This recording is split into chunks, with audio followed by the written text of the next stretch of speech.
letting myself in the house. Do you only like me for my golden locks? I contemplated dyeing it just to prove a point, but I didn't have the energy for color maintenance.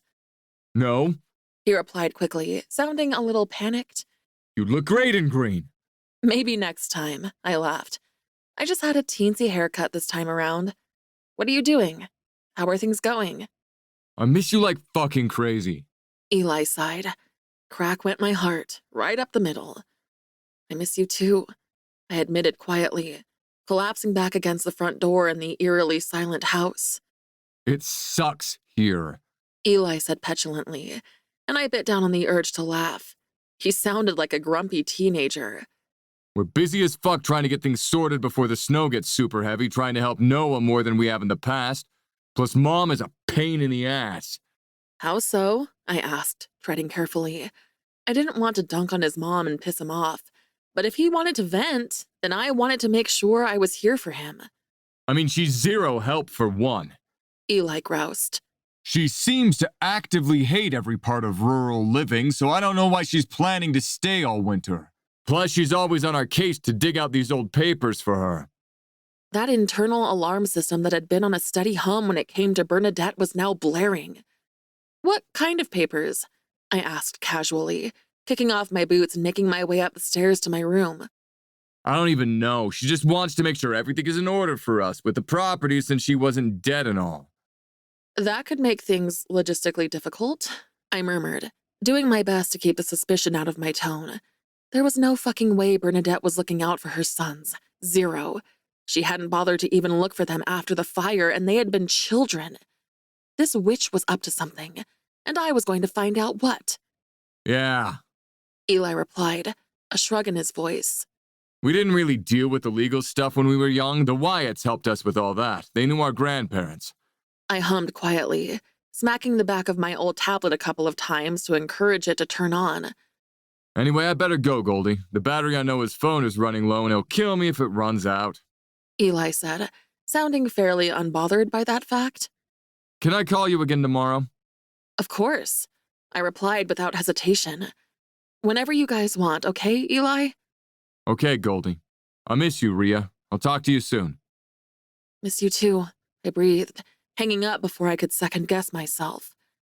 The affectionate strands wrapped around my heart seemed to pull a little tighter after hearing his voice, which only served as a reminder that I wouldn't hear it again in person anytime soon, if ever. My tablet flickered to life, and I waited impatiently for it to get its shit together before I pulled up the browser. I had never owned property in my life and had basically no clue what I was doing, but that kind of information was public record, wasn't it? The guys may be technological dinosaurs, but most people had some kind of online presence these days. Bernadette Bernard, who the hell are you? An hour later, I had 4 pages of scribbled notes in my notebook, a laundry list of concerns a mile long, and was genuinely contemplating if the FBI hired freelancers, because I was a fucking ace detective. Turns out, you could find out all kinds of shit on the internet. I'd found the deed for Bernadette's Anchorage property using her name, and searching for the address brought up the recent sale listing for it. The foreclosure sale listing. Renovations my left tit. It honestly wasn't surprising. However much Bernadette had inherited through her husband's death and mysterious insurance payments, it was a 5-bedroom, 4-bathroom mini mansion in what looked like a nice part of Anchorage. I knew jack shit about how much houses were worth in Anchorage, but a home with a library, 2 laundries? Why would anyone need 2 laundries? A sunroom and a 4-car garage would probably be expensive anywhere. Judging by her completely public social media profile, her expansive home had been Bernadette's pride and joy. Okay, so maybe I wasn't actually an ace detective, and Bernadette had just put a lot of her life online for public consumption. I wasn't even sure she'd done it intentionally. Most of her posts were written in all caps, and there were a few entirely random one-word posts that made me think she was using the status post box as a search engine. Were it not for all the lies and general shadiness, it would be quite entertaining. Her profile page showed she hosted her quilting group at her home regularly, as well as parties for every type of multi-level marketing business under the sun. Everything from essential oils and makeup to supplements, Bernadette had dabbled in selling it. I was making some assumptions about what was going on, but those assumptions were based on evidence. Bernadette was flat broke. Bernadette was lying about her house being renovated. Bernadette was mooching off the sons she'd never bothered to look for. Based on what Eli had said, she was possibly looking for a financial windfall from their property, which seemed to have passed to Noah from a trust when he turned 18. I probably knew more about the ownership records of their property than Eli did. In addition, I'd read 3 separate local newspaper interviews done not long after the fire focused on Bernadette as a grieving mom and widow. In all of them, she was photographed in her home, looking particularly small in the cavernous rooms. She'd said all the right words, explained she'd moved to Anchorage because the pain of being near the scene of the deaths had been too great. But she hadn't been able to disguise her natural inclination to make everything about herself. How awful it was for her to move, how all her beloved quilts had perished in the fire, how hard it was that people treated her like a widow, not how hard it was to be a widow. It was more than a little unsettling. I hadn't recorded that in my notebook of scribbles and damning evidence, though. Only the property stuff, names and dates and reference numbers. It was cold, hard facts. Everything else, the weird tone in the interviews, every decision Bernadette had made since the day of the fire in relation to her sons, was just speculation. And I was definitely biased. I didn't like Bernadette, and she didn't like me, and that was definitely coloring my judgment. It was risky business to throw around accusations about their mother being as shady as a willow tree when I didn't have hard evidence to back myself up. I was so lost in my thoughts that I nearly fell off the bed when my phone alerted me to a new message. Noah. Would you rather fight 50 duck-sized moose or 1 moose-sized duck? It was unfair that he was this cute in messages. Legitimate, the universe is spiteful unfair. I would never describe in-person Noah as cute, and that made his secret soft side even more appealing. Me. That is a cruel and unusual question. Noah. I'm a cruel and unusual person. Answer the question. Me. Whatever, teddy bear. 50 moose. They charge when they attack, and they'll be small enough to fend off. I don't want to know what a bite from a moose-sized duck feels like. Noah. I prefer daddy bear to teddy bear. Was this flirting? It had to be, surely. Not that I knew what that would mean, even if it was flirting. Did he want to try? Was this his weird way of asking for more time? Did he like me and flirt instinctively? Was he worried that I hadn't gone back with his brothers and this was his way of trying to make things right? Was this not flirting at all and I was just reading too much into things that weren't there? I needed a helpline. One that told me how to juggle multiple men who possibly all had feelings for me to varying degrees, and who I definitely had feelings for. I set the phone aside and picked up my scrawled notes on what I'd found. I couldn't just say nothing about this information, but I didn't want to have such a sensitive conversation over the phone. Okay, it was a weak excuse. I could admit that to myself, even if I never said it out loud to anyone else. I just fucking missed them like crazy. Maybe it was stupid. Maybe I was giving in to my impulsive urges again. But I just couldn't let this shit go. You can make smart choices about your future without resigning yourself to a lonely life that makes you miserable. Maybe, just maybe, Mom was right. I could find a middle ground. I couldn't help but feel like they needed me right now. And I was not about to let them down. I grabbed my phone and stared long and hard at it before deciding I had to do it. Maybe I was jumping feet first again, but this time I'd taken the time to look first. I knew what I was getting into, what the challenges would be, and exactly how sweet the rewards could be. I knew I'd never be happy here, and how irresponsible could chasing a happy, fulfilling life really be? Rhea! Lou squealed, answering my video call. She was curled up on the sofa in her living room, the hood of her tie-dyed sweater pulled up over her head, hiding most of her dark red tresses. How are you? I miss you. Miss you too, I replied easily.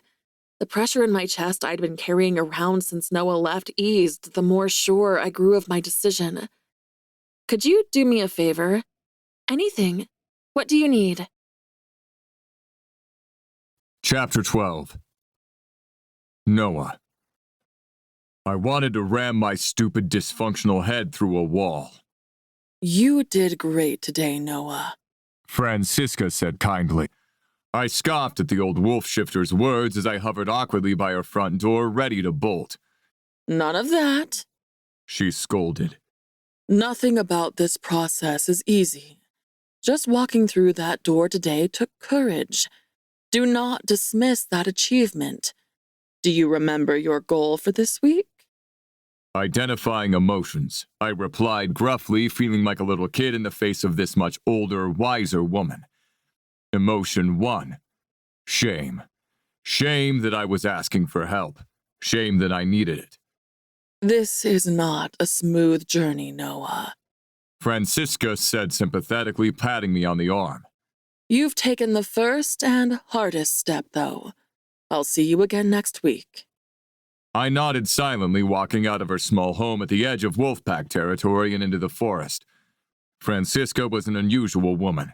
She was a wolf shifter born with clairsentient abilities, naturally able to feel others' emotional states and understand a lot of their past and present without having to ask. That had made her unpopular with packs who feared her ability, so she'd lived as a human most of her life and trained as a psychologist until she settled with this pack. She was uniquely qualified to help shifters, as Lacey had been gently reminding me for years. I'd always dismissed the idea in the past. Therapy was for those who were too weak to deal with their problems, or so I'd assumed. The act of seeking help was an admission of weakness, and I didn't have time to be weak when my family needed me to stay strong. Until now. When I'd first arrived home, leaving my brothers and Aurelia behind, I'd realized that for the first time I had no one depending on me. Not only that, I'd walked away from someone, that actually hurt me to lose, because I couldn't get my fucking head straight. Mom had no interest in talking about the past, especially not the fire, and I'd arrived at the reluctant conclusion that I needed to talk to someone else, someone who knew what they were doing. Maybe that way I wouldn't have to live with the nightmares that had kept me up at night for 20 years, or the panic I was constantly swallowing down so I wouldn't burden my brothers. As I stomped back through the woods with my head pounding and my entire body drained like I'd just run a fucking marathon, I decided that all my preconceptions had been completely wrong. Therapy was fucking hard. I didn't think anything in my life had required more strength than admitting I couldn't fix this on my own. Did I actually feel better, though? I couldn't tell. Maybe it was too soon to tell. There had been something freeing about focusing on myself instead of my brothers and how they were feeling, or whatever minor issue had incensed my mother that day. At the same time, I felt like a flaming pile of garbage. That feeling only increased when I walked into the house. The tension inside was oppressively thick, even more than usual, and my head pounded. "Noah, your phone," Eli demanded, holding his hand out expectantly. "Seth, we need to get our own phone. It's fucking stressful waiting for Noah to get back from wherever the fuck he swans off to just so we can contact Rhea." I hadn't told my family where I was going today, worried that they'd make too much of it, my brothers, or try to talk me out of it, my mother. I handed over the phone wordlessly, moving into the kitchen to get a glass of water for my pounding headache, aware of Seth's scrutinizing eyes following me the entire way. What are you expecting to get out of this ridiculous courtship? Mom scoffed. She lives in New York. She's ill-suited for life in Alaska. Even if that wasn't the case, she's a carrier. A fox carrier, no less. She couldn't be less appropriate for you if she tried.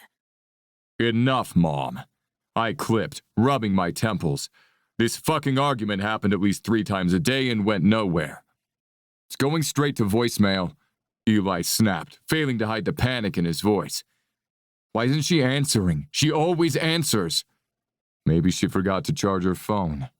Seth said placatingly, though his jaw was clenched tight with tension. Don't read into things.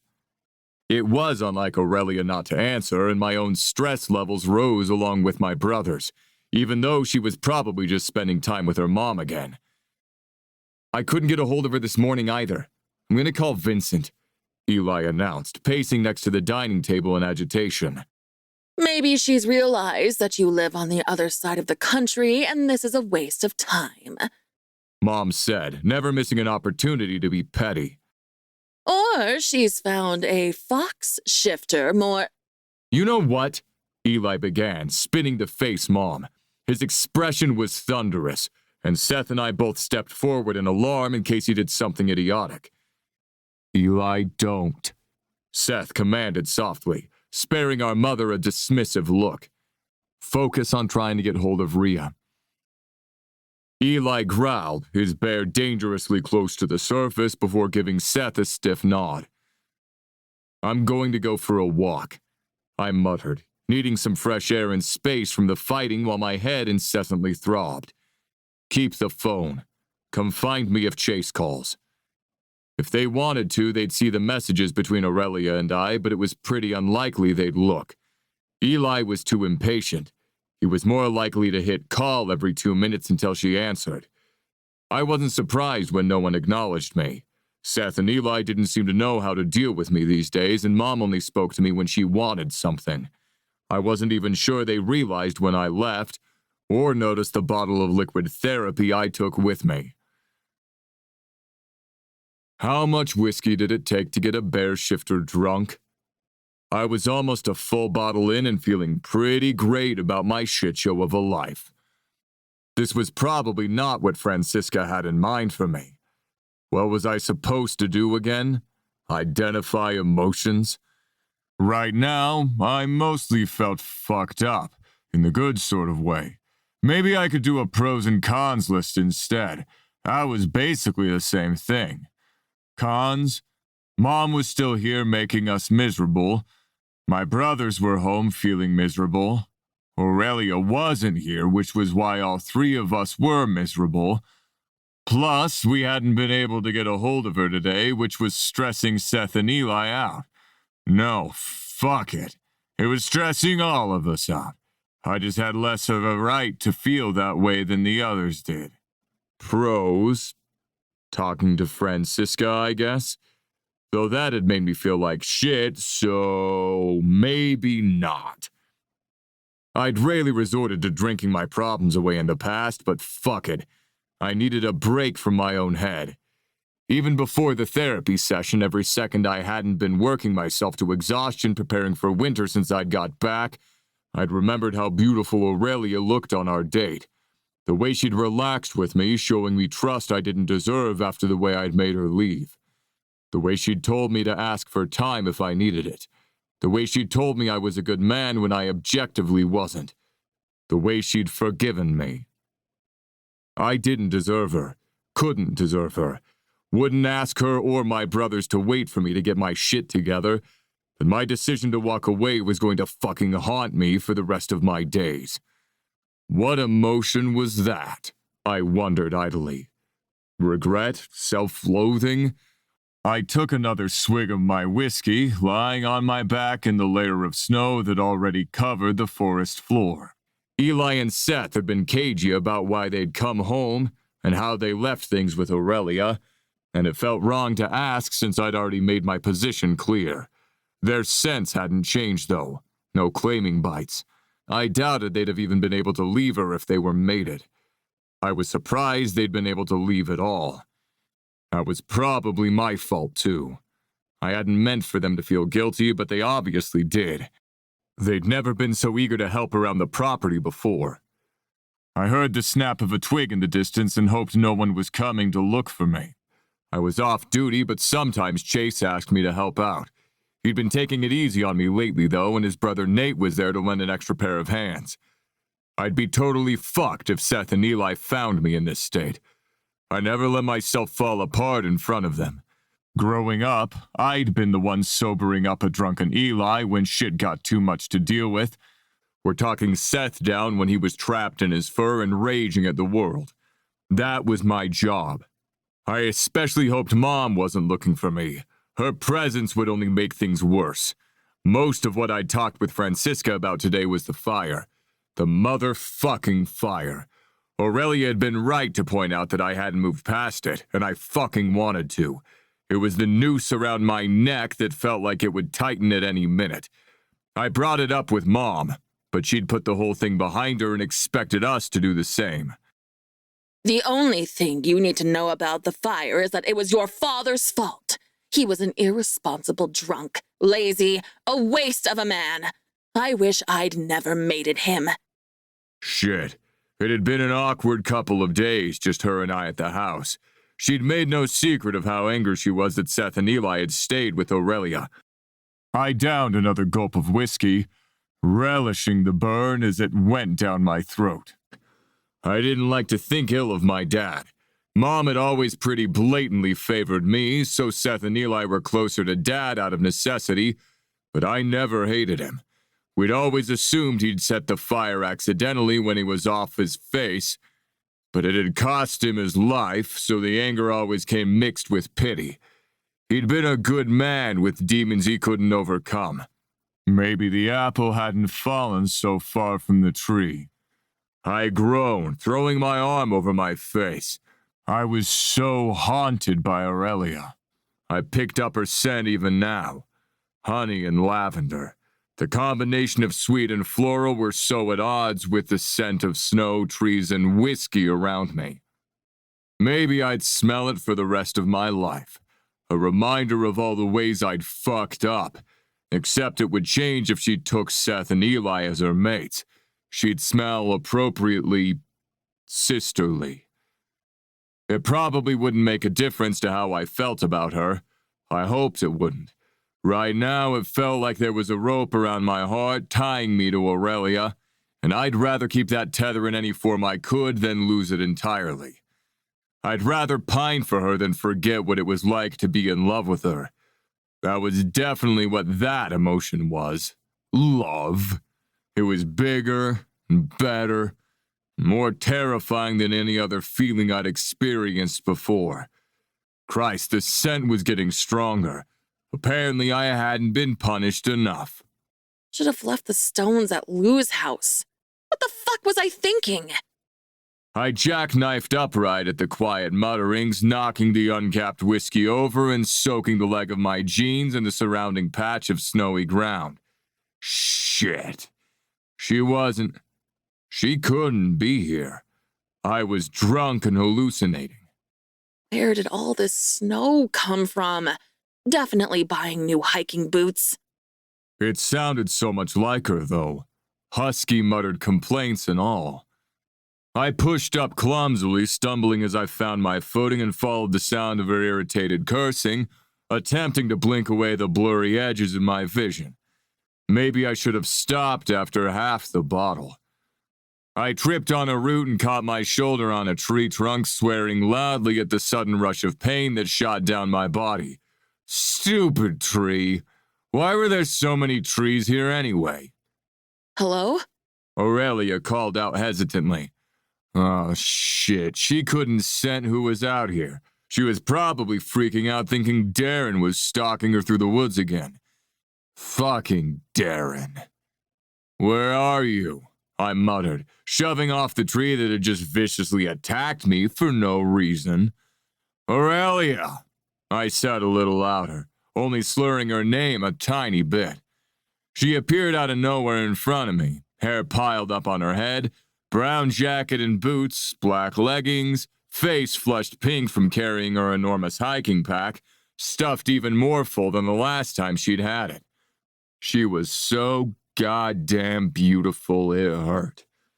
I must be hallucinating. The creamy, unblemished skin of her neck was calling to me like a homing beacon. How was this beautiful, incredible woman not mated yet? What is that smell? Did you bathe in whiskey? You must be shit-faced if you're checking me out. Aurelia laughed, though there was a hint of concern in her voice. Sit. Have some water. I hit the ground heavier than I meant to, sitting back against a tree trunk.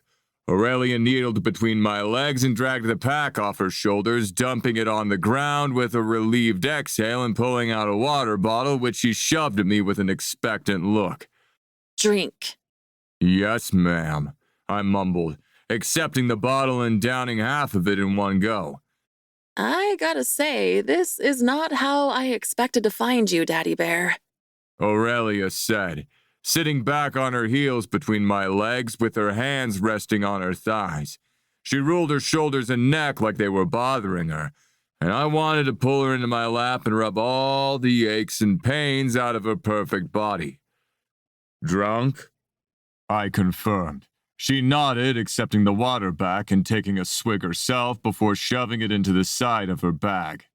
You don't seem like a lose control kind of guy. I'm not, I replied instantly, shaking my head. The whole world tilted and I straightened, blinking rapidly. Oh my God! Aurelia giggled, leaning forward, grabbing my face between her small hands and holding my head in place. Stop!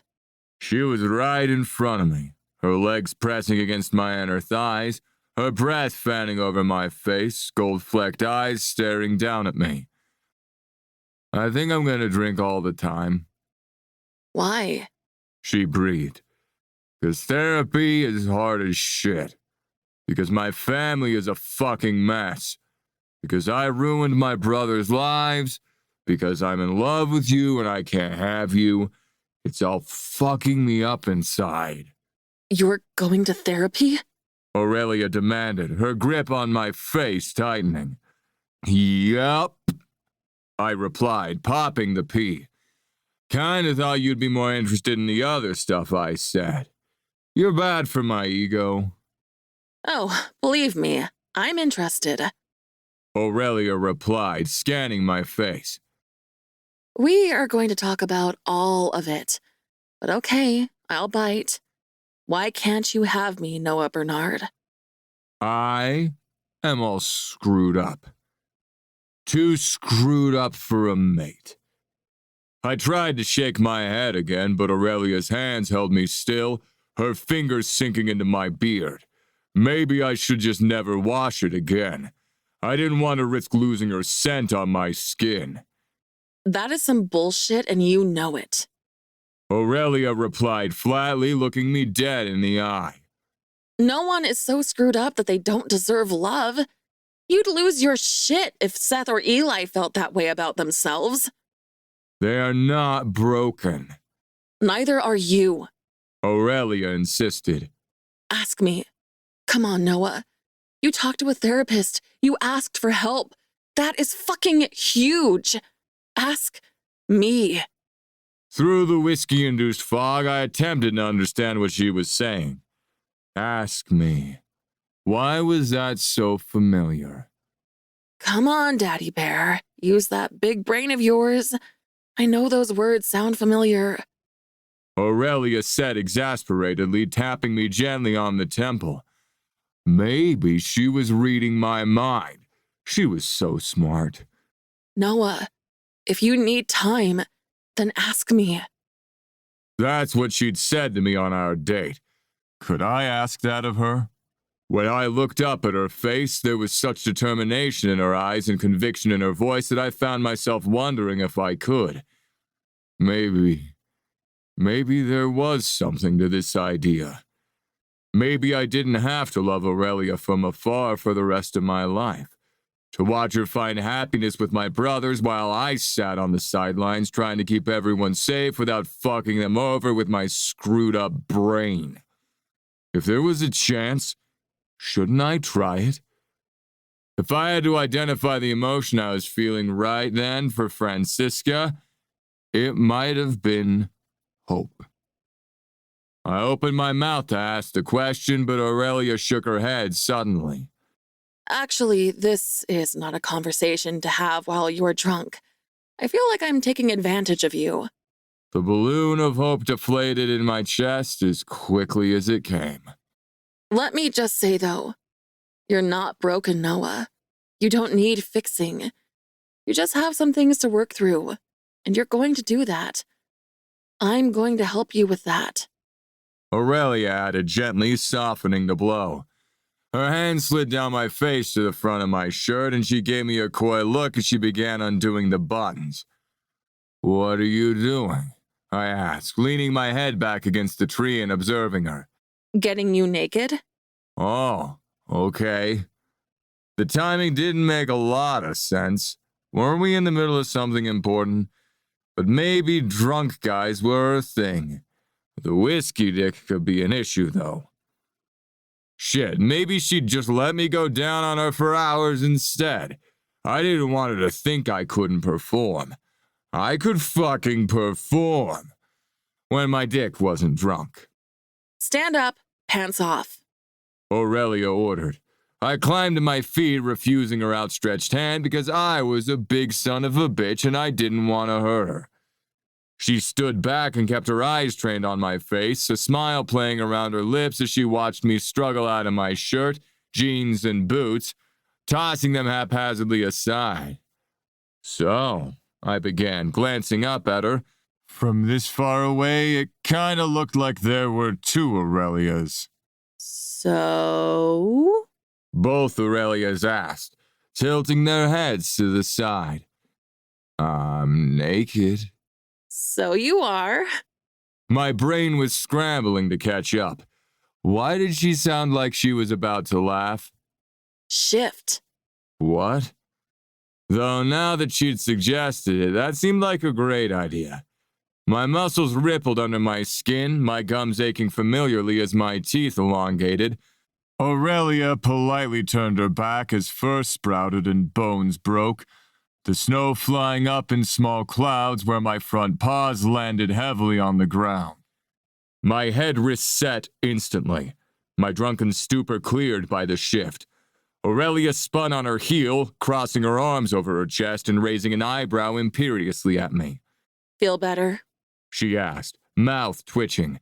I huffed, pawing unnecessarily at the snow. Oh, you're so cute when you're embarrassed. Aurelia laughed, approaching my bear with total confidence and running her hand through the thick fur under my jaw. Shift back so I can enjoy your discomfort to its full extent. I can't tell if you're blushing when you're covered in fur.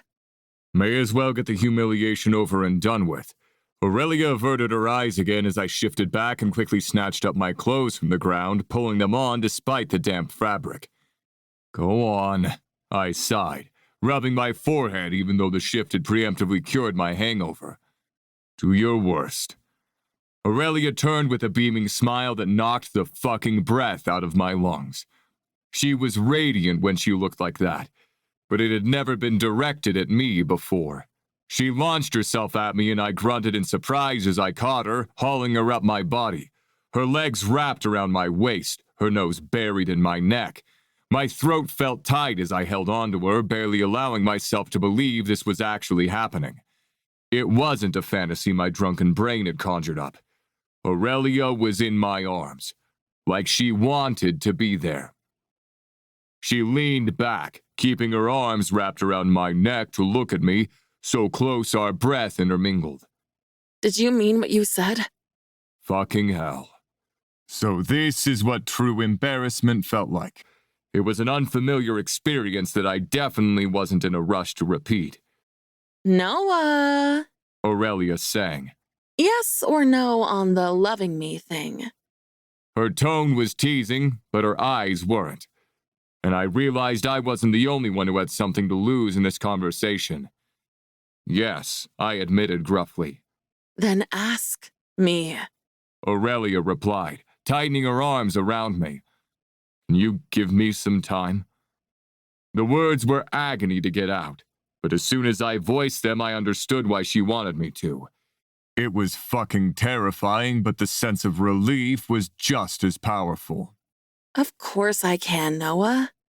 She teased before her face grew serious. In truth, I don't think we're there yet either. She said hesitantly, and my heart sank even though it was what I had expected. I want to give us a chance, but I can only do that if you let me in. "I'm trying," I said roughly, not wanting to promise her more than I could deliver just to let her down yet again. I'll keep trying. Going to therapy is huge, Noah. Aurelia said with a soft smile. Is your therapist in town? I shook my head. She's an old wolf shifter with some healing abilities. There's a pack not too far from here. She lives on the outskirts of their territory. We talked about the fire mostly, my brothers, Mom, you. Tears welled in Aurelia's eyes, and I wondered if I'd said the wrong thing until she leaned forward, her mouth crashing into mine. There was an urgency to her movements that matched my own, a sense of finally. I swiped her lip with my tongue, and her mouth opened for me easily, her breath hitching as I tightened my grip on her ass, cursing internally that her stupid leggings were in the way. Eventually, both of our movements slowed, the kiss becoming less urgent, softer and exploratory. Fuck, her mouth was heavenly. I never wanted this kiss to end, but I realized this wasn't the time or the place. I had some work to do. Reluctantly, I pulled away, Aurelia's mouth chasing me for a moment before she leaned back with a heavy sigh. You do realize you've got me all keyed up, and this may work out extremely well for your brothers? Lucky bastards, I replied, mouth twitching. I'm jealous, but I understand. We're not where they are. Good. Aurelia sighed, leaning her forehead against mine for a moment before unwrapping her legs and sliding down my front. I really hope you're going to carry my pack for me. I snorted, scooping up her pack and hitching it over one shoulder, guiding Aurelia back towards the house with my hand resting on her lower back. I'd take advantage of every second I had to touch her, even if they were just little touches like this. It was still more than I deserved. What does this mean? I asked suddenly, realization dawning. You being here, I mean. Eli was trying to call you. It means I'm moving in. Hope you're okay with that, Daddy Bear. It was Seth and Eli's suggestion before they left, so you'll have to take it up with them if you're not. It's more than okay, I assured her, even as panic flared internally about how my mother was going to take this. Seth and Eli might maul you, just so you know. They were panicking that you didn't answer the phone. We were. I gave her a disapproving look. I wanted to surprise you all. Aurelia sniffed. I packed my shit on my own, flew here on my own. Lou got me from the airport and drove me to the edge of the woods. I wanted to prove that I could do it on my own. Why? I asked, mystified. Christ, there were about 1,000 things that could have gone wrong, and I reminded myself that she was here and healthy in front of me rather than berating her for traipsing through the snow-covered woods alone. Because Aurelia said exasperatedly. this is part of my new Rhea thing. I am a strong, independent woman who doesn't need a man to help me, or my brothers. She added, you can be a strong, independent woman and also, not get murdered walking through the woods alone, I replied dryly. We were going to need to have a serious conversation about personal safety. Ye of little faith. Aurelia replied airily, waving her hand dismissively. Besides, I found you, didn't I? As though stumbling across me drunk in the forest had been her plan all along. Make that several conversations about personal safety. But maybe we could have several conversations. Maybe we could talk every single day. First thing each morning, and the last thing before we fell asleep at night. I couldn't ask her or my brothers to wait forever, but I wouldn't waste a second in proving that I meant every word I'd said. Chapter 13. Aurelia. What did your parents say when you told them you were moving back? Noah asked, carrying my ridiculously heavy bag like it weighed nothing. Show off. R.I.P. Aurelia. Died of shock at seeing a loaded Noah in the wild while carrying a hiking pack that was objectively too heavy for her. Hallucinated a drunken confession of love from a grumpy daddy bear in the afterlife. Seriously. This was not what I was expecting when I set off humming Independent Women Part 2 under my breath. Lou's exasperated words of caution in my ear. It was kind of easier than I thought it would be. In every scenario I'd run through in my head while I was freaking out on the flight here, Noah being happy to see me and dropping the L word right off the bat had never featured. I had a feeling there was plenty of hard coming my way. I was grateful that this one thing was kind of easy. Aurelia, Noah said impatiently, eyebrow raised. Had he said something? I think I might have died, and that entire conversation we just had only happened in my head, I confessed. Noah had asked for help. That was incredible. Hard to get my head around, but incredible nonetheless. Noah gave me one of his "what is she talking about" looks, and I beamed back at him. That was more like it. I mean, I'd totally take any and all confessions of love, but I also really enjoyed our snarky banter and didn't want to lose that either. you're alive. He replied wryly, poking me in the ribs to illustrate his point.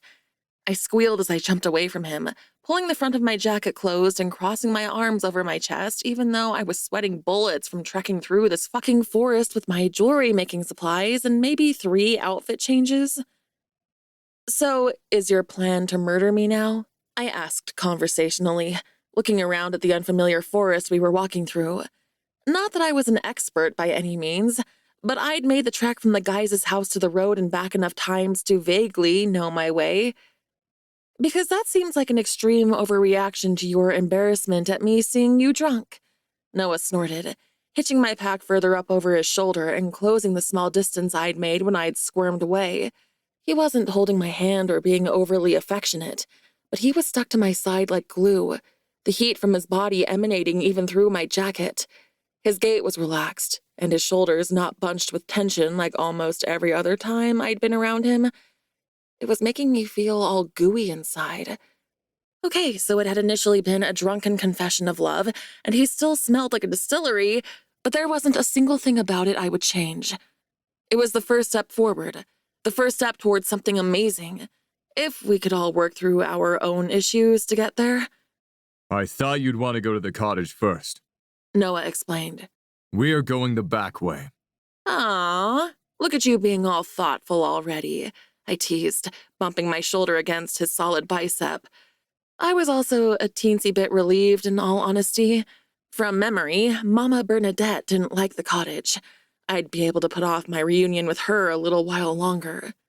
I was thoughtful back in New York. Noah grumbled. Or did you forget our date? How could I forget? I replied with a soft smile. You won the Best Ambiance Award, by the way. A-plus game, Daddy Bear. Noah looked surprised and a little smug, even though I was pretty confident we both knew that wasn't true. He just had A-plus game with me. I was truly the winner, no matter how you looked at it.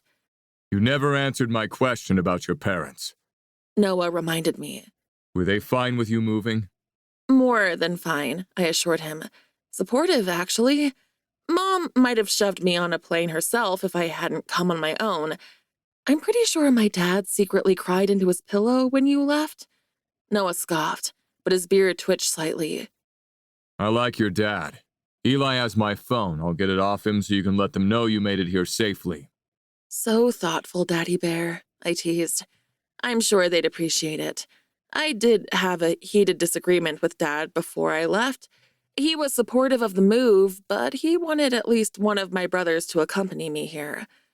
Noah made a disgruntled noise, probably agreeing with my dad. I'd said no, mostly because I wanted to do this on my own, but also because their lady love Annette was arriving in a couple of days. Besides, I'd sworn I wasn't going to go to my brothers for help anymore, and I meant it. I was already going to have to sell jewelry for 500 years straight to pay my parents back for the flight here and reimburse my brothers for when they'd come to get me for no reason. None of them had asked me for money, but I was adamant that I wasn't going to mooch off their generosity. I'd have to send my mom some more pieces, too. She'd full-on ugly cried when I gave her the turquoise pendant I'd been working on, hung on a thin copper chain.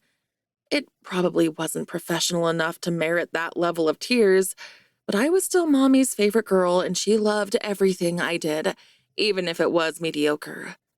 The small cottage came into view between the trees, looking like something out of a fairy tale, and I suppressed a squeal of excitement, Hopefully, Seth and Eli had been serious when they'd suggested me moving here, or this could be awkward. Or not, since I had Noah in my corner now, too. This thing between us was so fresh, though. I didn't want to put pressure on him or make him uncomfortable since he'd already made a far bigger stride than I'd envisioned. To my surprise, he stuck by my side as I pushed open the cottage door, hovering in the entryway while I let myself into the main room. Eli dropped the stack of wood he was holding with a loud clatter, crossing the room in 3 steps and scooping me into his arms. I wrapped my legs around his waist, using them to leverage myself higher and plant my lips on his. You'd think we hadn't seen each other in months by the desperate way our mouths moved against each other. The white-knuckled grip I had on the back of Eli's shirt, the hard enough to bruise hold he had on my ass. I'd fucking missed him like crazy. His boundless, playful energy, his sexual confidence, and his secret sensitive side. Even the loneliness he tried to cover up with innuendo and obnoxious jokes. I missed all of him. What are you doing here? Eli mumbled against my mouth, sucking on my lower lip before I had a chance to respond. Does this mean you're staying? Why do you smell like Noah? Why does Noah smell like a bar for the over 60 and miserable crowd? Maybe if you stop mauling her for a minute, she could answer.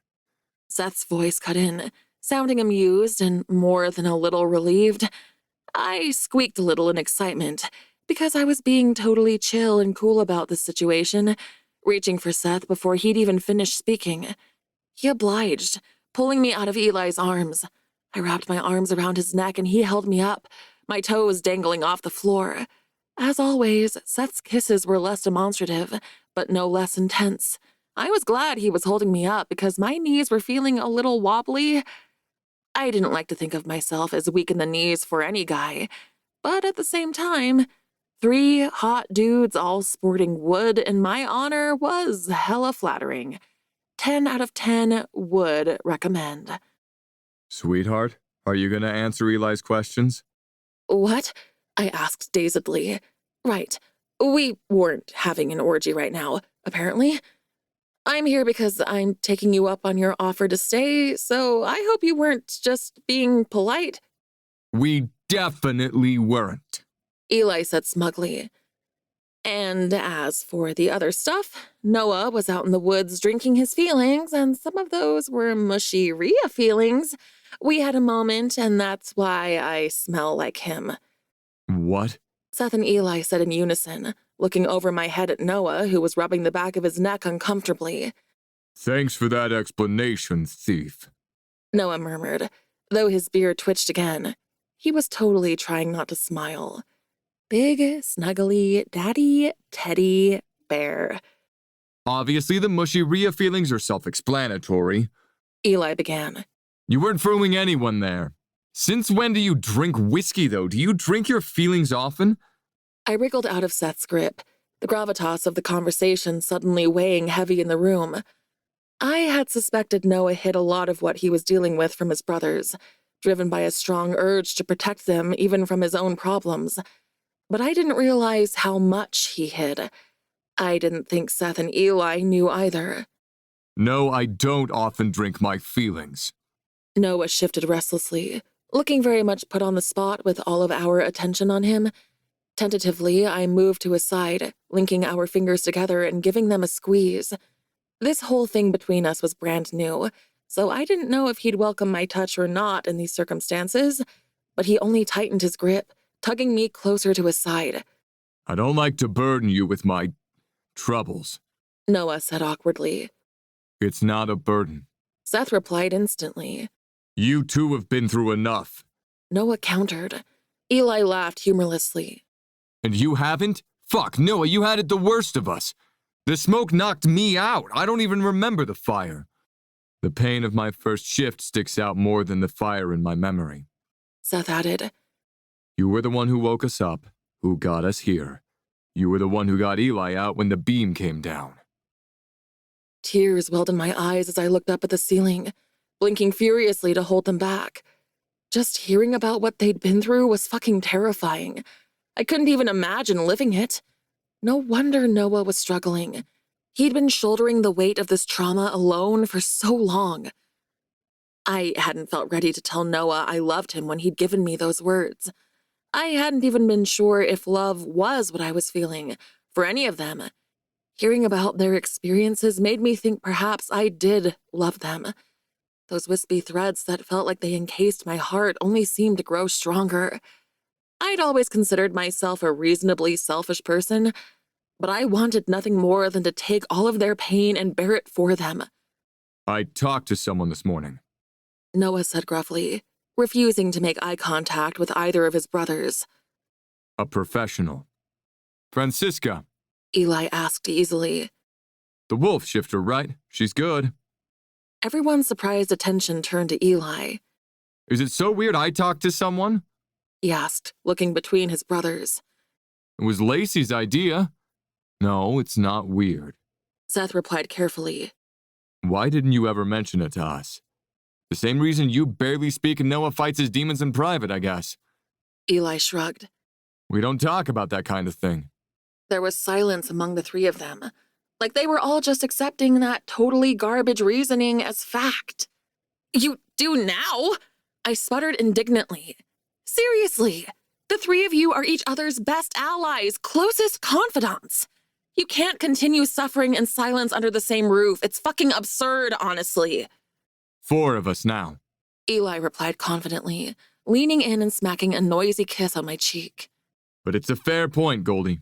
He added hastily when I opened my mouth to tell him off for not taking me seriously. You are right.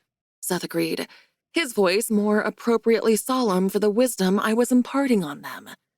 We aren't good at talking to each other. We can do better. Considering they'd basically raised themselves and probably missed out on a lot of those foundational experiences that would help them deal with their emotions, I thought they were doing pretty well.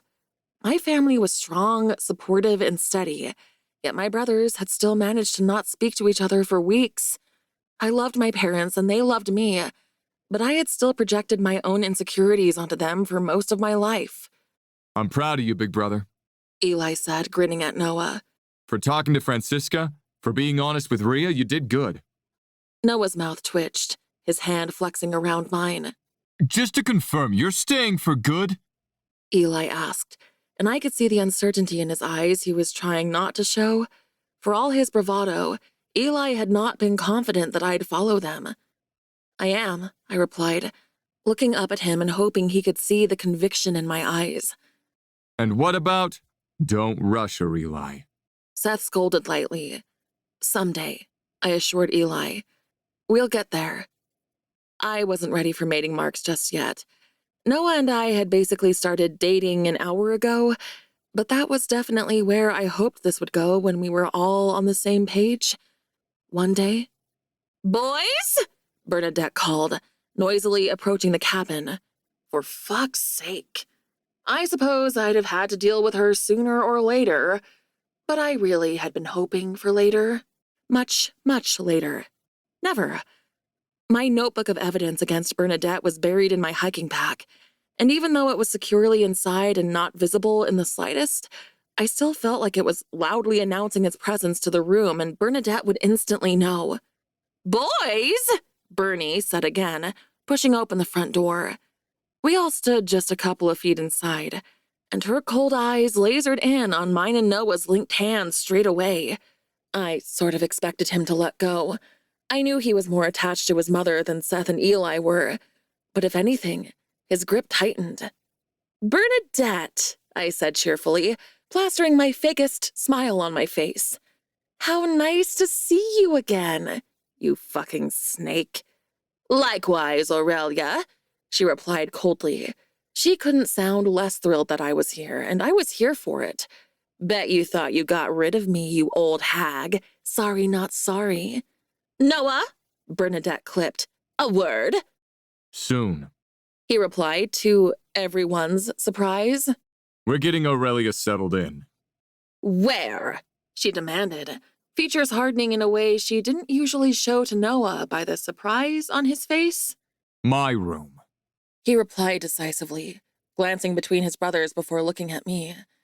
Seth and Eli looked unbothered, so I nodded my assent. He did have the biggest, comfiest bed.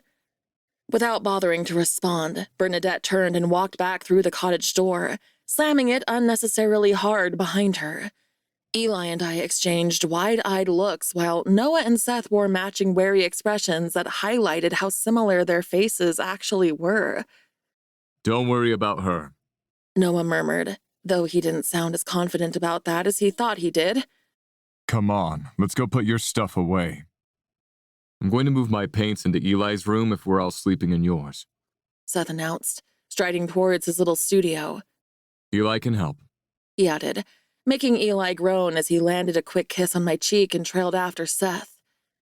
They're giving us a minute, Noah said quietly, maintaining his grip on my hand as he put my pack back on and guided me out of the cottage. though they do need to move the paints. It's too cold to keep them in the cottage this time of year. I nodded as I walked along beside him, inhaling the fresh air I'd missed so much and drinking in the sight of their huge cabin beyond the vegetable garden. The moment Noah pushed open the front door and stepped onto the glossy wooden floors and kicked off my boots, I felt like I was home. I loved this cabin. I loved the enormous windows that let the light in, the open-plan layout, the oversized, comfy furniture Eli had crafted, and the vast stone fireplace that dominated one wall. There wasn't a single doubt in my mind that I'd made the right decision. Being here felt right in a way that nothing else ever had. Noah led me down the short hallway on the first floor that led to the master bedroom. His bedroom? Our bedroom? And the first floor bathroom.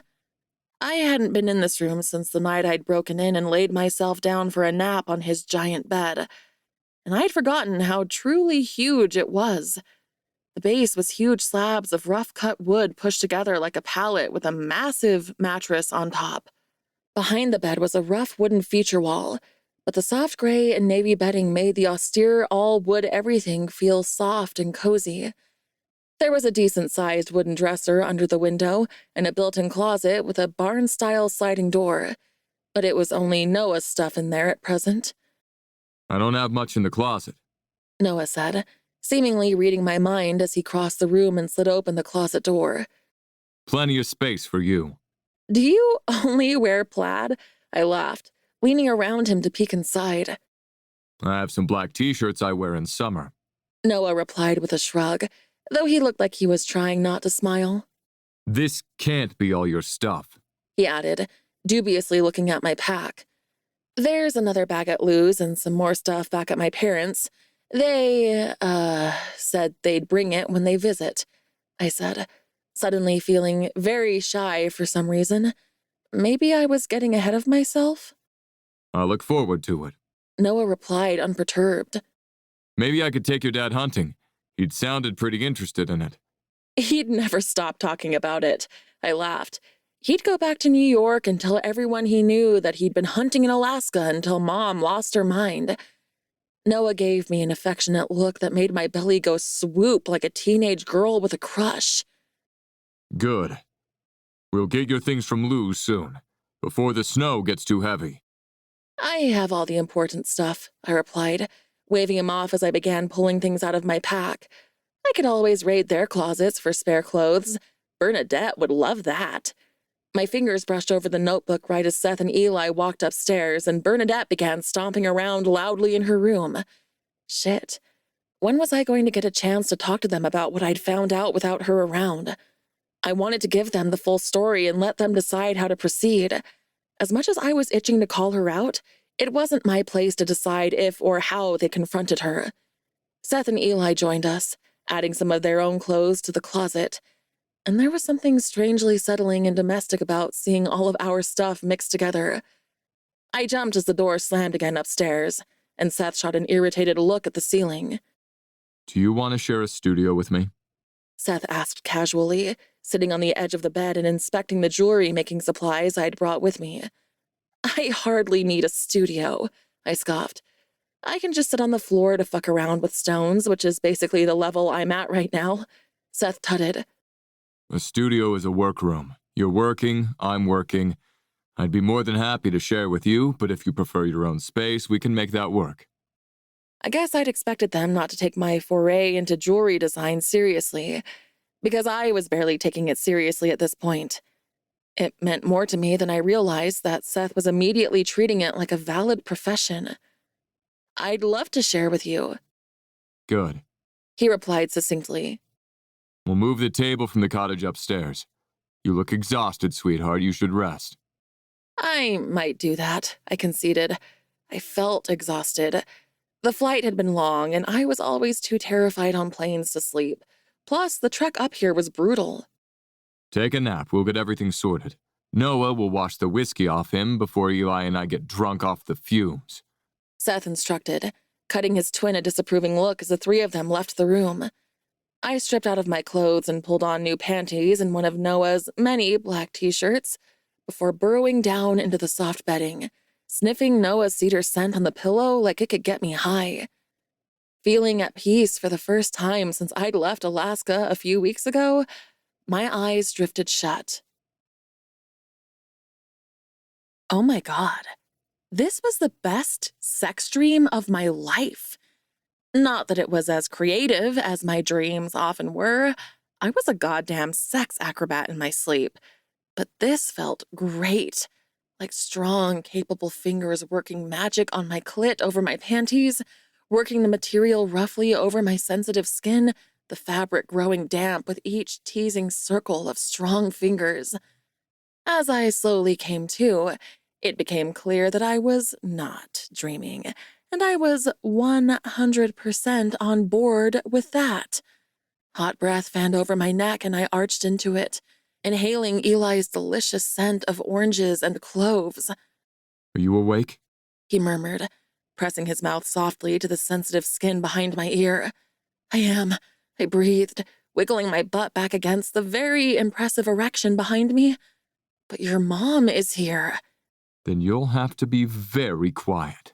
Eli replied, huffing a silent laugh next to my cheek. It was probably a bad idea. She had super hearing. There was no soundproofing in this house. It would be awkward at dinner. I told myself all of these things as I parted my thighs a little further, melting against Eli. Fuck it. I didn't want to be Bernadette's friend anyway, Fuck, Goldie. Eli muttered, his hand working faster over the barrier of my panties. His hips were rocking slightly against me, and I wondered if he even realized he was doing it. If you're staying, that means my dick is back on the table, and I might die if I don't get inside you soon. Dick on the table sounds super unhygienic. Take my panties off, I demanded, already pulling my arms inside of the t-shirt to rip it off. I'd been craving Eli for weeks, and he'd been such a tease on our date in Central Park. My brain said tease him back, but my vagina said do it later. And honestly, my brain had the worst track record of the two. Fortunately, Eli seemed to be just as eager as I was, practically tearing my panties down my legs in one movement before ditching his own clothes. He lay down behind me again, his hand sliding back over my hip and in between my legs, checking my wetness. I usually had pretty explicit dreams anyway, not helped by Noah's newfound interest, which was giving me all kinds of ideas that I didn't feel guilty about for a change. And God knows how long Eli's magic fingers had been doing their thing. I'm good. Let's go, I demanded. Are you? I need this, I hissed before he could ask for reassurance again. I'd been craving this, missing Eli like crazy. I pushed my ass back against him, and he angled his cock into me easily from behind, stealing the air from my lungs as he filled me up, the gentle burn of not being quite ready enough only heightening my desire. Fuck. Eli gasped. I forgot how incredible you feel. That's because you made a stupid no-sex pact, I panted, pushing back while Eli thrust forwards. He slid his hand up over my ribs to cut my breast, shaping and molding it languidly. It was the exact kind of cozy, intimate, reconnecting wake-up call I needed. I'm an idiot. Eli muttered, his fingers moving upwards to toy with my sensitive nipples. You should never listen to me. Deal. I laughed lightly before his clever fingers twisted my nipple, making me gasp. I reached behind my head to tangle my fingers in his hair, tugging it free of its tie so I could get a good grip on it. Our movements were intentional and hungry, but they weren't rushed, the opposite of anything. It felt like we both wanted this moment to last forever. I need to feel you come.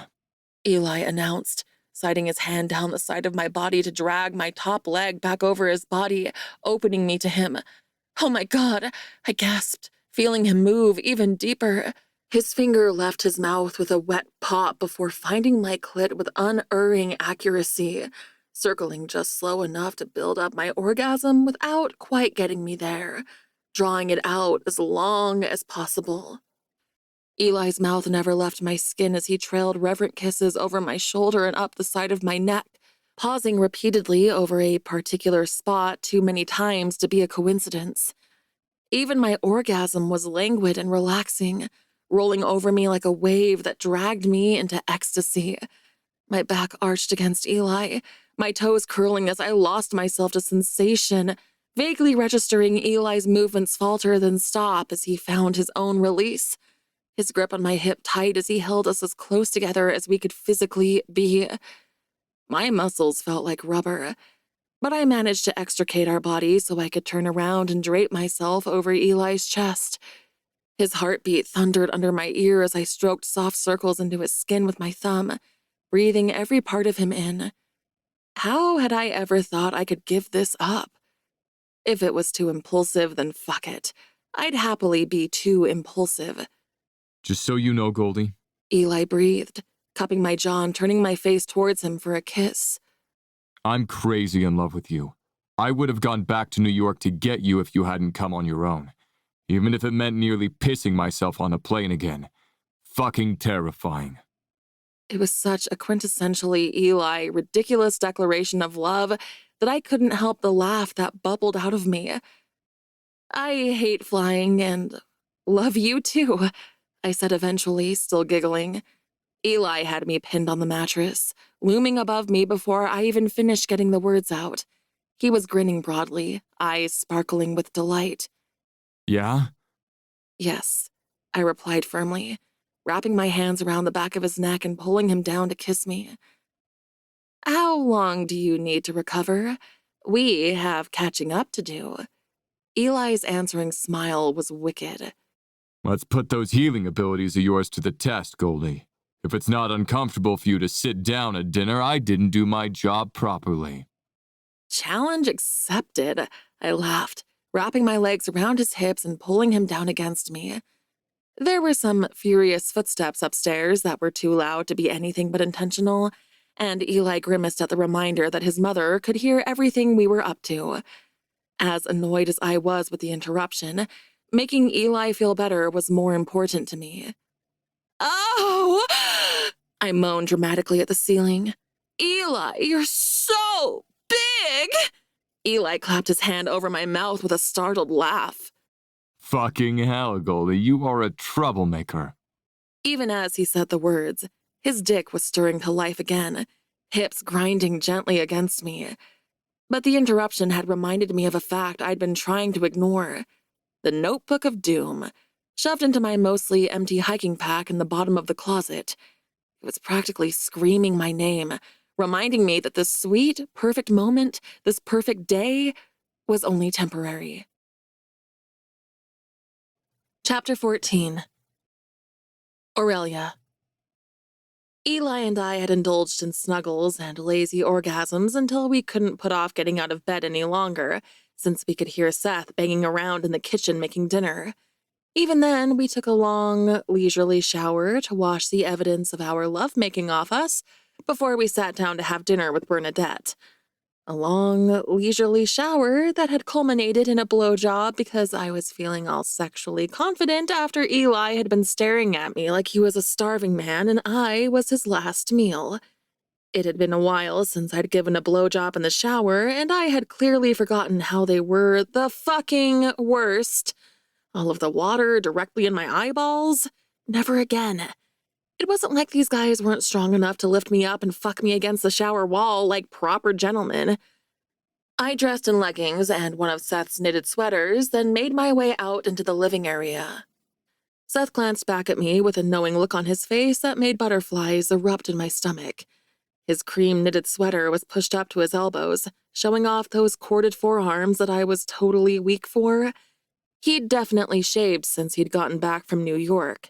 His beard was short and immaculate once again, But he'd let his hair grow out a little, and I was seriously into it.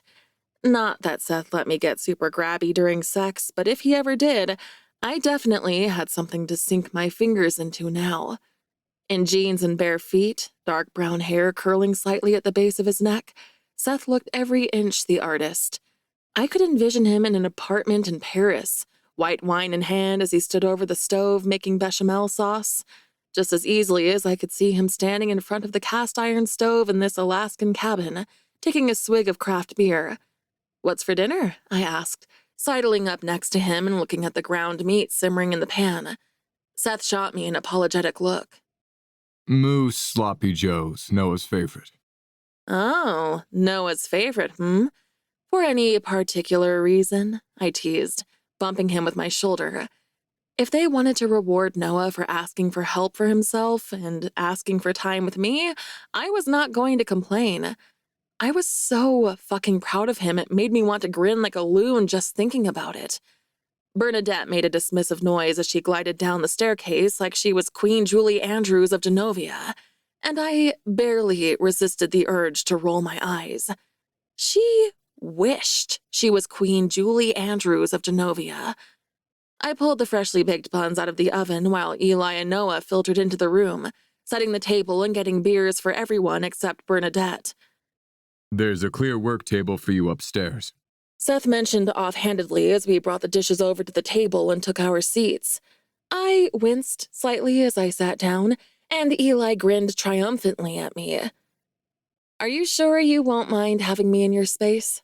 I asked Seth, grabbing a roll off the platter Eli held out for me. "I don't know much about artists, but don't you need, like, total solitude and morning sunlight filtered by angels to work?" Seth gave me a reproving look, though the corner of his mouth was twitching, while Eli laughed.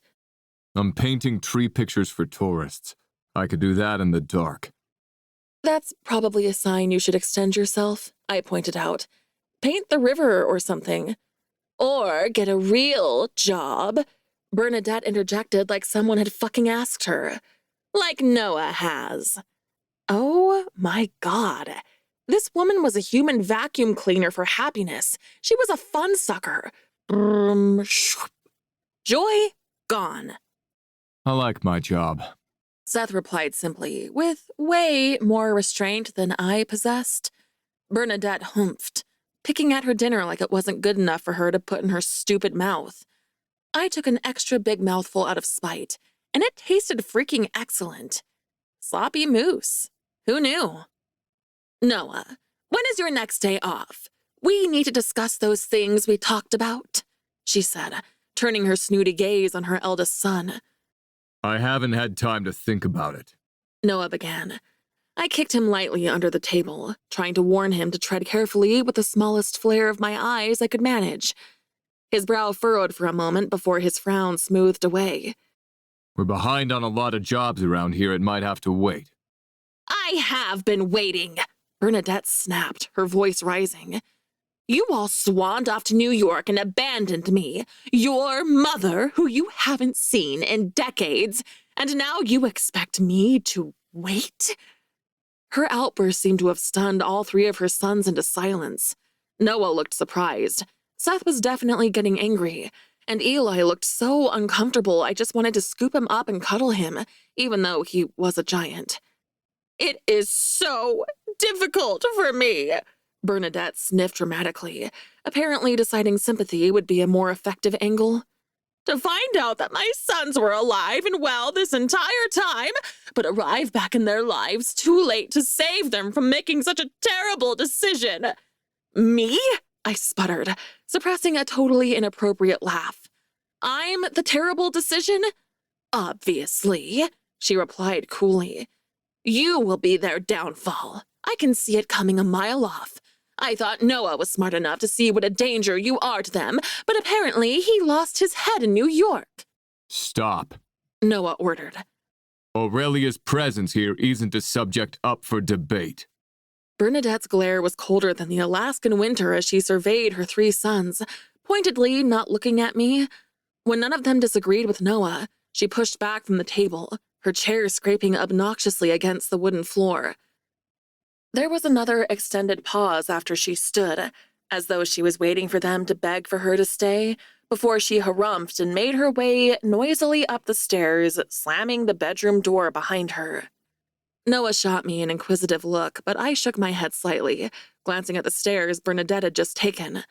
Later, I mouthed, and he inclined his head in acquiescence. So, who wants to play Trivial Pursuit after dinner? Eli asked hopefully, obviously eager to put the tense moment behind us. It wasn't like we could discuss it when Bernadette was probably listening at the door upstairs. Sounds good. Noah agreed, making all three of us turn to him in surprise. Anything but Scrabble. He added gruffly, "You won't get any better without practice, Daddy Bear," I sang as Eli laughed. Scrabble it is, Seth said decisively, eyes sparkling. Not even Bernadette could put a damper on how good it felt to be together again. All of us, together at last. The warmth of the moment sank into my skin like sunlight, heating me from the inside out with the kind of happiness I didn't realize I had been capable of feeling. It was in the little things. Eli's boyish laugh, Seth's dark eyes that were bright with humor, the way Noah's beard twitched when he was trying not to laugh. It all just felt so easy, so right. Like the four of us were a puzzle made of jagged pieces and hard edges that only fit with each other. Oh yeah, Rhea. Like you ever had a chance of giving this up. It wasn't until we were getting ready for bed, the same bed, in the same bedroom, that the reality of having 3 boyfriends set in. For the most part, I treated each of them like separate relationships, which made sense to me. We were all at different points, and I wanted to be respectful of that. Sometimes we were all a unit, though, and that was a little less straightforward in my head. Are you okay, sweetheart? Seth asked, scrutinizing my expression carefully. They were all just wearing loose sleep pants, and I was momentarily distracted by all the well-defined abs and bulging biceps on display. Hello. 3 fucking boyfriends. Someone should give me an award. Rhea? Seth said impatiently, an affectionate, almost smile playing around the corners of his mouth. It's just, this is a little weird, right? I asked, motioning between me and all of them. Do you want me to leave? Noah volunteered instantly. No, I replied softly, reaching for his hand and giving it a reassuring squeeze. I didn't want him to constantly bow out, assuming he was in the way. We should arrange that dinner with the Wyatts. Seth murmured thoughtfully. Give you a chance to talk to Lacey. Chase has suggested it a few times already. Noah added, fronting like he was annoyed, but clearly holding a ton of affection for the man. I semi-hated socializing most of the time, but I was curious to meet the family that had played such a pivotal role in the guys' lives when they were so young. It's not like the Wyatts could be worse than Bernadette. It doesn't feel weird for you guys to all sleep in here? I asked all 3 of them. We shared a bed for years. Eli answered with an easy shrug, already climbing under the sheets and patting the space next to him. Just don't start something you can't finish. He added with a not-so-subtle wink. Not likely. I needed a minute to recover from our very thorough lovemaking this afternoon. I threw Eli a dirty look as I crawled in next to him, letting him pull me into his arms. Seth slid in behind me, and it was like New York all over again, except Noah was on Seth's other side instead of on the couch. Bernadette stomped around upstairs as if she was making a point of announcing her presence, and my irritation with her soon eclipsed any residual weirdness I was feeling. If the 3 of them were happy to share me, then I wasn't going to complain about being shared. I snuggled closer to Eli's chest and let the rhythmic thud of his heartbeat lull me to sleep. It was the noise that woke me. Most of the house was eerily silent, Bernadette finally asleep. The noise was coming from the edge of the bed. It wasn't particularly loud or alarming. Shallow breathing, a sharp intake of air, the almost constant rustling of sheets. I pushed myself up on my elbows between a still sleeping Seth and Eli. Maybe they were deep sleepers. Maybe they were used to it, my brain supplied. The room was pitch black as I crawled to the bottom of the bed, lightly clambering onto the floor, and felt my way around the edge to Noah's side. I didn't know much about nightmares, but abruptly waking him probably wasn't the best idea. If he lashed out and hit me, I'd be a goner, and Noah wouldn't be able to live with himself. Thanks for that, brain. Very helpful. My fingers found the edge of the nightstand, and I walked them over the cool, glossy wood until I bumped the porcelain lamp with my knuckles. As quietly as I could, I lifted it up and placed it on the ground, tucking it behind the nightstand so it didn't illuminate the bed like a stage light when I turned it on. Noah's usually stoic, unreadable face was tortured in sleep. His brow was furrowed, and even with his thick beard, I could tell his jaw was clenched tight. His head arched back and the veins in his neck protruded with how tense he was. Despite the cool temperature, a thin sheen of sweat coated his skin. Just watching him suffer made me imagine the burning, destructive terror of fire all around me. How young he'd been, carrying an unconscious Eli to safety. The fear he must have felt guiding Seth out of the flames when his twin was mindless with the pain of his first shift.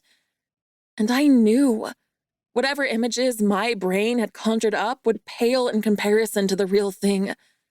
I'd never experienced trauma like what they had, not even close. And I felt a rush of self-doubt at the realization that I had no idea how to cope with it. I'll do some research, I promised myself. They'd supported my wants and needs without question, so I was going to do the same for them. Noah's hand fisted the blanket in his sleep, his knuckles turning white with how hard he was gripping it, and it took everything in me not to reach for him, even knowing it probably wouldn't help. I'd always seen the potential for something more between Noah and I, but the threads had been wispy and out of reach. Now they felt solid, winding their way around my heart, intertwining with the two threads that were already there. However much time he needed, he had it. I would wait. I made myself as comfortable as I could sitting on the cold floor, drawing my knees up to my chest to preserve body heat. If I couldn't help him escape the prison inside his head, I could at least offer him some comfort when he found his own way out. It didn't take long. Noah's movements grew more erratic for a moment before he awoke with a gasp, panicked eyes immediately looking upwards like he expected the ceiling to collapse on him at any moment. I pressed my lips together to contain the distressed noise that wanted to escape at the obvious horror reel he'd just been forced to watch in his head, blinking back the sudden wave of tears. I didn't want him to see them and feel like he had to comfort me. The frenzied look in Noah's eyes faded as he took a deep, steadying breath, then froze, finally registering the lamplight. His alarmed gaze dropped to my position on the floor, every emotion from shame to relief crossing his features. I moved to stand, but hesitated, realizing he might not welcome physical affection right away. Noah made a quiet, pained noise in his throat as he carefully pushed back the blankets, sliding out of bed onto the floor opposite me. Are you afraid of me? He whispered, cracking my heart in two. I threw myself against his chest before I realized I'd done it, his strong arms banding around my back. My face was buried in the crook of his neck as Noah pressed his lips to my hair, so hard it was like he was trying to figure out if I was real or just a reprieve from his nightmares, about to be ripped away, plunging him back into the dark. I'm not afraid of you or any of your demons. Noah exhaled a hot puff of breath against my hair that may or may not have been relief, and I scrambled upwards to straddle his legs, wanting to be as close to him as possible. Do you want to talk about it? I asked hesitantly, feeling a little out of my depth. The nightmares? Noah said heavily, the dim light in the room emphasizing the dark shadows under his eyes. No, not today. That was a bad one. I don't know much about therapy, I murmured, rubbing my thumb soothingly over his bicep. But I've heard that it's normal for your head to be a mess after a session, almost like a hangover. Francisco warned me it would get worse before it got better. Noah replied gruffly. It will. Eli yawned, startling us both. It does get better, though. I looked up over Noah's shoulder to find both Seth and Eli awake and adorably rumpled. Maybe I should sleep somewhere else. Noah sighed. So you all get some rest. Fuck that. Eli replied instantly, keeping his voice low with an apprehensive glance at the ceiling where Bernadette was still sleeping. Fuck that, I repeated confidently, brushing a brief kiss against Noah's lips. This thing between us still felt so new. It was so new that I wasn't quite sure where the PDA lines were just yet. His mouth chased mine even as his eyebrows rose slightly in surprise, and I figured kissing was probably fine. Is 5 a.m. too early for coffee? Seth asked, glancing at the clock on the nightstand. It'll wake Mom. Noah sighed, running a hand absently up and down my spine. Oh. Oh, fuck. This was the perfect opportunity. Bernadette was asleep, and this was the closest thing to privacy we were probably going to get with her hanging around like a bad smell. Chewing up my lower lip, I climbed off a confused Noah's lap and made my way towards the closet. The three of them were impressively quiet while I rummaged around in my bag, climbing back onto the bed with my notepad in hand. Noah sat on the bed next to me, all three of them paying rapt attention. What you got there, Goldie? Eli asked eventually, head tilted in confusion. Oh man, this had seemed like a good idea at the time, but now I was fucking nervous. What if I'd overstepped? This is why I didn't like to think too hard about my decisions before I made them. Talk to us, Rhea. Seth encouraged. I kind of did a deep dive into your mother, I whispered, semi-worried that if I said her name she'd appear, Beetlejuice style. Noah stiffened next to me and I took a deep, steadying breath, glad I couldn't see the look on his face. Seth and Eli were staring directly at me, but neither of them looked angry. I assume by the look on your face that you found something. Seth surmised, glancing at Noah before returning his gaze to me. I opened the notebook, lying it flat on the bed between us. Not that my scrawled notes were super helpful to anyone but me. I should have made a slideshow or something. Your mom's house in Anchorage is for sale. Foreclosure. I'm pretty confident it's the only one she owns. There aren't any other properties listed under her name, I explained, pointing at the relevant lines of scribble in my notebook. The three of them were quiet, and I kept talking, mostly out of nervousness. Eli mentioned that she wanted to see records for this property. I looked them up. They're all public record. This property is in Noah's name. I glanced up as Seth nodded. Our grandparents put it in a trust to pass to the oldest of us when we came of age. Usually it would go to the oldest son, but our father wasn't the most well-respected man. I'm guessing you didn't look that up out of curiosity, though. She keeps asking for the deed. Noah muttered. To make sure everything is in order for us. I mean, maybe she means what she says, I hedged, not really believing my own words. Eli scoffed, giving me a disbelieving look. All right, I don't actually believe that, I sighed. Her social media profile was totally public, and it looked like she dabbled in a lot of businesses. Plus, her house was a freaking mansion, so yeah, she was living beyond her means. And I'm worried she sees you guys and this property as a moneymaker for her. I swallowed nervously. It sounded obnoxiously loud in the resounding silence. Hopefully they wouldn't kick me out. I'd already learned the hard way that hiking through the forest in the middle of the night was not the best idea. I think the property is secure, Seth replied slowly. The Wyatts knew our grandparents. They helped us with the legalities, and the cottage was always meant to pass to us. Well, Noah. But what about the three of you? If Bernadette wanted money, she probably didn't have to go after their house. She could just exploit her long-lost sons. She'd been doing a fine job of it already. I was too nervous to look at Noah, but Seth and Eli seemed to be thinking along the same lines as me, judging by the looks on their faces. Do you think she knew we were alive the whole time? Eli asked, a faraway tone in his voice. No. Noah said gruffly.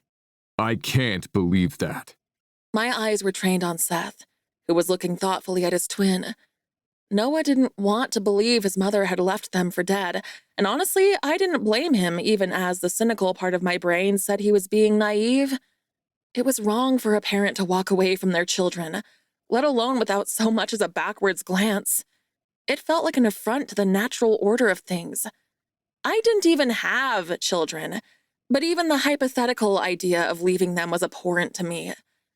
Maybe the guys wouldn't kick Bernadette out right away, which was unfortunate, but at least they had a fuller picture now to consider her with. She couldn't be trusted. I'll kill the deed conversation next time she brings it up, Noah said, his voice still rough. I was hyper-aware of his eyes on the side of my face as I dropped my gaze to the comforter, picking mindlessly at a thread. I mean, we'd had a solid few happy hours together, right? That's more than some people got in a lifetime. Maybe. What? That's not enough. We're going to at least bring up the foreclosure thing, right? Eli asked, looking outraged at the very thought they wouldn't. She told us her home was being renovated and she would just stay for the winter. That was obviously bullshit. I've got some serious fucking thoughts about that. I shushed him gently as his voice rose, laying a hand on his and glancing up at the ceiling. Yeah, we're going to discuss it. Noah replied in a hard voice. You need some more sleep first, Seth said, looking pointedly at Noah. Eli reached for the notebook with a questioning glance, and I slid it over the blanket towards him, physically feeling the weight lift from my shoulders as I handed it over. I wasn't sure I'd ever been the bearer of bad news before. I had a tendency to get too wrapped up in my own problems to involve myself in anyone else's. This whole maturity thing was even more draining than I thought it would be. Noah moved up the bed without argument, climbing under the blankets. I chanced to look at him from under my eyelashes, trying to gauge his mood. He didn't look angry. Mostly, he just looked exhausted. He quirked an eyebrow at me in invitation, and I released the breath I didn't know I'd been holding, crawling up the bed and tucking myself into his side. "You're not mad?" I confirmed as Seth and Eli quietly got up, apparently awake for the day. Not at you, He replied roughly, kissing my forehead and pulling me in closer. "Not at yourself either, I hope?" I replied pointedly. As the self-appointed protector of the group, I could absolutely see Noah blaming himself for not seeing this coming. "She's your mother, Noah. You shouldn't have to look for threats within your own family." I shouldn't have to. Noah agreed wearily. He'd been drained even before this conversation, and I doubted this bombshell had helped. I draped one leg over his hip and reached up to stroke his beard with one hand, obsessed with the rough texture under my palm. When we were ready to take that next step together, I was going to demand a beard burn on my inner thighs. "Sleep, Daddy Bear," You too, little thief. he replied softly, letting his eyes drift shut. Chapter 15. Eli. Seth and I quietly pulled on our jackets and boots by the front door before heading out into the darkness, heading towards the cold, empty cottage by silent agreement. We kept some camping equipment in there, and Seth immediately turned on the lantern and fired up the portable stove to boil some water. Even for bear shifters, it was fucking freezing out here. I sat on the floor next to the lantern, flicking through Ria's notebook, trying to make sense of her scribbles. Eventually, Seth joined me, handing me a cup of black tea and sitting down next to me. We should have known something was up, I said quietly, handing him the book. Seth hummed quietly under his breath. Perhaps we shouldn't have been so trusting, but I don't think it's so strange that we didn't look for signs of deception from our own mother. Seth, she didn't even look for us after the fire, I replied incredulously. We always assumed Dad burned the house down by mistake, but what if... I trailed off as Seth grimaced. But we were supposed to be getting better at talking about shit with each other, even when it was uncomfortable, so I persisted. What if she set the house on fire? We weren't supposed to be there, but she would have heard us come back, Seth said slowly. It's difficult to believe that any mother would burn down their home with their children inside. I don't want to believe that either, I agreed quietly, but I don't think we can rule it out. Seth ran a hand over his face, looking as exhausted as I felt. He and I were both guilty of being too hopeful when it came to Mom. She hadn't particularly liked the two of us growing up, and maybe we'd let that blind us as adults. Second chances and all that shit. She'd been such an asshole right from the get-go, which really should have been a big warning sign. Luckily, Rhea had our backs when we were too blinded by our mommy issues to see the danger right in front of our faces. So, Noah and Rhea, I said with a grin, trying to lighten the mood. Seth snorted. I'd like to think it was inevitable. Neither of them were as good at hiding their feelings as they thought they were. I'd like to think that too, but it was touch and go for a while there, I replied with a quiet laugh. I'd given up hope until Rhea cuddled up to Noah's pillow after he left. I knew in my bones that if Noah had continued keeping his distance and Rhea had told Seth and I she was ready for mating marks, we would have gone ahead with it, and that knowledge made my stomach churn with guilt. Mating was permanent and irreversible, and I would have cut Noah out without a second thought. All this time I spent thinking Noah was the asshole brother. Maybe it was me. I'm glad he's talking to Francisca. She's really good, I offered, maybe hinting a little because Seth could really do with someone to talk to as well, a shifter specifically, but he was just as stubborn as Noah. Good, he replied simply, not taking the hint at all. Damn it. We finished our tea and I made my way across the room to my workshop space, rummaging around to find the pieces I needed for my next project, while Seth found a pencil and began sketching in the back of Rhea's notebook. Usually I was the one barging into Seth's space and demanding company, so this was a little weird, but I didn't really want to hang out on my own at the moment either. The past 24 hours had been a head fuck. Not being able to get hold of Rhea was a massive low, but her turning up had been a huge high. Lazy afternoon sex with Rhea was a super high. Mom's reaction to her and the revelations Rhea brought with her was a record low. Shit, I just wanted one day of normalcy with my girl now that she was here to stay. As the room lightened a little with the rising sun, I set my tools down, giving Seth a pointed look. With a heavy sigh, he pushed to his feet, notebook in hand, as we headed back to the main house. Rhea and Noah were already awake and ready, making coffee in the kitchen. I paused to give Rhea a good morning kiss before heading into the bedroom to get dressed, hearing Mom moving around upstairs. Seth did the same, dressing quickly and heading back to the kitchen to make porridge, while I procrastinated a little longer, sitting on the edge of the bed. Confrontation really wasn't my strong suit. I'd only really had to deal with it with my brothers over the years. Noah shielded me from tricky conversations with outsiders. Fucking hell, Eli, you are a 32-year-old man. Get it together. Rhea pushed open the bedroom door without knocking, leaning on the frame with her shoulder, legs crossed at the ankles. Ready? She asked softly. I stood up and closed the distance between us, pulling her into my arms. I wasn't, but having Rhea here made it easier. She lit up the darkest shadows without even realizing she was doing it. If I'm not ready, I teased without any humor. Then you lean on the 3 other people in the room who love you. Rhea replied softly, placing a soft kiss on my sternum. I love you. I mumbled into her hair, wondering how the hell I'd gotten lucky enough for this woman to just wander into our lives, high as a kite, and take a nap in Noah's bed. I'd pretty much given up on the idea of ever finding a mate until Rhea had blown into our lives like a tornado. All right, let's do this. I sighed, intertwining our fingers and heading back towards the kitchen.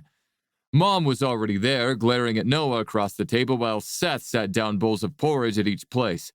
I felt extra bad for Noah. Aside from the shitty nightmare that had woken him up, he also clearly had no idea how to handle being on the receiving end of an angry Bernadette. The face she was pulling was usually reserved for Seth or me. She had a whole different stink face for Rhea. Are you working today? She snapped at Noah as Rhea and I took our seats. Yes. Well, when? She began, but Seth cut her off. Tell us about the renovations on your house. What? Mom asked, clearly taken off guard by the question. The renovations. Seth repeated coolly. though she probably wouldn't pick up the ice in his tone. She didn't talk to him enough to realize he wasn't usually this distant. A pipe burst. There was water damage that needs repairing, as I already told you. Mom snapped irritably. Her eyes flicked down to the table when she spoke, but the movement was so subtle I barely caught it. She was a confident liar, that was for sure. And then what are your plans? Seth continued. I glanced at Noah, who was watching the exchange quietly. It was unusual for him to take the back seat, but I got the feeling Seth was stepping up to save Noah the pain of doing it. Trying to get rid of me, son? Mom taunted, giving Seth a mocking smile. My spoon bent a little with how hard I was gripping it, and Rhea gently pried my fingers apart, stroking the back of my hand. Just wondering where you'll go, what with the foreclosure sale and all. Seth said flatly, staring unflinchingly at Mom's furious face. You interfering little witch!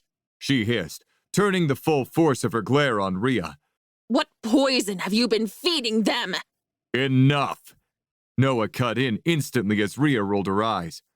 My personal finances are no one's business. She had no right! They're our business when you're staying in our home indefinitely and lying about why you're here, I snapped. Why have you been asking questions about our house? What are you accusing me of, Elijah?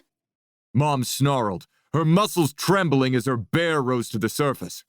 I simply wanted to make sure my sons were in a secure financial position after the hardships I experienced. Is that so wrong of me? By the sounds of it, she'd been living in a mansion, which didn't sound like such a hardship to me. Definitely not as hard as building a cabin in the woods from scratch as teenagers, but what the fuck did I know? You tell us, Seth replied, utilizing every ounce of his famous self-control. This property belongs to Noah. We aren't concerned about our financial stability. You're welcome to confirm that with Chase Wyatt, who helped us navigate the legalities when we first arrived here, the trustee who was a friend of Grandpa's, or the lawyers involved. I blinked, not remembering any of this shit. I'd only been 10 at the time, and the 5-year age gap between me and my older brothers had felt huge back then. I should probably tell them more often how much I appreciated everything they did back then. Most of it was Noah, since Seth had been struggling with his bear. All I ever wanted was for you to be healthy and happy, and made it to nice bear shifter women.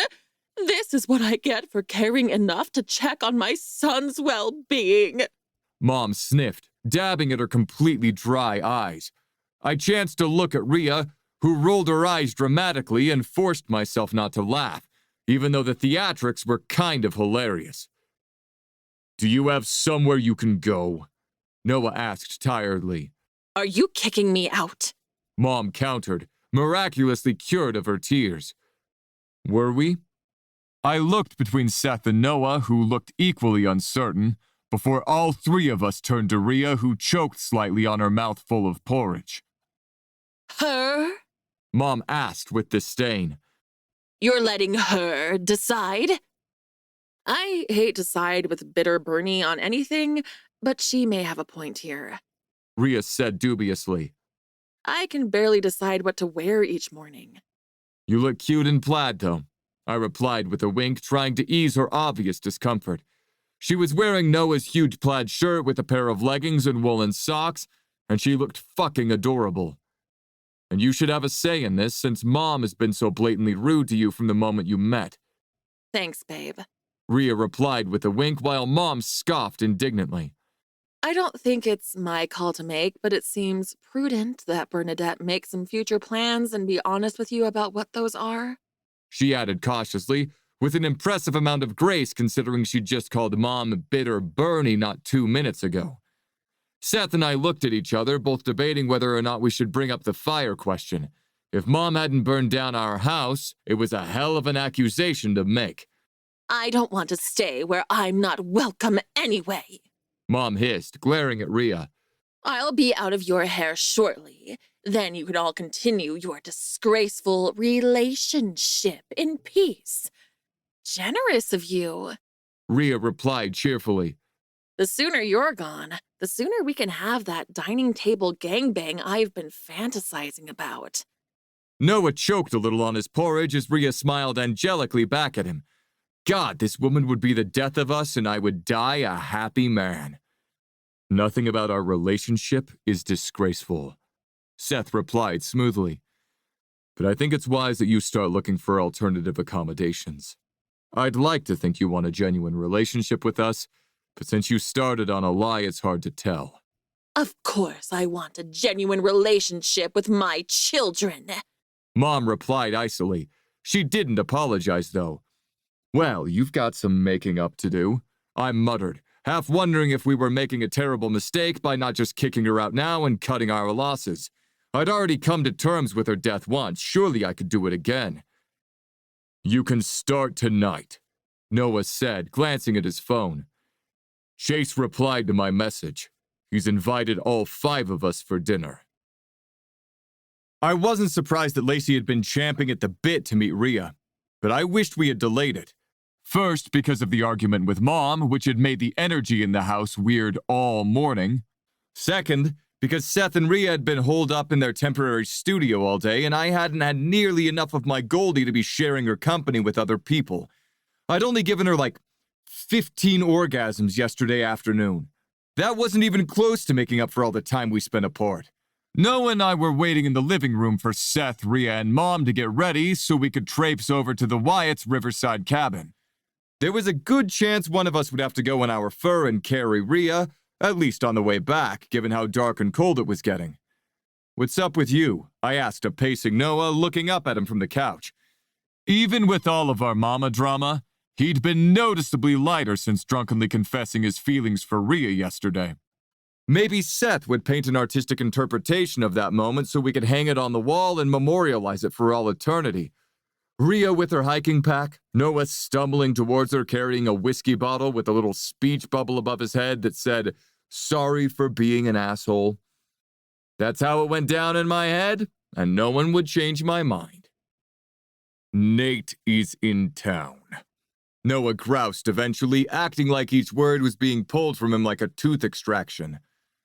So? I asked. Chase's younger brother was awesome, even if he was kind of weird. Unlike most shifters, he wasn't pack-oriented in the slightest. He traveled on his own most of the year, coming back occasionally to visit his family before getting itchy feet again. So? Noah said exasperatedly. He's unmated. Oh. Oh, shit. Doesn't matter, I replied, shaking my head determinedly. Even if he sets his eyes on Rhea, she is a total goner for us, I'm confident. Damn it, Nate was super cool and good looking, though. Ready? Rhea asked, emerging from the bedroom. She was dressed comfortably in warm enough clothes to hike through the forest in, but she always looked like a fucking supermodel in my eyes, even when she was naked. Especially when she was naked. Seth emerged behind her, and we waited in silence as Mom ominously descended the stairs. Seth and I had wanted this meeting to happen since before New York for Rhea's sake.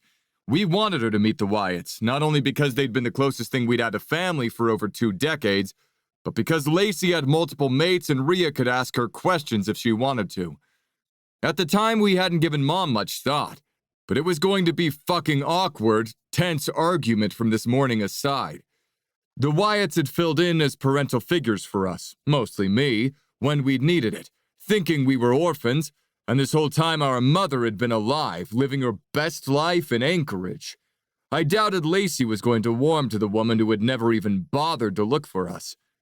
Let's get on with it then, Mom snapped, striding past us towards the front door. She looked impressively high and mighty for someone wearing a pair of her son's jeans rolled up several times and belted, and an oversized knit sweater. I almost admired her confidence. Seth and Noah exchanged a grim look while Rhea glared openly at Mom's back. At least Rhea and Lacey would find some common ground. They could bond over their mutual dislike of Bernadette. It wasn't a long walk to the Wyatt's house, and Rhea stuck at my side the entire time, mostly asking questions about my woodworking projects. She was working overtime to keep the atmosphere light, and I squeezed her hand to let her know I appreciated it as we approached the house.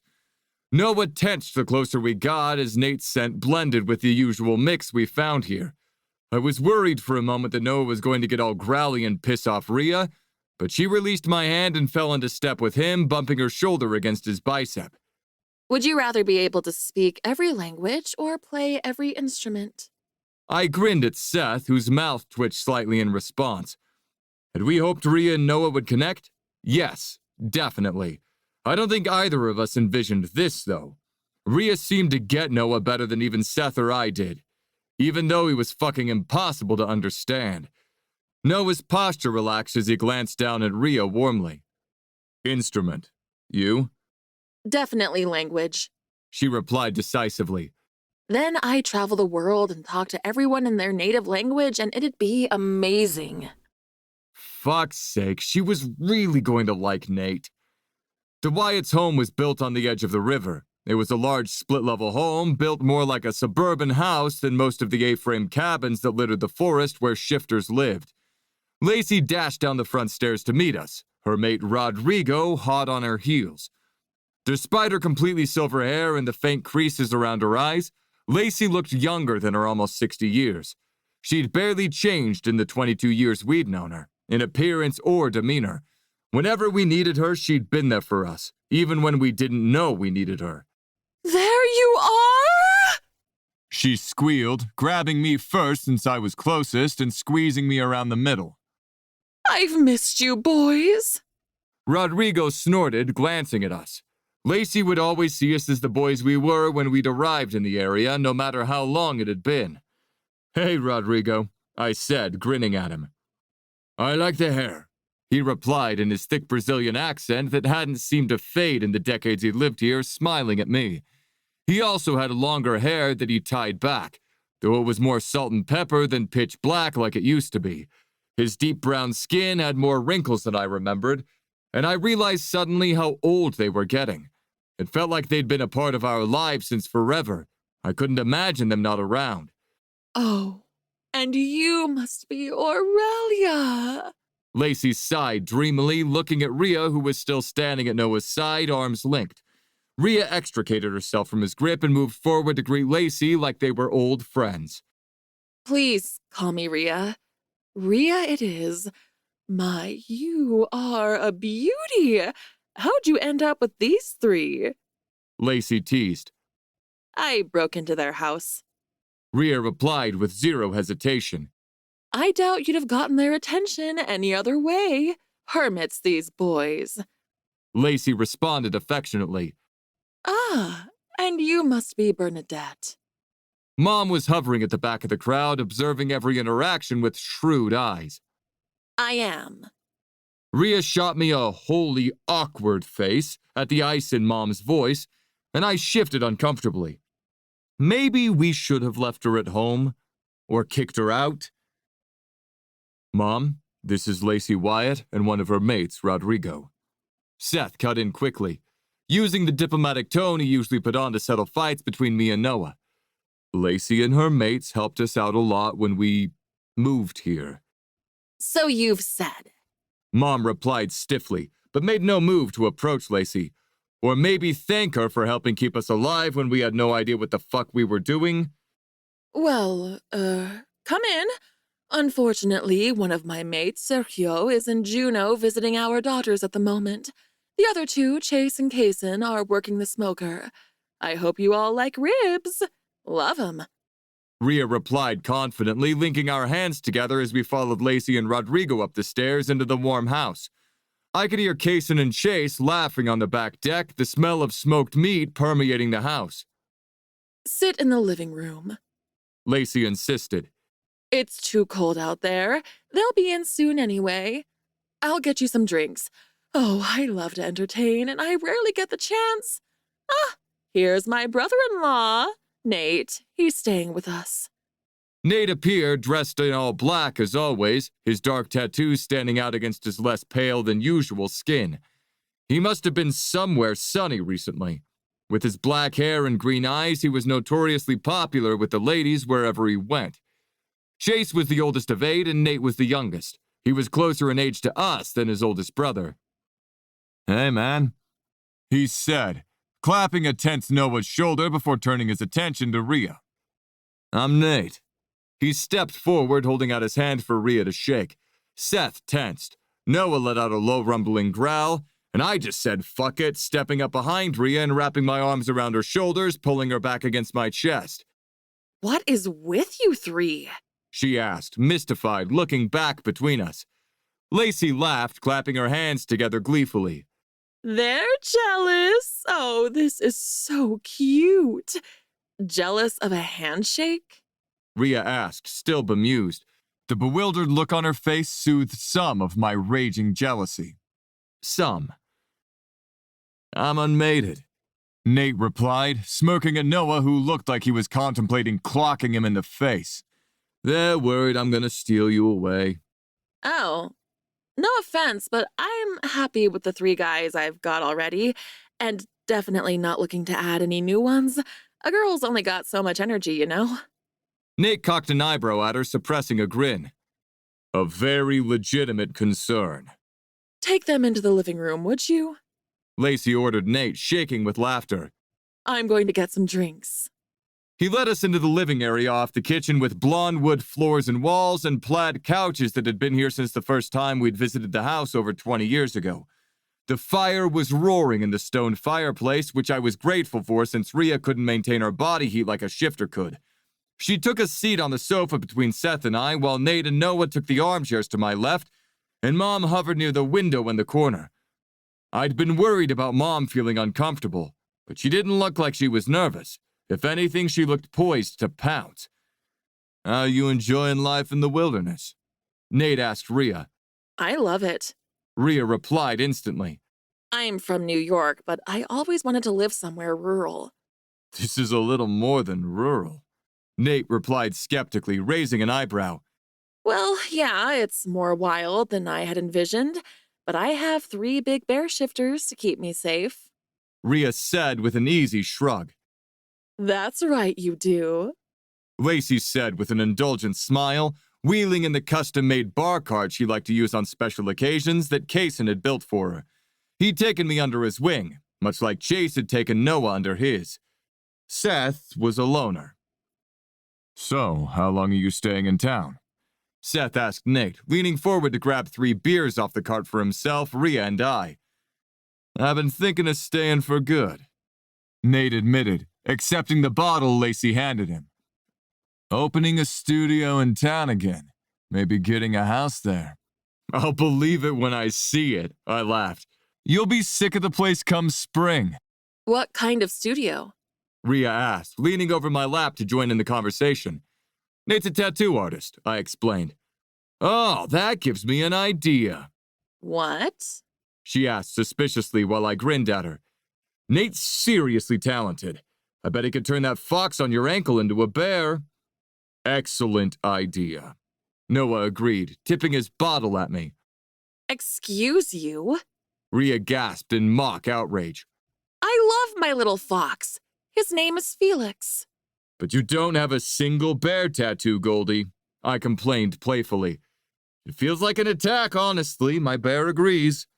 You're right. Rhea agreed seriously, turning her attention to Nate.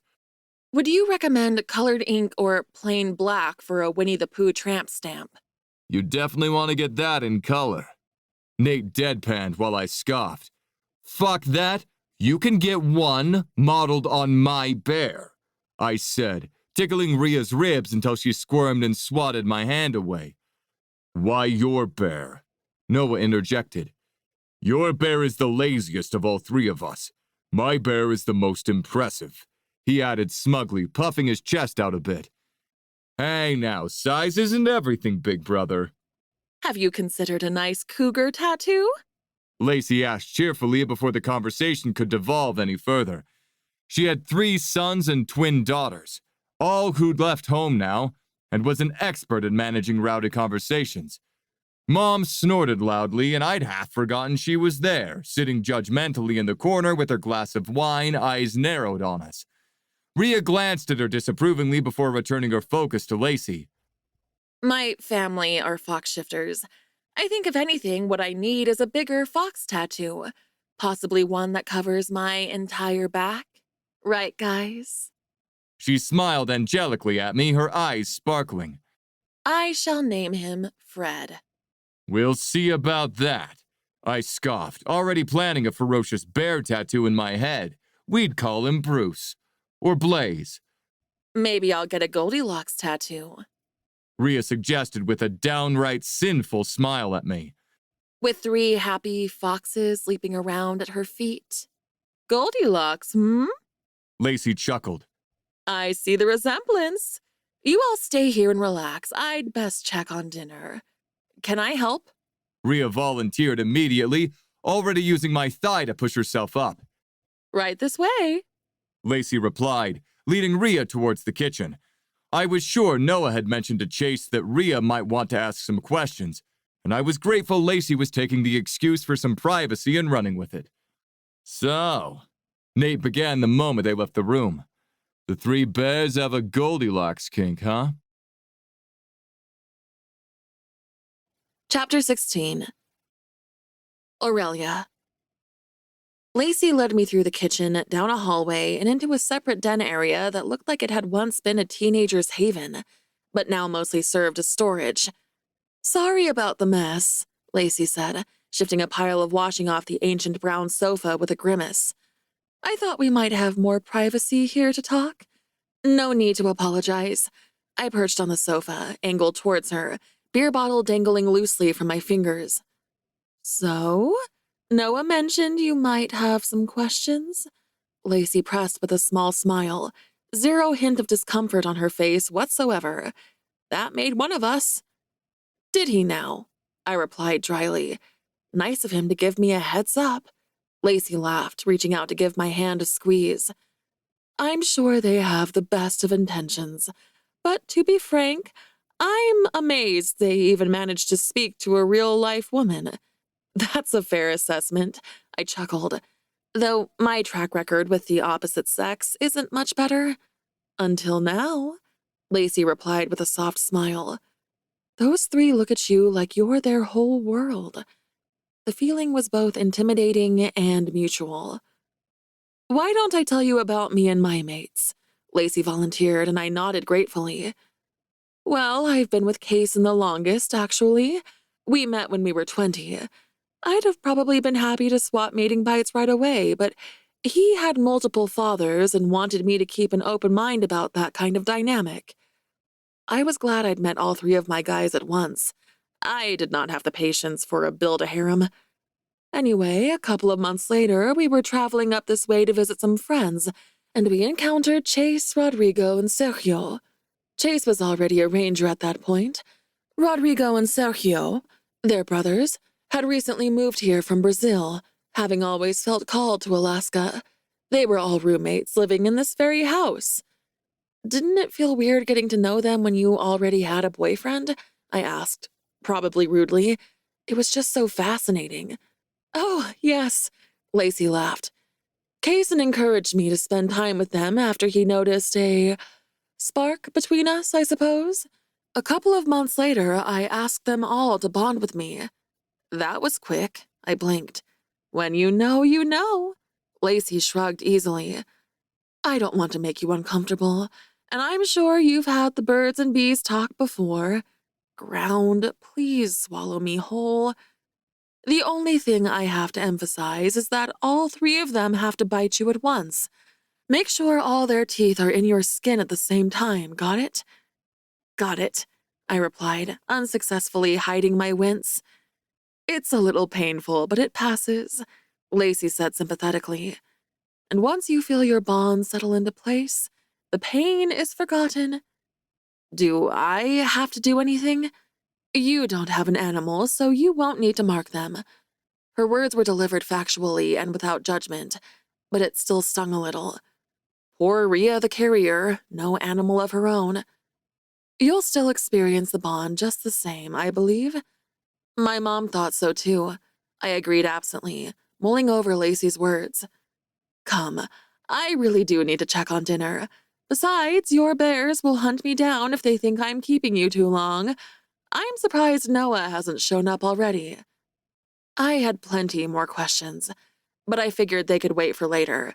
because I was staying, and I had time to get to know Lacey and her mates and build lasting, grown-up friendships in my new home. The thought made me stupidly happy. This dinner turned out to be exactly what I needed. Making small talk was basically nightmare fuel for me, but chatting with the Wyatts had been a breeze. Plus, it was a welcome reprieve after the awkward confrontation with Bernadette at breakfast. Lacey had attempted to engage Bernadette in conversation twice once we'd gone back to join the others, but she'd only got a sucked lemon face in return, so now she'd given up. We moved to the enormous dining table where Chase and Kaysen, both as friendly as Rodrigo, Lacey, and Nate, had set out enormous platters of smoky barbecue ribs, and Lacey and Rodrigo had laid out mac and cheese, bacon-wrapped carrots, baked potatoes, and butternut squash. I didn't know what you liked. Hopefully there's something for you, Lacey said apologetically. I like all these things. Seth, we're going to have to step up our game, I said with a pointed look at him. We don't visit town as much as they do, Seth replied, though he looked pleased that I'd volunteered to cook with him.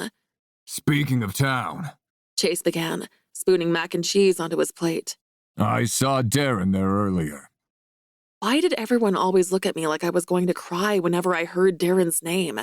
He was a dick. But my last memory of him was lying on the concrete covered in blood after Noah had beat the snot out of him. It was quite a fond memory, actually. I hope he was moving boxes. Noah rumbled. He has a month to leave town. What? I asked, glancing up at Noah in surprise, spoonful of mac and cheese halfway to my mouth. I told him to leave. He shrugged unapologetically, and I tried to decide if that upset me. On the one hand, I was trying to get better at handling my own problems. On the other hand, I never wanted to see Darren again. I decided to be fine with it. I don't think he's been up to his cabin. Chase volunteered. I've been in that area a few times and haven't picked up his scent. Outrageous that he tried to hide the fact he was a shifter from you, Lacey muttered, shaking her head, as if you wouldn't find out. I might not have, I admitted, the thought sending a shiver of fear through me at how close I'd come to making that mistake.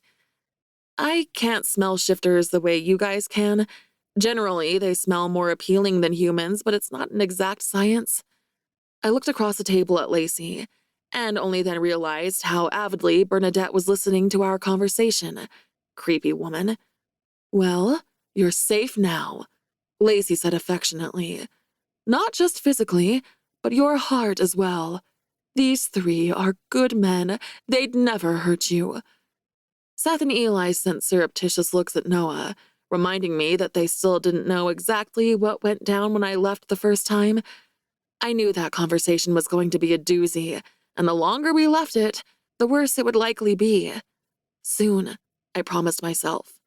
We'll keep an additional eye out for Darren. Chase volunteered, looking at Noah.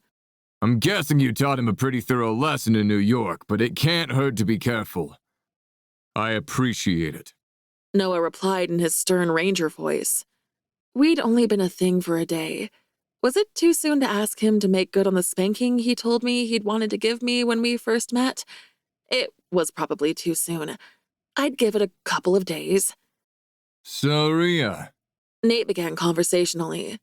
on a scale from 1 to 10, how hard did Eli fall in love with you at first sight? Most of the table laughed, but Eli grinned at me, entirely unapologetic. 11.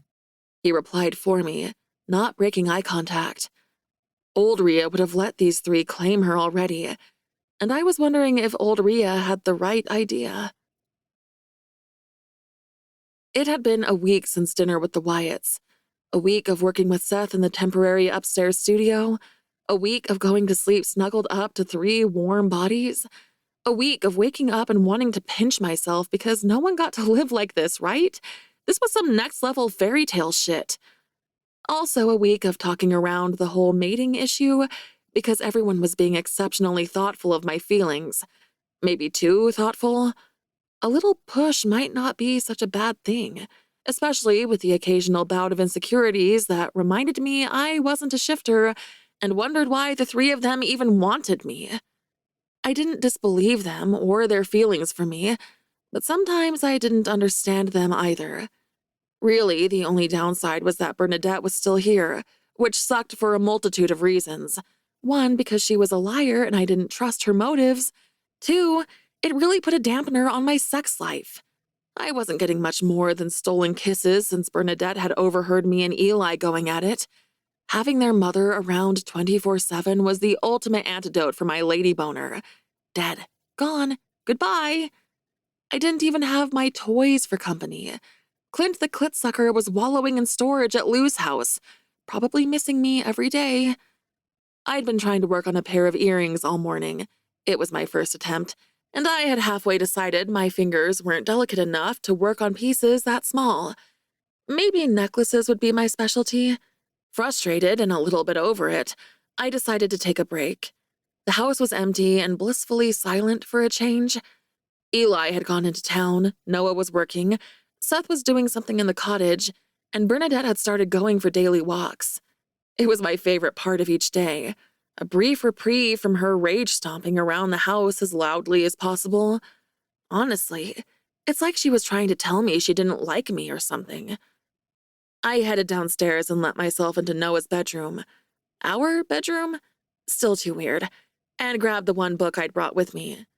It was a Regency romance I had read roughly a million times, but it was still my go-to when I needed something familiar. Some stories were like warm, fuzzy blankets that welcomed you back into their snuggly embrace, no matter how many times you read them. I made myself comfy in the middle of the enormous bed, lying back against the pillows and cracked the book open, getting lost in the trials and tribulations of Lady Elizabeth and her devilish Duke, Edmund. Edmund was a gentleman on the streets and a dom in the sheets. Edmund could get it. I was so absorbed in what I was reading that I didn't realize I wasn't alone in the house until Noah strode into the bedroom. He paused at the end of the bed, running his eyes up the length of my legs, over my leggings and Seth's sweater, until he reached the book. Some Regency romance novels had pictures of elegant women in flowing Regency gowns on the front cover. This was not one of those novels. Duke Edmund was pictured in all his shirtless glory, wearing the hell out of a pair of tan breeches. Lady Elizabeth's dress was hitched up to her thigh, pulled down at the front to expose her heaving bosom. There wasn't any doubt as to what kind of book I was reading. This one had been known to be a one-handed read if I was in the mood. Noah's nostrils flared, and I realized too late that I was kind of in the mood now. I mean, I was kind of in the mood always with the attention of three hot as sin guys constantly on me. If Bernadette wasn't here, I'd be walking side to side all day, every day. What are you reading? Noah asked, his voice pitched an octave lower than usual. Desire fluttered low in my belly, like his voice had a direct line to my libido. Just catching up with two of my favorite characters, I replied, surprising myself with the sultry tone in my voice. Want to join me? It was kind of a loaded question, and I'd surprised myself by asking it. Noah and I had never gone past kissing before. Not that I hadn't wanted to. I'd just been worried about drowning in the emotional deep end that was Noah and needed to take my time before we had gone any further. New, Rhea. Thinking about consequences and shit? Are you sure? Noah asked, eyes blazing with heat. He was holding his body unnaturally still, hands clenched at his sides like he was physically stopping himself from coming any closer until he had an unequivocal green light. I'm sure I'm ready. Oh man, we were totally doing this. It was happening. Green light. Lust had taken the reins and my heart was happily along for the ride. Noah had already stripped off his outdoor layers and he proceeded to ditch the rest of his clothes like he was putting on a show just for me. Jeans dropped to the floor. His shirt was unbuttoned painstakingly slowly, pulled down one arm at a time. His fitted singlet was the last thing to go, leaving him in just a pair of boxers that did nothing to hide his excitement. Oh, it was on. Gimme, gimme, gimme. He climbed up on the bed next to me, lying down casually on his back, hands resting on his fucking ripped stomach. His torso was tanned enough to make me think he spent the brief summer months sans shirt the whole time, and that visual made my mouth water. I'd enjoy summer here. Read it to me.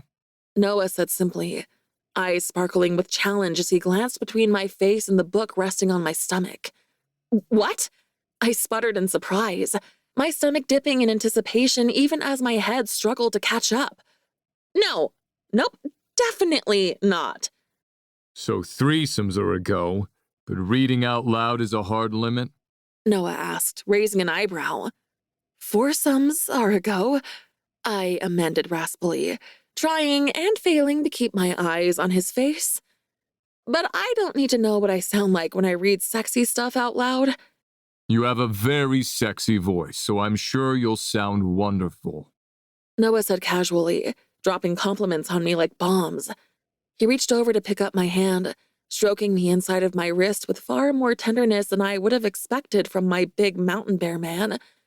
Besides, I want to learn what you like. I'd hate to leave you unsatisfied. I was unsatisfied now, and the deep, rumbling tone in which he'd said those words made me think he was well aware of that. You couldn't compete with Duke Edmund, I replied instantly, shaking my head, even as his soft ministrations against my wrist echoed in other, far less innocent places. Try me. Noah gave me a wolfish grin that made my toes curl, his dark eyes flashing with hunger. Way to go and issue him a challenge, Rhea. He tugged gently at my oversized sweater, and I sat up to pull it off, leaving me in a tank top and leggings, goosebumps breaking out all over my arms that definitely weren't just from the cool air. Noah rolled onto his side as I leaned back against the pillows. His body heat right next to me was enough to keep me cozy. My heart was beating double time in my chest, desire and anticipation building within me, and there was no way he couldn't hear it. Part of me felt like I should shrug it off, make a joke or a sarcastic comment to deflect, but an overwhelming desire for Noah to see me won out. No more hiding. Okay, I began, clearing my throat. So, Edmund just found Elizabeth trying to run away because she didn't want to marry his foolish cousin? And then what happens? Noah asked against my skin, his lips dropping light kisses over my shoulder. The scratch of his beard nearly made me giggle despite the thick sexual tension in the room, and I was more than a little curious how it would feel between my thighs. I replied, entirely distracted and trying to remember the question. Then he drags her into his study and admits he wants her for himself, and they fuck on his desk. Very good. Noah murmured, tugging the thin strap of my tank top aside to kiss my collarbone. He sucked hard enough at the base of my neck to leave a mark, and I almost forgot what we were supposed to be doing. Now read. I can't believe I'm doing this, I muttered, even though the idea was kind of hot. Or a lot hot. How many times had I imagined Edmund, the brooding duke, throwing me over a desk and ravishing me? Edmund loosened the top of her chemise, tugging it down to expose her heaving breasts. Pink nipples pointed with desire? I began, my voice catching at the feeling of Noah's tongue on my skin. Oh my God, I can't do this, I laughed, face heating. Keep going. Noah encouraged, tugging down my top. I'd only packed 2 bras in my hiking pack and was mostly letting the girls live their best bouncy life at the moment. I don't know what the fuck a chemise is. Noah began, following each inch of exposed skin with his tongue. But I know where your nipples are. That's certainly reassuring. I laughed breathily, sitting up so Noah could pull both straps down and tug the tank top under my breasts. They popped over the top of it, my nipples very much pink and pointed with desire, Lady Elizabeth style. You are beautiful, little thief. Read on. Noah insisted as I laid back against the pillow.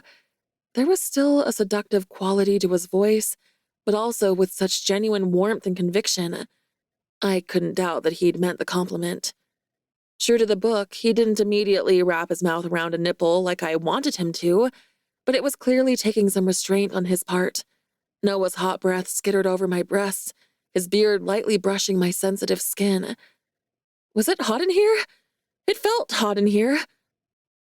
Edmund's strong hand slid up Elizabeth's thigh, her legs shaking with wanton lust as his fingers neared her most intimate region. As I read, Noah yanked my leggings and socks off, his breath hitching as he took in my naked body, laid out for him like a very willing feast. He looked at me like I was the most beautiful woman he'd ever seen, like he couldn't believe I was real. His calloused hands skimmed reverently up my inner thigh, hovering just an inch away from where I wanted him, waiting for me to read on. Bastard. My pussy was in agreement with that assessment, clenching around nothing. Even when he'd been his most assholish self, I'd always been attracted to Noah. My body was not okay with drawing this out. My body wanted his dick. Yesterday. Stupid foreplay. I adjusted my hold on the book and kept reading, trying to remember how long it took for Edmund and Elizabeth to get to the good bits. Was it normal to feel this way? Elizabeth felt both too warm and not warm enough. Her skin was unnaturally tight, sensitive to just the slightest brush of Edmund's fingers. To say nothing of how exceptionally damp she felt between her thighs. Was such a thing natural? She prayed it was as Edmund's fingers lightly traced her femininity. The sudden surge of desire made her gasp. Reality emulated fiction as Noah's fingers parted my folds, one blunt finger lazily circling my entrance. My hips arched of their own volition. The book shut loosely around two fingers to hold my place. Nice and damp, Noah said approvingly, sliding his index finger partly into my pussy before withdrawing it again. The fucking tease. For all his relaxed words and almost unaffected tone, I could feel the erection straining against his boxers, pressed hard against my thigh. You're really getting into character. Shut up! I laughed breathily, opening the book again. I mean, if we were doing this, I wasn't about to stop right as things were heating up. One of Edmund's strong fingers pressed into Elizabeth's most intimate area. Fuck! Keep reading. Noah rasped, the heel of his palm grazing my clit as he pushed one finger inside me as far as he could go. His lips closed around a spot high on my neck, sucking another temporary mark onto my skin, his teeth scraping gently as he pulled away. Noah moved back for a moment, eyes burning into the forming bruise like he was assessing it, or assessing the position. I doubted it was coincidental that he was marking me the only way he could, for now, until we were ready for something more permanent. Before, Edmund added a second finger, pressing against the barrier of her innocence. Noah chuckled against my skin, and I laughed. Yeah, you're not going to find that. Without hesitation, he added a second finger, finding that sensitive spot inside me and doing that come-hither motion that felt so fucking good, but I couldn't pull off on my own with my short fingers. I slid my palm over his roped forearm to rest on top of his hand, encouraging him to put more pressure on my clit. I wasn't made of glass, and Noah didn't have to be quite so gentle with me.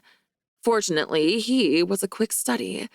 My muscles fluttered in anticipation as he ground against my clit just right. There's a whole bunch of talking about them getting married, and, oh, they're supposed to be in Edmund's study. Elizabeth is sitting on his desk. I managed to get out between gasps, my stomach muscles already contracting with my burgeoning orgasm. Noah rolled away wordlessly, taking the fingers that had been doing excellent things inside my pussy with him, and quickly cleared the top of the chest of drawers. He returned a moment later, scooping me off the bed and setting me down on the edge of the dresser. You are committed, I breathed, spreading my knees apart so there was room for him to stand between my legs, shyness well and truly forgotten. Read. Noah replied with an arrogant smirk. He was almost unfairly cool and collected, even as his dick bulged against his boxers like it was a heat-seeking missile and I was the heat. Edmund unlaced his breeches. Down went Noah's boxers. And he pulled his manhood free of his trousers. Elizabeth had never seen such an organ up close before, and her eyes widened at the sight of it, even as a low-simmering hunger curdled deep in her belly. Noah was stroking his dick, casual as you please, looking at me with one expectant eyebrow raised. What? You're supposed to be admiring it. He replied smugly, glancing down at his cock. Oh my God, I laughed, licking my lips and making a show of examining his admittedly fantastic dick. Long, girthy, and standing at attention. I was going to be walking funny for days, and I couldn't wait. Oh my, I said, doing my best Southern Belle impression, fluttering a hand over my heart. Mr. Bernard, however will it fit? Isn't your book set in England? Noah asked with a sexy grin that made my heart skip a beat. Well, sorry if I don't know how to do an English accent, I replied primly, my attention dropping to his cock again. I was more than ready to take that for a test drive, and he was still teasing me. Read on, my lady. Noah's fingers slid back inside me again, resuming their delicious attention. He found that perfect spot inside me, and my eyelids fluttered, oxygen suddenly hard to come by. You ready for some old-timey dirty talk? Okay, I inhaled, picking up the book again and attempting to steady myself, only half believing the words on the page were actually about to come out of my mouth. If this wouldn't push him over the edge, nothing would. Look at it, my love. Look at me. This cock is the only one you will ever see, that you will ever need. This first time between us may cause you discomfort, but before long your quim will come to crave the feeling of my cock taking you, fucking you. You will be on your knees begging for me, rucking up your skirts to try to ease the ache, first thing each morning and last thing each evening. The blush that had started in my cheeks was probably down to the tips of my toes by now. Why hadn't I made Noah read the male part? My role-play game needed work. And what does Lady Elizabeth say? Noah asked in a husky voice, probably imagining me on my knees begging for cock first thing in the morning.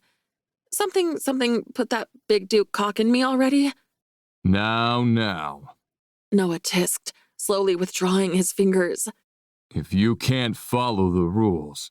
Fine, I sighed, attempting to clamp my thighs shut to keep his hand in place, frustrated that his hips were in my way.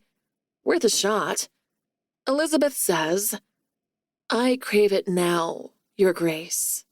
Edmund. You will call me Edmund, I continued, dropping my voice to mimic Edmund's manly affectation, or how I imagined it anyway.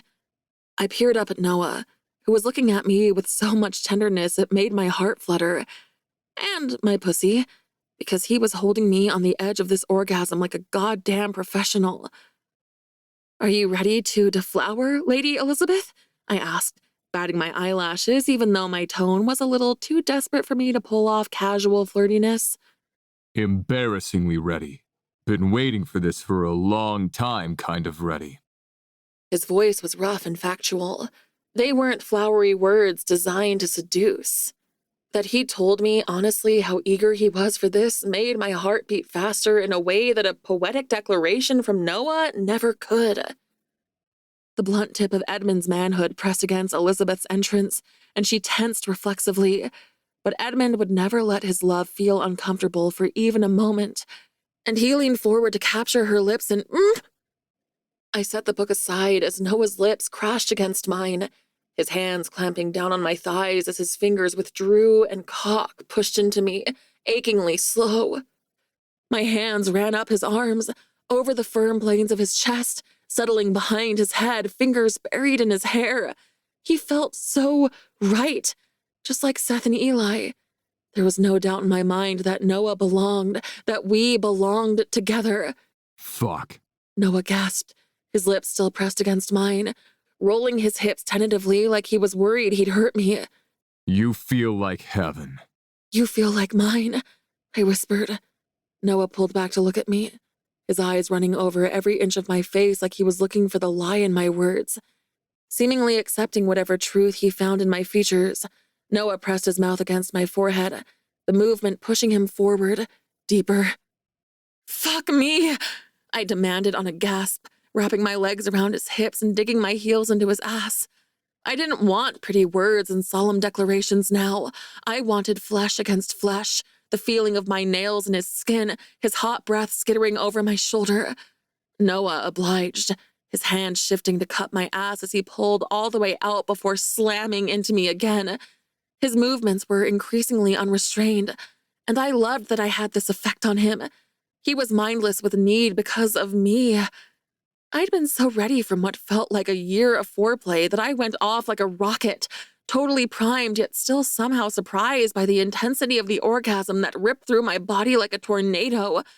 My nails dug into Noah's skin, probably drawing blood, anchoring me to him when it felt like the bliss was going to carry me away. Christ. Noah choked out as I contracted around him, his fingers flexing teasingly on my ass. So fucking tight. The dresser shuddered ominously beneath me, and without skipping a beat, Noah slid his forearms under my bent knees, his hands gripping me around my ribcage as he lifted me up. I tightened my grip around his neck, expecting him to drop me on the bed and keep going, but no. Mr. Overachiever was just going to hold me in midair and fuck me like a goddamn Olympic god with all his rippling muscles and superhuman strength. My eyes rolled back into my head as Noah lifted me and let me slide back down his length, his cock hitting every sensitive spot inside me along the way. The weightlessness, his confidence, the feeling of his body alone supporting me only heightened my arousal. He was so fucking strong. A dangerous predator if he wanted to be, but I was entirely safe and secure in his arms. I fisted his hair, yanking his face closer, kneading his lips on mine. Noah obliged, letting me control our kiss while he focused on fucking me senseless. The orgasm that seemed to sneak up out of nowhere took my breath away. My mouth flew open in a silent scream against his as I contracted around him. Fuck. Noah cursed, his movements faltering slightly. Feels so goddamn good. You are amazing. He pulled me closer as I rode out the waves of bliss, lying me gently on the bed and covering my body with his. I was vaguely aware of Noah finding his release, burying himself in me as deeply as he could, whispering, Aurelia. like a prayer against my skin, pressing kisses everywhere he could reach. Slowly, I returned to this dimension, and my eyeballs functioned enough for me to absorb the expression on Noah's face. I'd never seen him so unguarded. I reached up before I even realized I was doing it, stroking the smooth skin between his eyebrows, his unfurrowed forehead, before running my fingers through his beard to cup his relaxed jaw. He was like a harmless, fluffy teddy bear post-orgasm. It was glorious. Noah carefully rolled us both so he lay on his back with me draped over him, still joined, which I was 100% fine with. I needed a minute to recover, but then I wanted a whole lot more of that. Noah and I had some catching up to do in more ways than one. I propped myself with one arm across his chest, using the other to keep touching his face because I couldn't fucking help myself. He'd always been so unmovable, so untouchable, that touching him like that was a pleasure I couldn't deny myself. I always knew you liked me. You totally fell for me when we picked vegetables that time and bonded over potatoes, I told him, feeling a little smug. Noah grunted, and I knew by now that it was his negative grunt rather than his affirmative grunt. One grunt was gruntier than the other grunt. Before that? I teased. Maybe when we played Trivial Pursuit together and I basically carried our team? Another grumbly grunt. Earlier than that? You secret marshmallow. I sighed thoughtfully. Maybe when Darren showed up, and you totally wanted to kiss me and I told you to fuck off? Negative grunt. Beer twitch. Barest hint of a smile. Stop it. Next you'll be telling me you believe in love at first sight, Daddy Bear. You're a menace. Noah grumbled, sliding his hands down my sides to grab my hips, his cock already stirring inside me. Already? I breathed, wiggling back for more friction. I've waited a long time for you, thief. I pushed up on my hands, resting them on his warm, solid pecs and rolled my hips. Well then, let's not waste any more time. Chapter 17. Aurelia. Just 5 more minutes. I probably needed warmer pajamas. It was too hard to get out of bed wearing thin leggings and Eli's long-sleeve top, even though I knew the fire had been going all morning. One thing I'd learned about living in Alaska is that people got up fucking early. It made sense. There was a lot to do to keep the place running, especially in winter. Noah kept the firewood stocked, but Eli was the one to light the fire first thing in the morning to keep the cabin warm, mostly for my benefit, probably. And Seth always got up early to make breakfast for everyone. He was like the king of porridge. Everyone got their own bowl, made to their exact specifications, left out on the bench for us until we each got around to eating it. He even made breakfast for Bernadette, even though she was a miserable cow about it and didn't deserve such nice treatment. Noah had work most days, which he never seemed overly enthused about, though this morning he'd gone to see Francisca, feeling more than a little apprehensive but resolved. Proud didn't even begin to describe how I felt seeing him tackling his demons. It was more like awe. Noah was an inspiration to me. I kept meaning to get up at the ass crack of dawn like the guys did, being a team player and all, but I just fucking hated waking up early. Was that such a crime? It'd be the one vice I took to my grave. I could do other helpful jobs during the day. I'd been making lunch for everyone so Seth didn't have to, and helping him out with dinner. Plus, I cleaned during the day when I wasn't working on the small stock of jewelry I was creating and photographing, ready to list online when we next went into town. I'd practically interrogated Noah on his seed germination plans for spring, eager to learn the ropes and help him with the vegetable garden. I'd happily take on more, but I had a feeling all three of them were worried that snow would turn me into an icicle. I'd been insisting on daily walks, but as the days grew colder, all three of them seemed more convinced I would freeze and shatter on impact, and it wasn't even winter yet. They'd learn. They were hardly the first shifters to assume my almost human body couldn't handle anything less than ideal weather conditions, and these three had almost no experience around humans as a frame of reference. Goldilocks, let down your hair, Eli sang, striding into the room and launching himself onto the bed. I squealed, rolling to the side before he could crush me with his enormous body. You're thinking of Rapunzel, babe, I laughed. Also, do you mind? It's early and I value my ribcage. Eli scoffed. It's 10 a.m., Rhea, and as if I would have hurt you, I'm offended you would even suggest it. Seems like a reasonable concern to me. Seth drawled, letting himself into the bedroom and walking around to my side of the bed, coffee in hand. Hallelujah. You are pretty clumsy. I am not. Eli shot back, affronted, as we both scooted into a sitting position against the headboard. Your bear is the clumsiest of all three of us, Seth pointed out, handing me the cup like the angel he was and sitting down on the edge of the bed.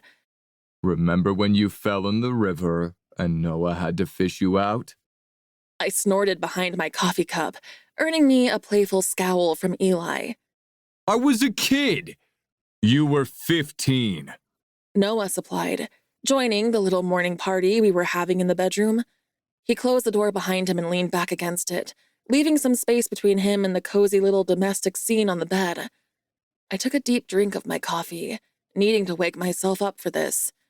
I'd mentally prepared myself for Noah to be feeling stressed and maybe a little distant after his therapy session, but that didn't make it easier to see him standing there looking so uncertain. Yesterday, he and I had been so close, physically and emotionally. There had been no barriers between us.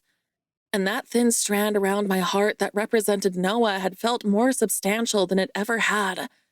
I already knew this journey wasn't going to be a straight road, but it was still difficult to see hints of those walls coming back up. Noah? I asked tentatively. Eli and Seth seemed to realize then that something wasn't quite right, looking at their brother sympathetically. There's something I wanted to talk to you all about. Noah began, looking more uncomfortable than I'd ever seen him. Okay, I said slowly, gently, cajoling him like I would a wild animal. "Why don't you come a little closer?" He moved to the end of the bed, leaning against the closet door rather than sitting with the three of us. I took another big gulp of my coffee before setting the cup on the nightstand and folding my hands over my lap. Whatever was bothering Noah, it wasn't quite like the therapy hangover he'd experienced last time. No, I had the feeling he wanted to tell us something, confess something, and I was pretty sure I knew what that was. The tension in the room ratcheted up by 11, both Eli and Seth on guard, preparing for the worst based on Noah's body language. Maybe they weren't the best at communicating with each other, but they bounced off each other's energy almost seamlessly. Oh shit. I might have had to be the voice of reason. I don't think I'd ever been less suited for anything in my life. "What's on your mind?" I asked Noah, giving him my most encouraging smile, which probably came out looking a little deranged. Foreboding crawled ominously up my spine, and I tangled my fingers together before anyone could see my hands tremble. As you know, I went to see Francisco this morning. Noah began, fidgeting with the hem of his plaid shirt. He paused for a long moment, and I exhaled a quiet sigh of relief that Seth and Eli didn't rush him to continue. Honesty is important. Noah said eventually, like he was fighting to find the words in his head to say what he had to say. "It is?" I agreed slowly, dread unfurling in my gut as he confirmed my suspicions. I knew what this was about, and while I thought he was doing the right thing, I could also see how badly it was going to be received. The little bubble of happiness we'd been living in had been so nice. Short-lived, but nice. This was like watching a car crash in slow motion, standing helplessly on the sidelines. The first time Aurelia was here, you wanted to know why she left, what I did to make her leave. More tense silence. Despite the cool temperature, my palms were growing sweaty, and I attempted to wipe them discreetly on the blanket. I blackmailed her. Noah said in a rush, squaring his shoulders against the impact of his own words. I told her if she left quietly without saying goodbye, I wouldn't report her for the stolen weapon she was carrying. Eli sucked in a breath, his hand reaching for mine on the bed instantly, tugging my clasped palms apart. I tangled our fingers, giving his a supportive squeeze as defensiveness rushed to the fore, vaguely registering Seth's knuckles turning white as he fisted the blanket next to me. It sounded terrible. It was terrible, but it was in the past. Noah had apologized, and I didn't want it to get in the way of our future. "Was it his finest moment?" I asked, looking at Eli, willing him to see how strongly I felt about this. "No, obviously not.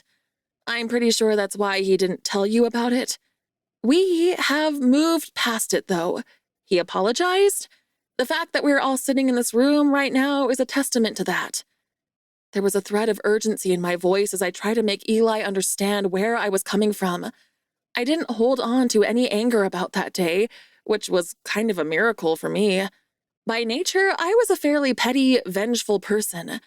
If I could let it go, Eli could too.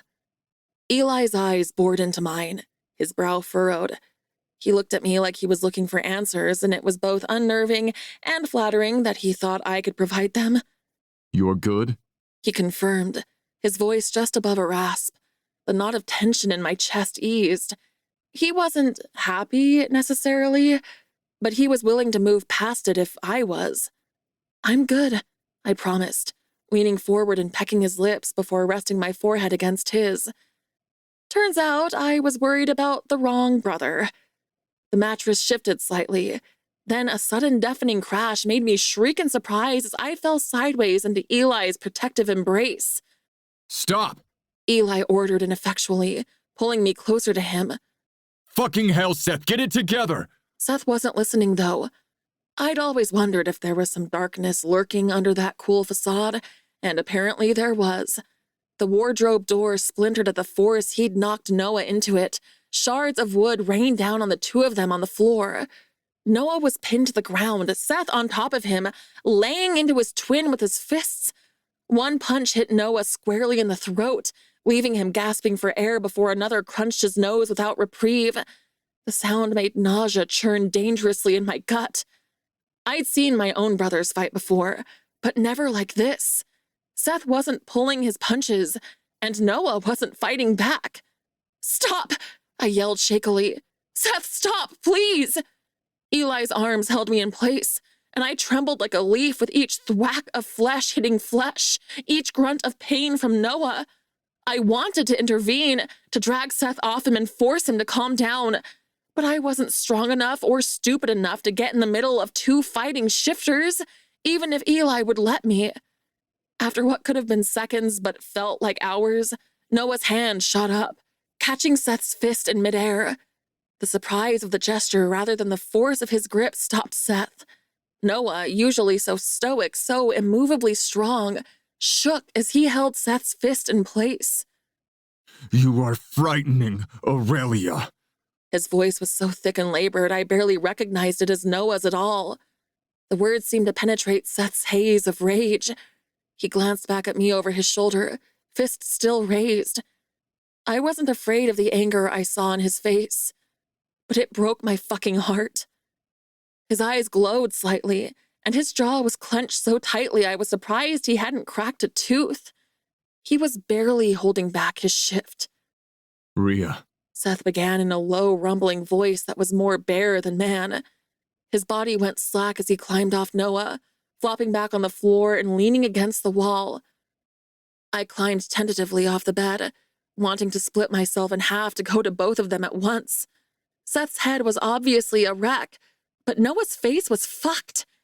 His dark beard was soaked with blood from his broken nose, and both his eyes were swelling at an alarming rate. Panic seized my lungs like a vice, tightening, tightening, tightening. "I'm fine, little thief." Noah assured me, somehow reading the panic on my face despite his almost closed eyes. "I'll heal in no time.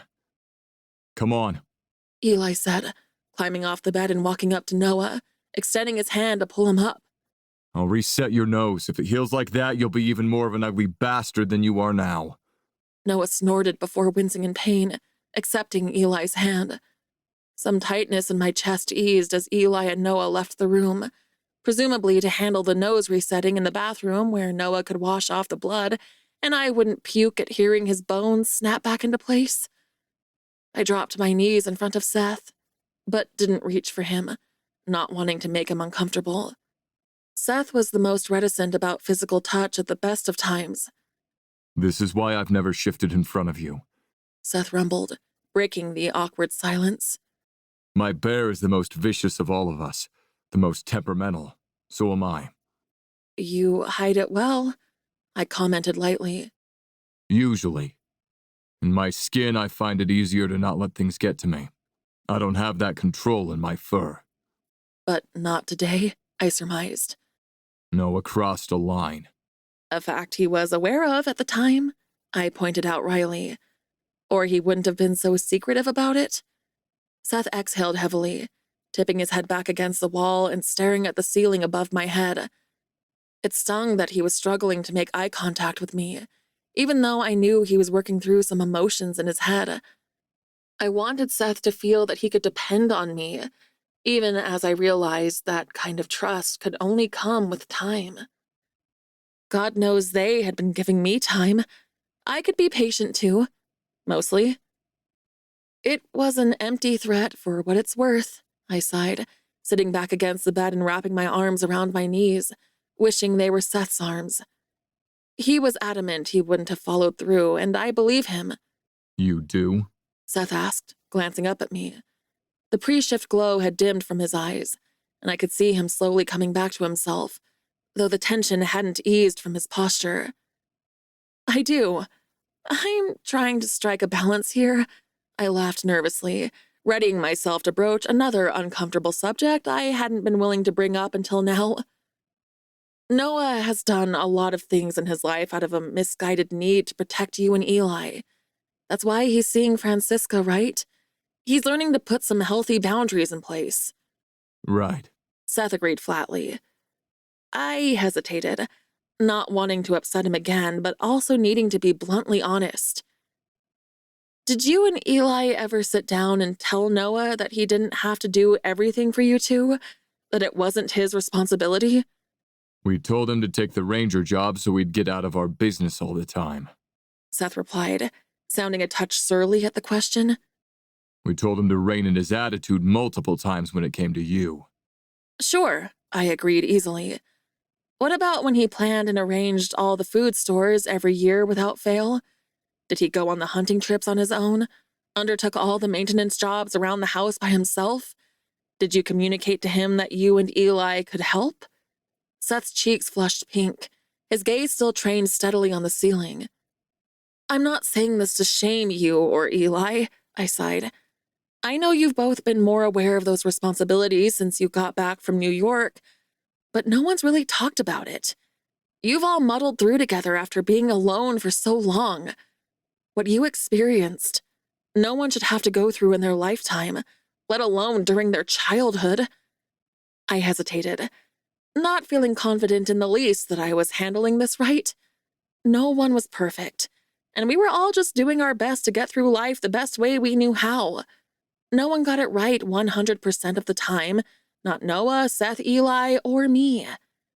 I know I've let Noah take the lead when it was convenient to me.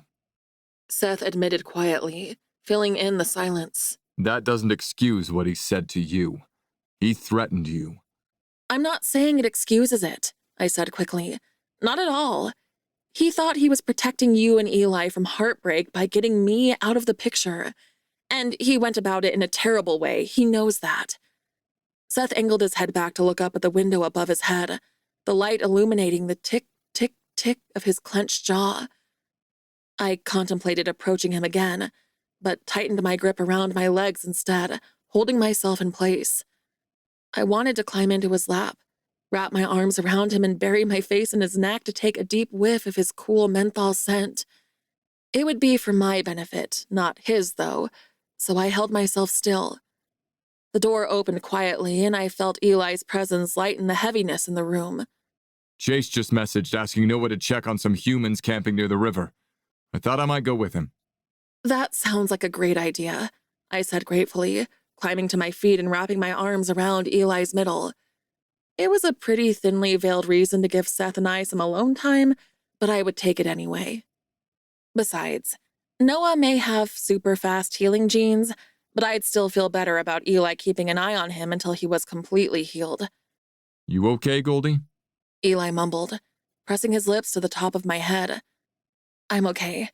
Thank you for staying so calm. I gave him an extra squeeze before leaning up to kiss his jaw. I hadn't expected Eli to keep so chill, and I wanted to shower him in kisses and blowjobs and tell him what a good boy he was.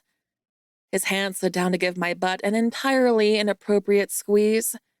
We'll see you later. Be good. I wasn't sure if those last words were aimed at Seth or me. Eli left, and I heard the indistinct murmur of his voice and Noah's as they left the house. I wanted to go to Noah, to check he was okay, but it felt more important to make sure Seth's head was in a good place right now. Amazingly, amongst all the commotion, Bernadette hadn't surfaced. It seemed unlike her not to insert herself into the middle of the situation and criticize everyone. This was the golden opportunity to talk more shit about me that she'd been waiting for. Do you mind if I have a moment? Seth asked, pushing to his feet with a heavy sigh. Usually when I'm this wound up, it helps to just shift and let the rage out, then go to the studio and paint away the negativity. Okay, I agreed uneasily. I didn't want to get in the way of his usual process, but it stung that he was icing me out. Patience, I reminded myself. Seth had been patient with me, and had encouraged Eli to be patient with me. It was really the least I could do to afford him the same treatment. Seth took the out, practically jogging out of the bedroom, leaving me standing there alone in the aftermath of the destruction. It was the wooden closet door that had suffered the most, though the assorted items sitting on the dresser had also come crashing to the floor. I picked everything up carefully, putting it all back where it belonged before padding to the storage closet, still in my pajamas, to get a dustpan and brush for the splintered wood. The house was unusually silent. Maybe Bernadette was out on one of her mysterious walks again? God, it would be a dream if she hadn't overheard any of that, as if she needed more ammunition. After cleaning up the small bits of wood and stacking the bigger pieces against the wall, and using Seth's homemade orange vinegar cleaner to wipe up the drops of blood on the floor, I hopped into the shower and turned it on as hot as it could go, hoping to burn some of the tension out of my body before the hot water ran out.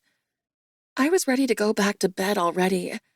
That conversation had taken such a mental toll that I was left amazed that Noah sat through an hour-long therapy session each week. Confronting uncomfortable truths was hard as fuck, and I made a note to tell him again how incredible he was when he got back with Eli. Maybe we could do another Duke Edmund and Lady Elizabeth scene as a reward.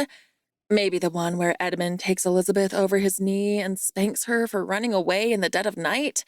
We wouldn't have to pretend to act out that scenario.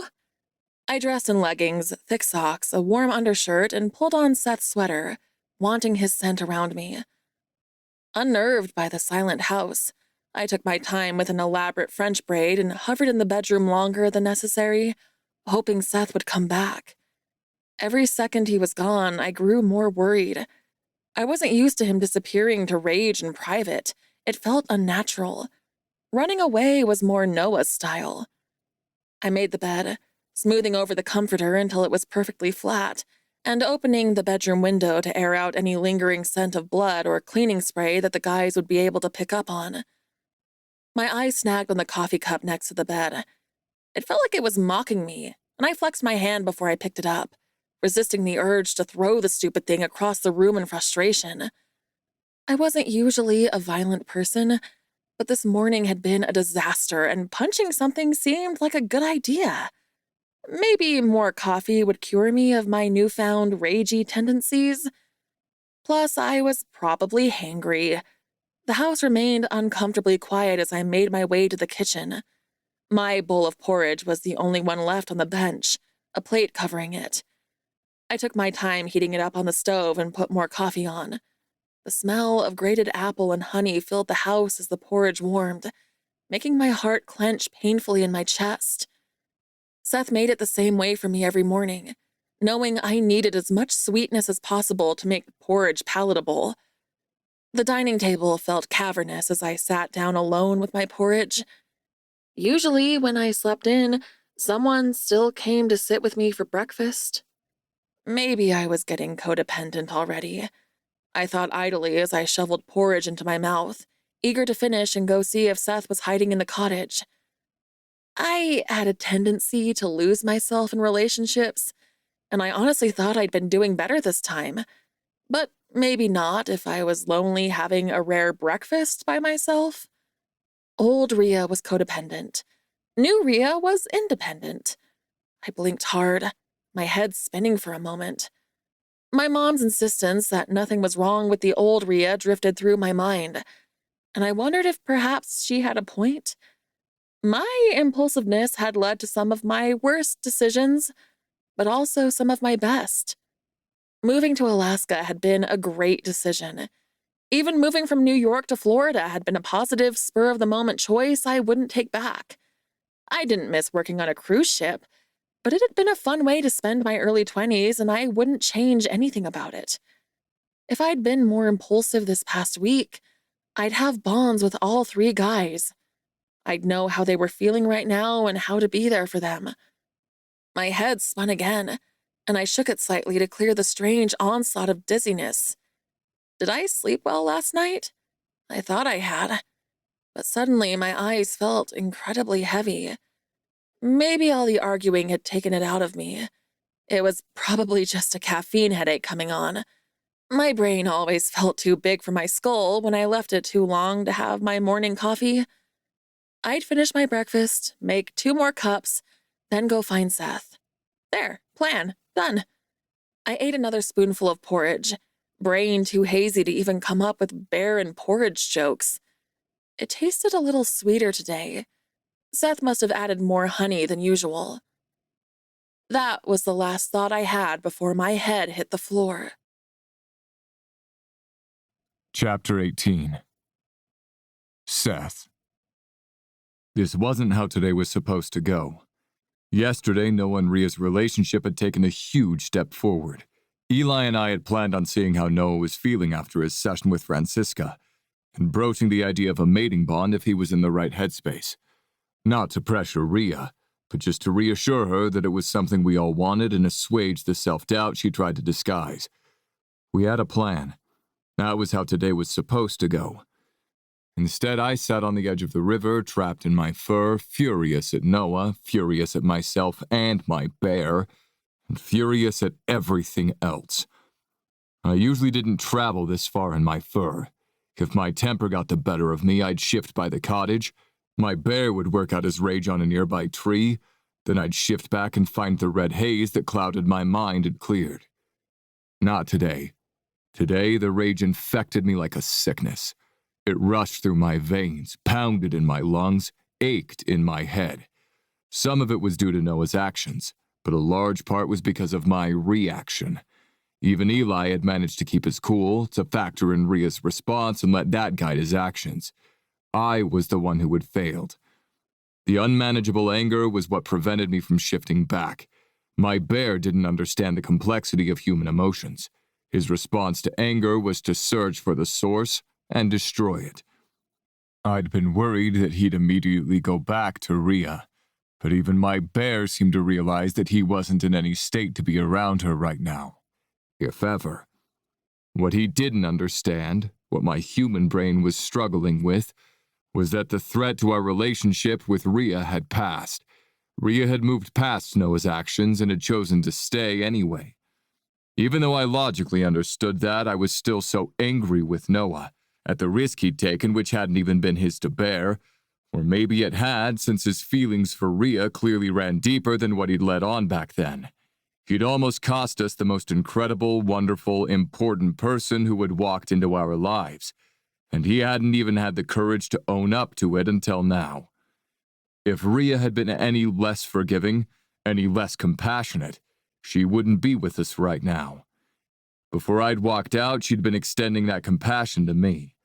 I'd lost control, done far more damage to Noah than I'd intended, and most unforgivably, had frightened the love of my life.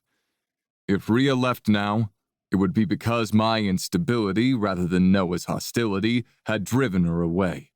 Would my actions scare her away? I loved her more than anything else on this earth, and I hadn't even given her those words yet. Too consumed in making the moment perfect, memorable, momentous. I could learn something from my brothers. There was no doubt in Ria's mind that they loved her because they'd told her they did. Frustrated at myself and being stuck in my fur, I paced restlessly along the river's edge. Noah and Eli had been past here. Their scent still lingered and I could see footprints in the snow, but they'd continued in the opposite direction of the house. They probably thought they were giving Ria and I some alone time to reconnect. That's what I should be doing. If I could get back in my goddamn skin sometime today. My bear was a cantankerous bastard. I'd wondered in the past if it was because I wasn't meant to shift. While Noah relived the dark memories in his sleep, mine always tortured me when I shifted. The fire and my first shift were inextricably linked in my mind. The day of the fire, Mom had sent us out of the house as she often did when she got overwhelmed.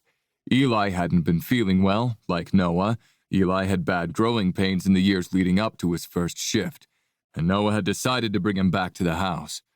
We walked through the forest, Eli on Noah's back, and I remember the normality of it like it happened yesterday. It was June, and hot. Our bodies ran hot naturally, and we still hated summer. Eli had whined the entire walk home, and Noah had been so patient with him, even though he was dripping with sweat from carrying him. Our bedroom was on the opposite end of the house to our parents', an addition that my dad and grandparents had built after we were born. There was one big bed in the middle that we all shared, a few hand-carved toys Dad had made for us scattered around the floor, and a small window because the glass had been expensive. 3 heavy log beams held up the vaulted ceiling. We weren't meant to be there. Mom would have been angry if we'd made a noise since she'd shoved us out the door.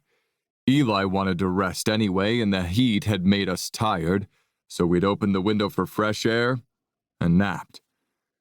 You couldn't live in Alaska and not be familiar with how to start a fire. From a very young age, Noah and I had been building fires in the hearth to warm the house or to cook, or having bonfires by the river with our dad. I thought I understood fire safety, the risks involved and the precautions that had to be taken. I was not prepared for how fast a fire could spread in a house. It was a burning, writhing monster that ate everything in its path, each bite feeding its ferocity. The smoke knocked Eli out before he could wake, but Noah's panicked yelling woke me. The air was already thick with smoke, burning as it entered my lungs. The crackling sound of the flames, the creaking of the old cabin, it didn't haunt me the way it haunted Noah, but I'd never forget it either.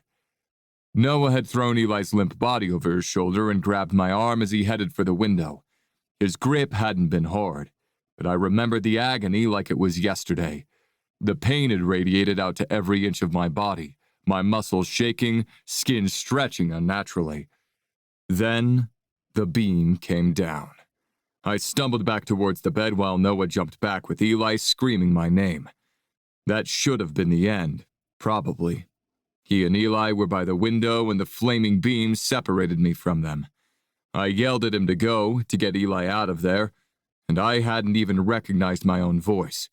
It was lower, more animalistic, like Noah's when he was on the verge of shifting. It was a blur after that. My bear ripped free of my skin and the agony was almost overwhelming, but I didn't have time for it to be overwhelming. With my increased strength, it had been easy to smash through a weak patch of wall, stumbling out into the forest where Noah had gaped at me like I was a stranger. Even in my shifted form, everything hurt as I adjusted. But we didn't have time to pause. The fire was spreading to the surrounding forest and we had to run. It had taken days to get to our grandparents' old cabin, and I'd been in my fur the whole time. I didn't have a choice. My bear hadn't let me shift back no matter how much Noah pleaded. It had taken 4 days until I'd managed to break through. I was probably just a late bloomer, always destined to shift eventually, but it felt like the fire had forced my bear to the surface. Maybe that's why he was such an angry bastard. Taking advantage of the still unfrozen river, I stood on the rocky bank and lapped at the water, letting the cold liquid cool my burning insides. I only came down to this spot when Noah dragged me here on fishing trips. Not that he should have had to drag me. Ria's point was valid. I'd been more than happy to let Noah do things for us when it had suited me. That realization, prompted by the woman I loved no less, wasn't helping with the anger I'd been trying to tamp down. And this time I had nowhere to direct it except inwards. I shouldn't have hit him. Worse, I shouldn't have punched his face in while he just lay there and took it like he felt he deserved. Shift, I demanded silently, trying to force my bear to retreat, but the animal side of my brain was solely in charge. Leaving had been idiotic. Ria's calming presence was my best shot at pulling my bear back, but I didn't trust myself to be near her when I was in this state. I needed to get into my skin. Shift. Damn it. Why was I like this? Maybe Ria's scent would help. I didn't have to approach her, just get close enough to the house to catch her honey and wildflower signature. I could always lie underneath the bedroom window like a sad, oversized dog. I lumbered back towards the cabin, taking my time. I doubted Ria would be in any rush to spend time with me after I'd attacked Noah that way and destroyed half of our room. As I got within 100 feet of the house, I picked up Mom's scent in earnest. She'd been spending a large part of the day walking outside recently, and I saw her footprints leading away from the cabin. Strangely, her scent was stronger than usual, and mixed in with the potent smell of vinegar that made my nose twitch irritably. Maybe she'd spilled it on her clothes? Truthfully, I had no idea what she was doing most of the time. We hadn't pushed the issue of her finding her own place, but maybe it was time we did. Whatever vestiges of trust had been there were well and truly gone after she'd lied to us about her home. As I approached the cottage where I'd left my clothes, my bear suddenly retreated. Surprised but not wanting to lose the opening, I pushed the shift forwards, stumbling on the light layer of snow that covered the ground. Foreboding crept up the back of my neck as I jogged to the cottage to grab my clothes, pulling them on roughly. The smell of vinegar grew stronger the closer I got to the house. I pushed through the back gate and ran through the vegetable garden around the side of the house. Had Mom or Rhea been cleaning while I was gone? Our cleaning solution was a combination of vinegar and orange peel. It could be that.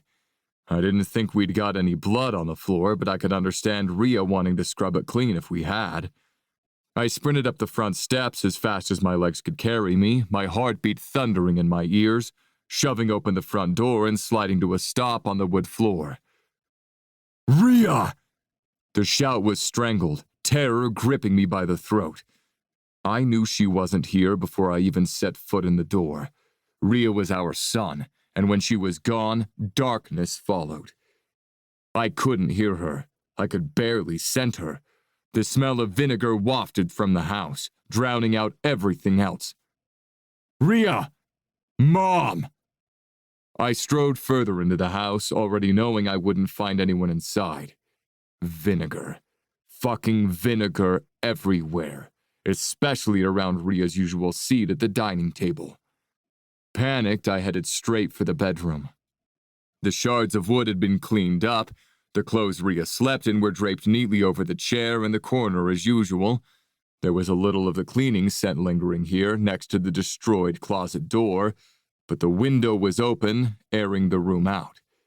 She had showered, dressed. I moved into the kitchen, checking the fridge to see if she'd eaten the porridge I made her this morning. The bowl was gone. I spotted it next to the sink, clean.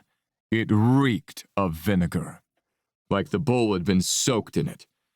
My breaths were coming too fast, and I forced myself to regulate them, the unnatural scents burning all the way into my lungs. Concentrate, Seth. What was I missing? Something had gone terribly wrong. I jogged upstairs, forcing myself to keep moving even as panic gripped me by the throat. Why had I left? What had I done? I shoved open the door to my old room, Mom's room, not surprised to find it empty. The comforter lay abandoned in the corner and the top sheet was missing. Rhea was missing. Mom was missing. A sheet that would have reeked of Mom was missing. The house had been doused in vinegar. I couldn't scent Rhea. The rage that was consuming me now was 10 times what I'd experienced this morning, but I couldn't afford to let it distract me. No, this anger was fuel. This anger would lead me to Rhea, and if I found a single hair on her head had been harmed, whoever had hurt her would pay in blood. Even if it was my own mother. Especially if it was my own mother. Chapter 19. Aurelia. Holy fucking macaroni. My head hurt. It felt like the worst hangover of my life, but also like I'd been bludgeoned over the head with a baseball bat. And then had my face dipped in acid and my body dipped in ice. My eyelids felt heavy and everything spun. I knew I had to open them and try to figure out what was going on, but it hurt so bad. There was a fight. I'd cleaned up the damage, eaten breakfast. At some point, things had gone very wrong. Why was I so damp? My clothes were soaked and stuck to my skin, and my teeth were chattering wildly as cold seeped into my bones. Fuck. In my confused state, it took me a moment to realize that the furious muttering wasn't coming from inside my head. No, it was a male voice. Not one of my male's voices, though. One I'd really hoped I'd never hear again. I forced open one eye, then the other. Ugh. It was like there was sand coating my eyeballs. Fucking excruciating. I wanted a mulligan. Put me back to bed, let me start this day over. I could think of at least 12 things I would do differently. Darren's panicked expression came into focus slowly. I was in his cabin, I realized. His old cabin, or so I'd thought. My wrists and ankles were bound with rope, and I'd been dumped unceremoniously in the clawfoot tub of his open-plan bathroom in my somehow wet clothes. Darren was pacing next to the stairs in the small space between the end of the bed and the bathroom. He glanced dismissively at me before stopping in his tracks, realizing my eyes were open. We stared at each other in silence for a moment, and I couldn't understand why he looked as panicked as I felt. "Hello, I am the kidnapped one." "Darren," I said slowly, "would you like to explain why you kidnapped me?" Stupid bitch, he muttered, going back to his pacing. Okay, cool, helpful. Panic clawed at the inside of my chest, like a beast ready to devour me if I gave in to it. But panicking wouldn't keep me alive. Staying alive was definitely priority one. "If you don't want me to die, you're going to need to warm me up," I suggested lightly, my jaw hurting from how hard my teeth were banging together. Darren sighed like I was massively inconveniencing him as he approached, shoving in the plug angrily and turning on the hot and cold taps. I gasped in discomfort at the additional cold water before it started to warm up, tentatively pulling at the ropes on my wrists and ankles while the splash of water echoed loudly in the room. They didn't give, not even a little. At least he hadn't tied my hands behind my back. I felt 1% safer being able to cover the front of my body with my arms. "Don't freak out," I scolded internally as my chest tightened and hot tears welled up behind my eyes. I wanted to freak out, though. I wanted to scream and rage. I wanted Seth, Noah, and Eli to realize I was missing and come rescue me from this nightmare. We should have bonded. If we'd bonded, they would know I was in trouble. And if this was the end for me, they'd be able to feel how much I loved them. How sorry I was that we didn't get more time together. How angry I was with myself for getting involved with Darren in the first place. I forced my body forwards to turn the hot tap off with my bound wrists. Eating too quickly was bad, right? Was the bath even a good idea? Pretty please, carrier jeans, help me heal before the hypothermia gets me. I collapsed backwards, too weak to lift myself with just my abdominal muscles, and slid down against the edge of the tub. My head continued to spin, no matter how much I tried to talk myself into focusing. Darren approached again, and fear roiled in my gut. I had no idea what his intentions were or what he was even capable of at this point. This was already far beyond what I thought he would do. He turned off the cold tap and stood at the edge of the bath with a bottle of water. I heard the seal break as he cracked it open. I was pretty sure I wasn't getting a second dose of whatever had knocked me out, at least. Shit, it must have been the porridge. I felt fine until I ate the porridge. open. Darren demanded, roughly grabbing my upper arm and hauling me into a sitting position. I complied, not wanting to piss him off just yet. I needed to think. He tipped a small amount of water into my mouth before capping the bottle, returning it to the nightstand and resuming his pacing. I glanced down at the clothes sticking to my skin, surprised to find they weren't the leggings and Seth's sweater I dressed in this morning.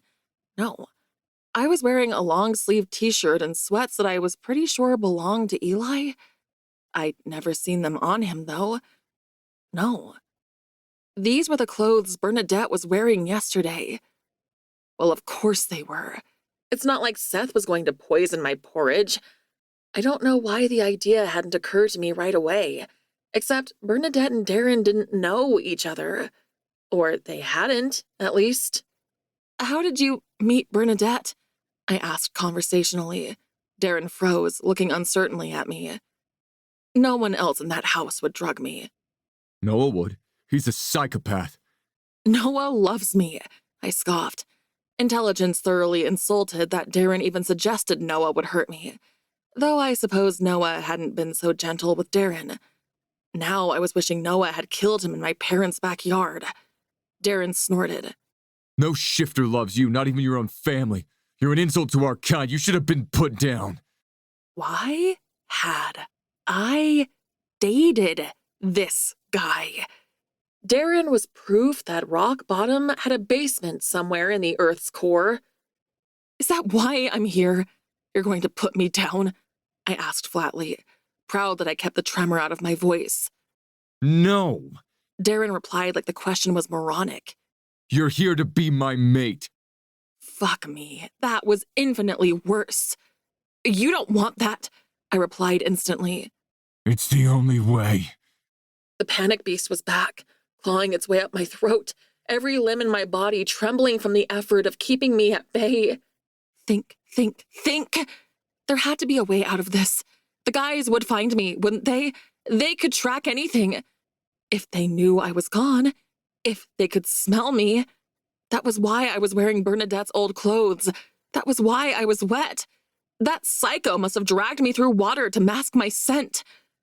Okay, not ideal. They were smart, resourceful, and crazy about me, though. There's nothing I wouldn't do to find one of them if the roles were reversed. God, I loved them so much I was sick with it. I really hoped I got the chance to tell them that. I can do this. I will do this. I sat there silently as Darren paced. My brain was sluggish, but trying to process what I knew, I was terrified. More terrified than I'd ever been in my life. But I didn't want to trigger a predator reaction in Darren when he was already rabid. Breathe, Rhea. More importantly, think, Rhea. How the fuck was I going to get out of this? Should I talk? Was reminding him I was here a good or a bad thing? Somehow I didn't think playing dead, opossum style, was going to get me out of this. I needed to remind him of my humanity or something, right? Talk him off the ledge? Darren? I said softly. Shut up, bitch. Right, okay. That wasn't a great start. Darren, talk to me. You don't need to do this. We can walk out of here and pretend this never happened. No, it's too late for that. You can't leave now. He replied automatically, shaking his head. You have to stay. I have to take you as my mate. You're gonna have my children. It should have been easy if you just stuck around and minded your fucking business. You're just a carrier. You don't need a mating bite. You had to go get involved with those bears, though. And now they're never going to give you up. That's what their mother said. But I can take you off the market. If I make you mine, they won't want you anymore. Bile rose in my throat, and I swallowed thickly to shove it back down. I was so fucked. I was tied up and already at a disadvantage, considering how much stronger he was than me. I couldn't shift. There was no animal to defend me. Plus, no one knew where I was except Bernadette, and she definitely wouldn't be coming to my rescue. The only tool I had at my disposal were my words that had usually got me into trouble rather than out of it. As deranged as he looked, I didn't think Darren actually wanted to do this either. He wanted little shifter babies, not a mate. Mating was Bernadette's idea. You won't be able to do it, Darren, I said, with more calm than I felt. It won't work. What are you talking about? Of course I can. I'm stronger than you. What? You think you can overpower me? He laughed, more than a little maniacally. He pulled a pocket knife out of his jeans, mindlessly flicking it open and shut, his blue eyes unnaturally wide and frantic. No, of course not. But you can't just take a chunk out of me and voila, we're mated. It's about intention, Darren. I strained my memory to when Mom had sat me down for the birds and the bees talk, shifter style. We have to want it for the mating bond to take, and neither of us do. Why would I have gone to all this trouble if I didn't? He snarled. You tell me, I replied coolly. Probably because you want me to carry your offspring since no shifter woman wants you. You want to keep fucking other women on the side too, though. The idea of being mated to me for life, of feeling no attraction for anyone else ever, is appalling to you. Shut up! He yelled. I'm trying to fucking think, and you're just talking all the goddamn time. This is why I hated dating you, you know? You were always talking, making jokes like you think you're so funny. I hated it. Hated you. Oh, you hated me? Buddy, the feeling is entirely mutual. He ran a hand frantically through his already mussed blonde hair, pacing a few more times before spinning on his heel to look at me. We could be good together, Darren said smoothly, turning on a dime. It was the same voice that had caught my attention when I was working as a server, and he'd swaggered into the diner, all cool confidence. Fucking hell. I wanted the deranged Darren back. It was less unsettling than the mask of civility he'd just slapped on.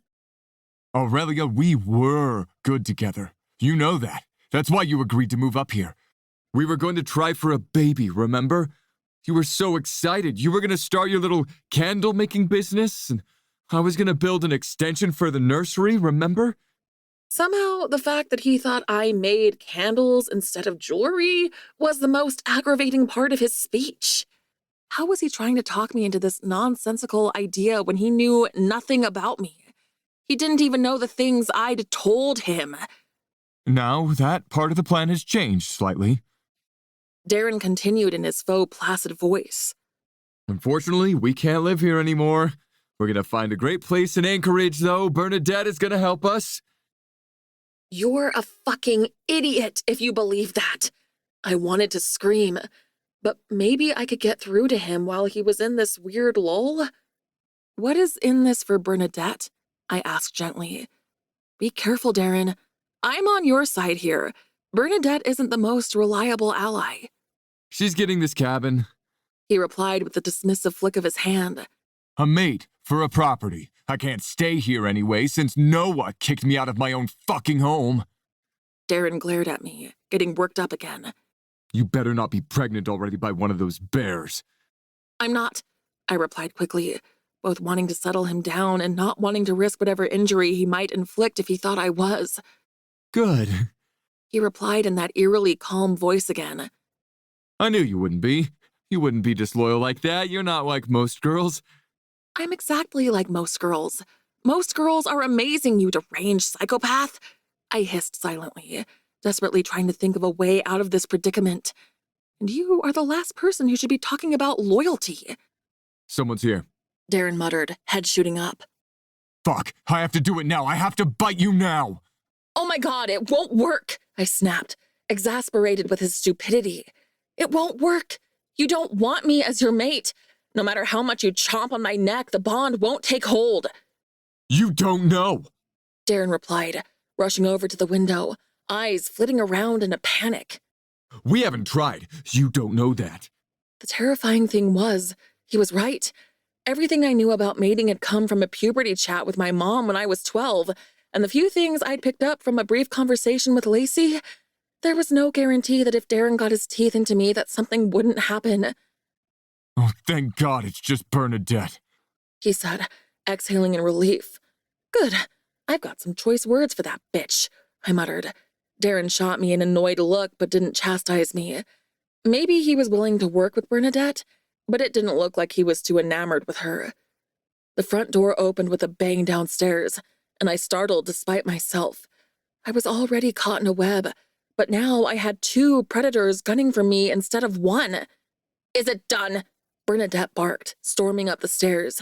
She paused at the top, taking in the distance between Darren and I, both still fully clothed. I should have known you wouldn't, useless, pathetic man.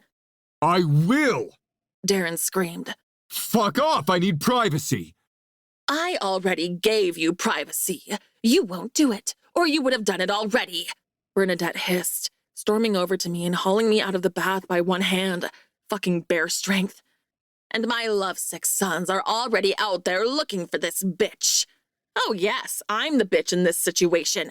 I snapped as she dragged me along the floor and shoved me sopping wet onto the bed, my temper overcoming my self-preservation instincts. I was both shocked and entirely unsurprised that these 2 had teamed up against me, against us. Darren didn't give a shit about me, but he didn't like to lose. Bernadette was a psycho. She'd been pinging on my psycho radar from the moment I met her. Shut your mouth, Bernadette snapped. Hurry up. We had a deal, she ordered, turning to Darren. Darren scowled at her, dragging his feet as he approached the bed. My limbs shook violently from the cold and the almost suffocating fear. There were 2 of them, and I had no idea how to get myself out of this clusterfuck. The regret I felt at dating Darren was almost visceral. At the same time, I wouldn't have met my 3 loves if I hadn't. My entire life had been a series of disasters that I'd inadvertently gotten myself into, usually due to impulsive decisions and my big mouth that someone else had to clean up for me. This one wasn't my fault, though. I realized with a dawning sense of clarity that gave me the strength to fight back. I hadn't asked for any of this by dating Darren. I didn't deserve to be in this situation just because I had robbed him and smashed up his phone. To say nothing of Bernadette. She hated me purely because I existed. I didn't have to bear the burden of this wreck. This was on them. I turned my head to face a still vacillating Darren, tilting my head to the side in confusion. I thought you said you were going to kill her. His alarmed eyes snapped to mine before moving to Bernadette's. Her stare was glacial. I never said that. Shut the fuck up, Aurelia. Darren said quickly. Bernadette, I never said that. Is that so? Bernadette replied coolly. It would make sense, though, wouldn't it? You'd get your mate and get to keep the cabin. A win-win situation for you. Do it now, I urged Darren, looking up at him like I actually trusted him to do anything that was in my best interests. You have to do it now. If I'm going to be stuck as your mate, then we can't lose this cabin. This is where we're building the nursery, remember? Noah won't get rid of you if we're mated. I'll ask him not to, for me. If Bernadette had 2 brain cells to rub together, she'd know I was lying my ass off. I fucking loved her sons. Darren could rot in hell for all I cared. But I knew Bernadette wouldn't see that. I could see her veins starting to bulge, muscles rippling as her bare surfaced. Seth had obviously got his temper from his mother.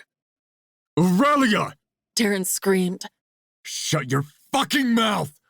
You're always fucking talking, sprouting bullshit constantly! You said she was a stupid old woman, I yelled back, monitoring the increasingly feral woman out of the corner of my eye. You said you had it all figured out and she wouldn't be a problem anymore. I should have known you were too limp-dicked and useless to follow through. Darren was shaking, his eyes glowing slightly as his coyote surfaced. Almost there. Was it a good idea to provoke 2 predators while I was tied up and helpless? Probably not. These were extenuating circumstances, though, and I didn't have any other ideas. I should have known you wouldn't do it, I sighed dramatically, giving Darren my best disappointed face. This is why I had to seek out stronger shifters as mates. You're just pathetic. Always have been. Come on, Rhea the Wrecker, just a little more. I was momentarily glad my wrists and ankles were bound. It hid my shaking limbs. Pathetic as he is, he could easily take you, I added, giving Bernadette a dismissive glance that I knew would raise her hackles. You've spent so long pretending to be human. I bet you barely know how to function as a bear. Well, there it was. Bernadette grew 2 feet in front of my eyes, fur sprouting, jaw elongating, bones cracked and popped, growing into a cacophony of chaos as Darren's coyote broke free. This is what you wanted, I reminded myself, steeling my spine. Show no fear. Don't give anything away. Don't fuck this up. The floor groaned ominously under the weight of Bernadette's bear, and there was no space in this tiny attic room. Darren attempted to dart from side to side, trying to confuse the bear, but he was crashing into the dresser and the bed as he did so. He was stupid, but I guess I could give him half a gold star for courage, because Bernadette's bear was fucking terrifying. Her mouth opened, and she let out a deafening roar that made the fixtures rattle, showing off pointed teeth that I definitely did not want to be on the end of. Shit. Okay, this is fine. Don't pee your pants. Bernadette fell forward onto her front paws, and the entire cabin shook forebodingly. Darren jumped again, bumping the bed, and with a deep breath for courage, I launched myself sideways off it, landing hard on my shoulder. Ow! Motherfucking ow! I could dwell on the pain later. Right now, I had to get to the remnants of Darren's jeans. I wriggled sideways like a worm, reaching forward with my fingertips and tugging the denim towards me, rolling frantically under the bed when I had it in my grasp, right as Darren gave a yelp of pain. This was my only shot. I couldn't afford to fuck it up. I tuned out the sound of their fight as best I could, my fingers shaking as I felt around the material until I came across the hard pocket knife. Exhaling shakily, I worked it free from his jeans, opening the blade and maneuvering it awkwardly, the rope squeaking slightly as it frayed on the blade. Come on, come on, come on! Bernadette roared furiously. The blade slipped from my sweaty palms and I cursed quietly as I grabbed it again, getting it back into position to saw through the rope. My jaw ached from how tight I was clenching it, every muscle in my body coiled and shaking. Darren whimpered in pain a moment before there was a loud crash.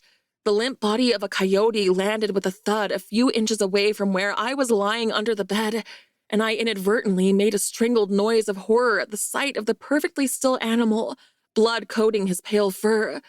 My stomach churned uneasily, and I clapped a hand over my mouth, trying to force myself not to throw up. Free. My hands were free. The movement had pulled the frayed rope apart. It lay on the floor by my hip, mocking me with how harmless and fragile it looked. Bernadette's bones cracked, and I realized with a panic she was shifting back. Fuck! I quickly closed the knife and shoved it in my back pocket, sliding the frayed rope under my leg and clasping my hands together in front of me like I was still bound. Could she hear my teeth chattering, my heart thundering in my chest? Probably. Bernadette laughed, a chilling sound without a trace of amusement in it. Don't know how to function as a bear, eh? But you're regretting those words now, stupid girl. I suppose I won't be getting a cabin out of him now. Pity. If you think you are getting out of here alive, you've got another thing coming. Fuck. Maybe if I could get my legs free, I could throw myself out the second-story window. She was older and had to be at least kind of slow, right? This was not looking great for me, even with one predator down. The knife.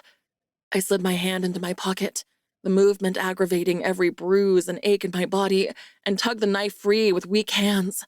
Move, move, move. I could hear Bernadette moving towards me, but she was obviously injured despite her confidence. Her movements were slow and labored, and if I could just get my legs free, this might be the chance I needed to get out of here. The ground beneath me groaned like it was telling me how futile my half-plan was. With a flexibility I didn't know I had, I reached behind me, lying on my side, bending my knees to hack at my binds. The second they came free, I rolled onto my stomach, intending to army crawl out from under the bed. Before I could, there was a loud crack, and the old floor beneath us gave way. I screamed as I felt myself going down, landing in a pile of rubble with enough force to knock the air out of my lungs. The creaky old bed landed on top of me, and I gasped with agony as I felt the end of it crush my ankle. Fuck! For a few blissful moments, there was nothing but blackness. The seductive pull of darkness wrapped around me with the promise of no pain and no fear, and a large part of me wanted to give in, to lose myself in oblivion rather than continue this pointless fight. I was just a carrier. What could I do? But the threads of love and adoration that were wrapped tightly around my heart anchored me to the present, reminding me that I had something worth fighting for. The back of the bed had collapsed, but the front legs were just holding it up, half an inch above my head. Okay, could be worse. I could have been lying the other way and had my head smashed into the rubble underneath me instead of my ankle. Who needed an ankle anyway? Totally superfluous. I was panicking. I took a deep, calming breath, coughing on the thick layer of dust that now coated the floor, before realizing that I had no idea where Bernadette was in the chaos and panicking all over again. You can do this. I could really use a bailout from my brothers, or at least one of my 3 boyfriends right now. Glancing down, I noticed the pocket knife I'd been holding had sliced into my palm, a trickle of blood running down my wrist. Thanking my lucky stars it wasn't deeper, I flicked the knife shut, gripping it tight like it was a talisman that would bring me the luck I needed to get out of this place alive. I pushed up on my forearms and my non-trapped leg, using my body to lift the wooden bed frame enough to pull my leg free. Fuck. I could really do with some shifter strength right now. Universe, help me out. There was another crack from above me, and a sudden rush of adrenaline spurred me on. I strained my body, my mouth open in a silent scream as I tugged my throbbing ankle free. Broken without a doubt. God, this was going to be awful. Shoving debris out of the way, I laid flat on my belly and wriggled my way out from underneath the bed. So much light flooded the usually dim cabin, I had to temporarily squint as my eyes adjusted. The roof was still holding out, but only just based on the sounds the cabin was making. The entire second story had come down. The bathtub from upstairs was balanced precariously on top of the small love seat from the living room, surrounded by broken floorboards and debris, and the absurd sight almost made me laugh. I was feeling more than a little hysterical at the topsy-turvy world I'd somehow ended up in. I could see a patch of blood-soaked coyote fur not far from me, but I turned my head away from the macabre image before I threw up. I had to focus on getting the fuck out of here first. Where the hell was Bernadette? Debris had piled up against the front door, but the window next to it, easily big enough for me to climb out of, had shattered. Just a few steps and I could be free. I pushed to my feet, but fell again instantly when my ankles screamed in protest. Shit, I didn't have time for dysfunctional limbs right now. Giving up on standing, I crawled over the broken flooring, my hands slicing open on shattered glass and shards of wood with every inch I gained. Just a few more feet. Freedom was tantalizingly close. I could taste it, smell it, feel it. I was going to army crawl out of this godforsaken heap and all the way home if I had to. I would tell Noah, Seth, and Eli how much I loved each of them, how much I wanted a forever with them. I would beg for their teeth on my skin so we were never parted again. Those thoughts motivated me to keep going when every hard-earned inch felt like a mile. It would be worth it because I would be free and spend the rest of my life with the men I loved. My breath caught in terror at the sound. It sounded like a hand wrapped around my broken ankle, and I screamed as fiery agony ripped up my entire leg. Just a few feet away was the tiny glimmer of flames, unfurling ominously into the air. It was only small, but it wouldn't stay that way. There was stuff everywhere, over every inch of the floor, just waiting to ignite. The flames flickered and grew, and terror seized my limbs for a moment.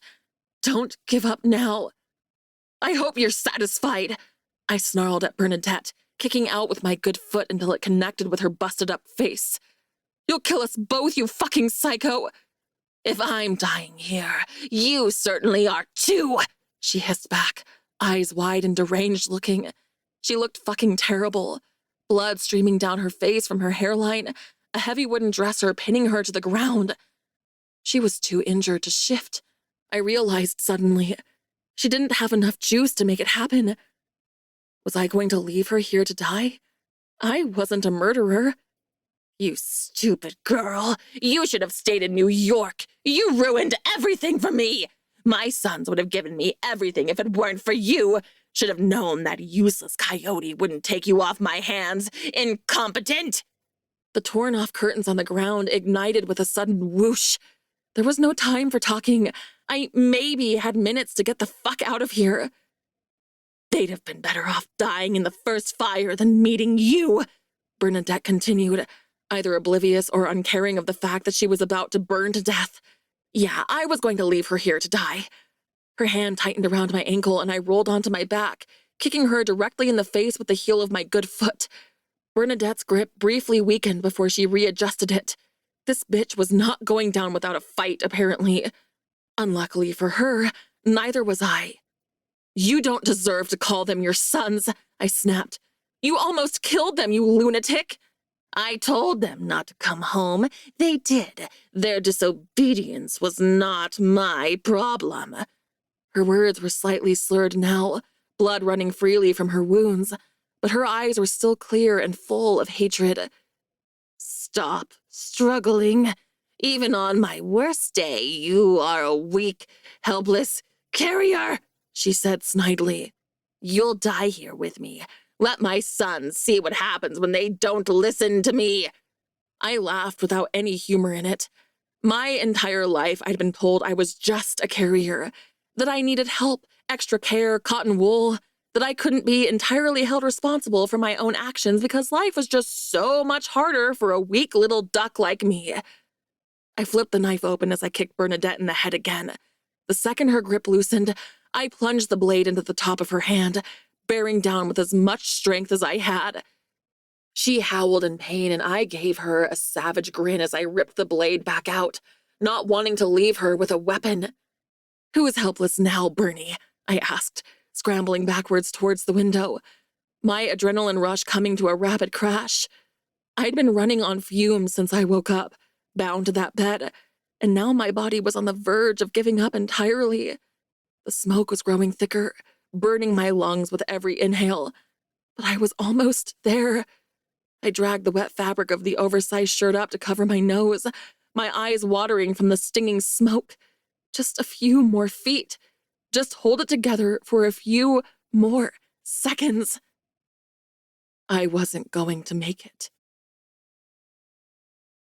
Chapter 20. Noah. They must be done by now. Eli sighed dramatically, flopping back on the snow. It's been hours. Seth probably has her in some elaborate temporary sex swing hooked up to the ceiling beams. I snorted at the visual. I didn't have the patience for fancy knots that Seth did, though his was mostly about controlling touch. Do you think Rhea will want to bond with us after this morning? Eli asked quietly, staring up at the gray sky overhead. I thought we were getting there, especially after yesterday with the two of you finally, I glanced back at him from my seated position, one arm draped over my bent knee. I thought you'd be angrier about this, I said mildly. Seth had a temper, but Eli and I were the most likely to argue out of the three of us. I thought about it, Eli replied cheerfully. If Rhea can move past it, I can too. He hesitated for a long moment before he continued. Even after Rhea left, it's not like I was going to let her go forever, you know? It was always just a roadblock, and it must have been hard for you to own your fuck-ups, so I appreciate you doing it. God damn it. Why was my throat so tight? It was one thing to feel all these emotions talking to Aurelia, but it was a whole different issue for them to come up when I was talking to my baby brother. Basically, we're good. Eli finished with a grin. So long as we're all on the same page about putting Rhea first, we're good. Then we're good. I agreed with a small smile. Footsteps thundered in the distance and I stood up instantly, squinting in between the trees. I picked up Seth's scent a second before I heard his panicked yell. Noah! Eli! Rhea is gone! Gone? Eli repeated dumbly, shoving to his feet. We both sprinted to meet Seth halfway, and I was amazed he was holding back the shift when his eyes were so wild.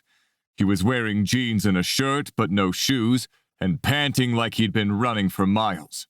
Gone where? I demanded, my brain struggling to comprehend the idea. Had our fight been that bad? Had we scared her off for good? Fuck, I didn't like the idea of her being out in these woods alone. What if she fell?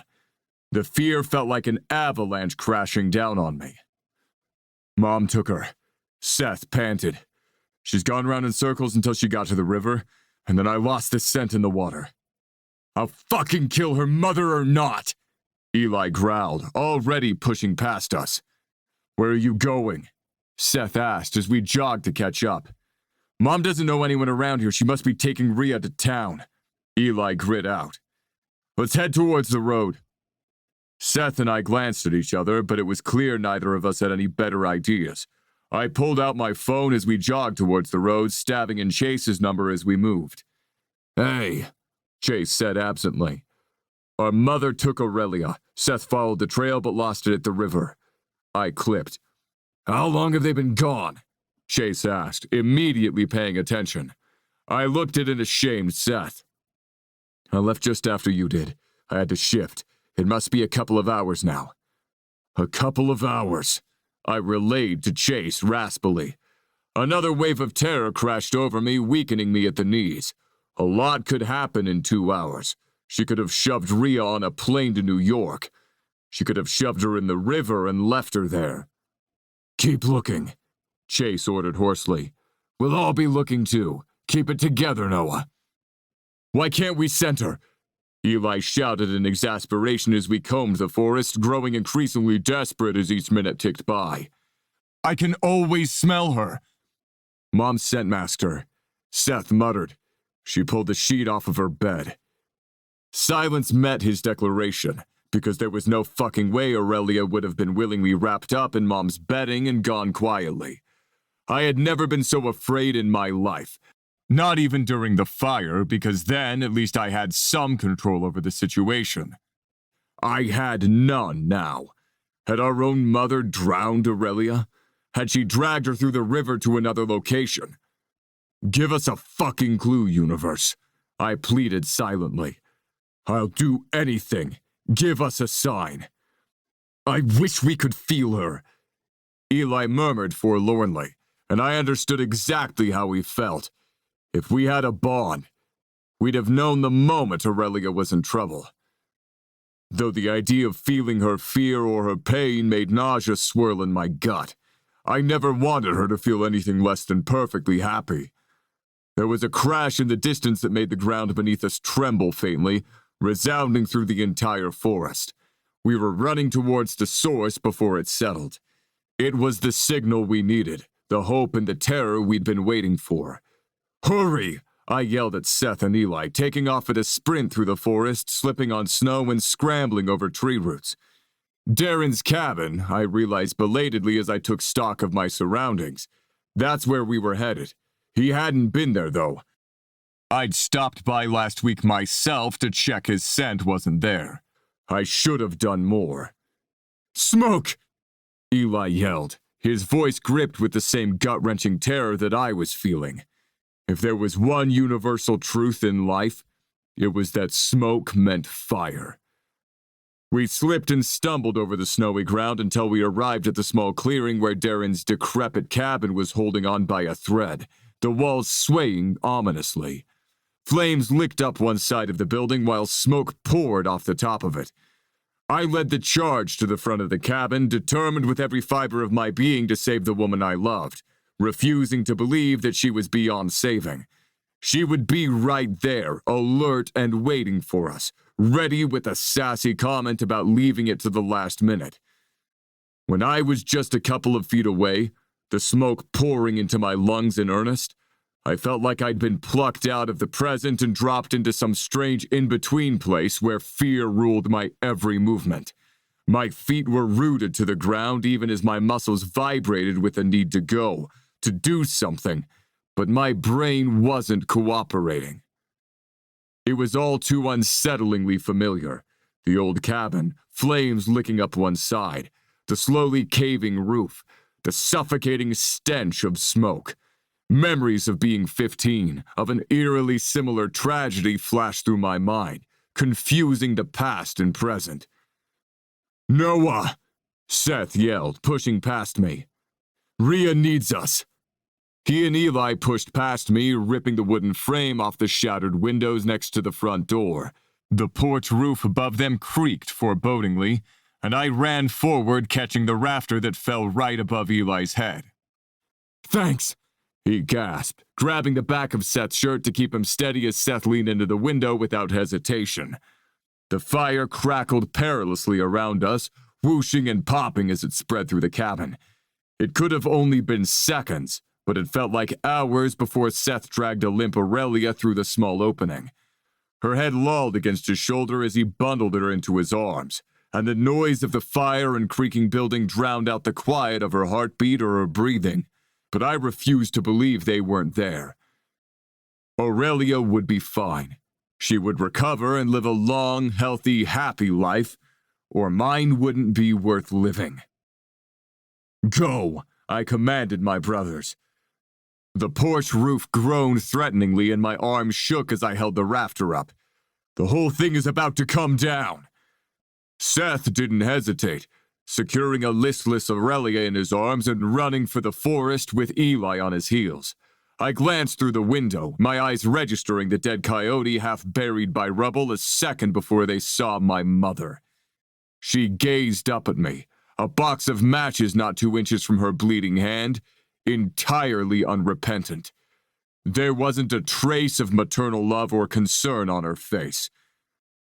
This woman was a murderer, and she'd taken and almost killed the woman I loved without a shred of remorse. I maintained eye contact as I stepped back. She'd left us for dead once before. Let her see. Let her watch me walk away like she walked away from us all those years ago. I released the beam and stumbled backwards as the porch caved in on itself. The fire only picked up speed, devouring the old cabin like it was made of tinder. It began collapsing in on itself as the flames spread through the structure. The forest. Fuck. Noah! Chase's panicked voice cut through the sound of crackling flames from across the clearing. Terror still had me in a stranglehold, making it hard to speak. "Noah, we need to contain the fire," Chase said, gasping for breath as he skidded to a stop next to me, Nate, Rodrigo, and Kaysen right on his heels. "We need bear strength to break the branches closest to the clearing to protect the canopy. I've called the fire service." I nodded mutely. "We'll help Chase," Seth said hoarsely, carefully transferring Aurelia's limp body to my arms. "You know first aid. Help her, Noah. We can't lose her." Alive. She was alive. Chase glanced at Aurelia, his face ashen. "Kaysen, get the healer." Kaysen nodded curtly, sprinting back into the forest towards Wolfpack territory. "She's a carrier. She can heal. She'll be fine." Eli chanted under his breath as Seth dragged him away after Chase to help. My throat was too thick to reply anyway, so I just nodded, carrying Aurelia as quickly as I could without jostling her further away from the smoke. I sat on the ground, leaning against a tree with her in my arms, not wanting to lie her in the cold and make things worse. Think, Noah. I've been trained specifically for these situations. I'd helped plenty of humans as a ranger, but I didn't know them. They were just bodies that needed assistance, blank faces, nameless in my memories. This was Aurelia, the woman I loved. Nothing about this was the same. God, she was freezing. Her clothes were soaked through. Reluctantly, I set her down before practically tearing off my clothes and tugging off the wet shirt and sweatpants she was wearing. I gathered her into my arms, bridal style, draping my jacket over her front. She stirred slightly as I patted her down as best I could with one hand, feeling for broken bones, ankle, swollen for sure. There was an open wound on her palm, and I pressed the sleeve of the jacket to it to staunch the bleeding, willing the healer to arrive sooner. I felt so fucking hopeless. Her body temperature was slowly warming, but she was nowhere near out of trouble yet. I focused on her breathing, the steady rise and fall of her chest, although it was a little more shallow than I was comfortable with. Fuck, how fast was Carrier healing? How much smoke had she inhaled?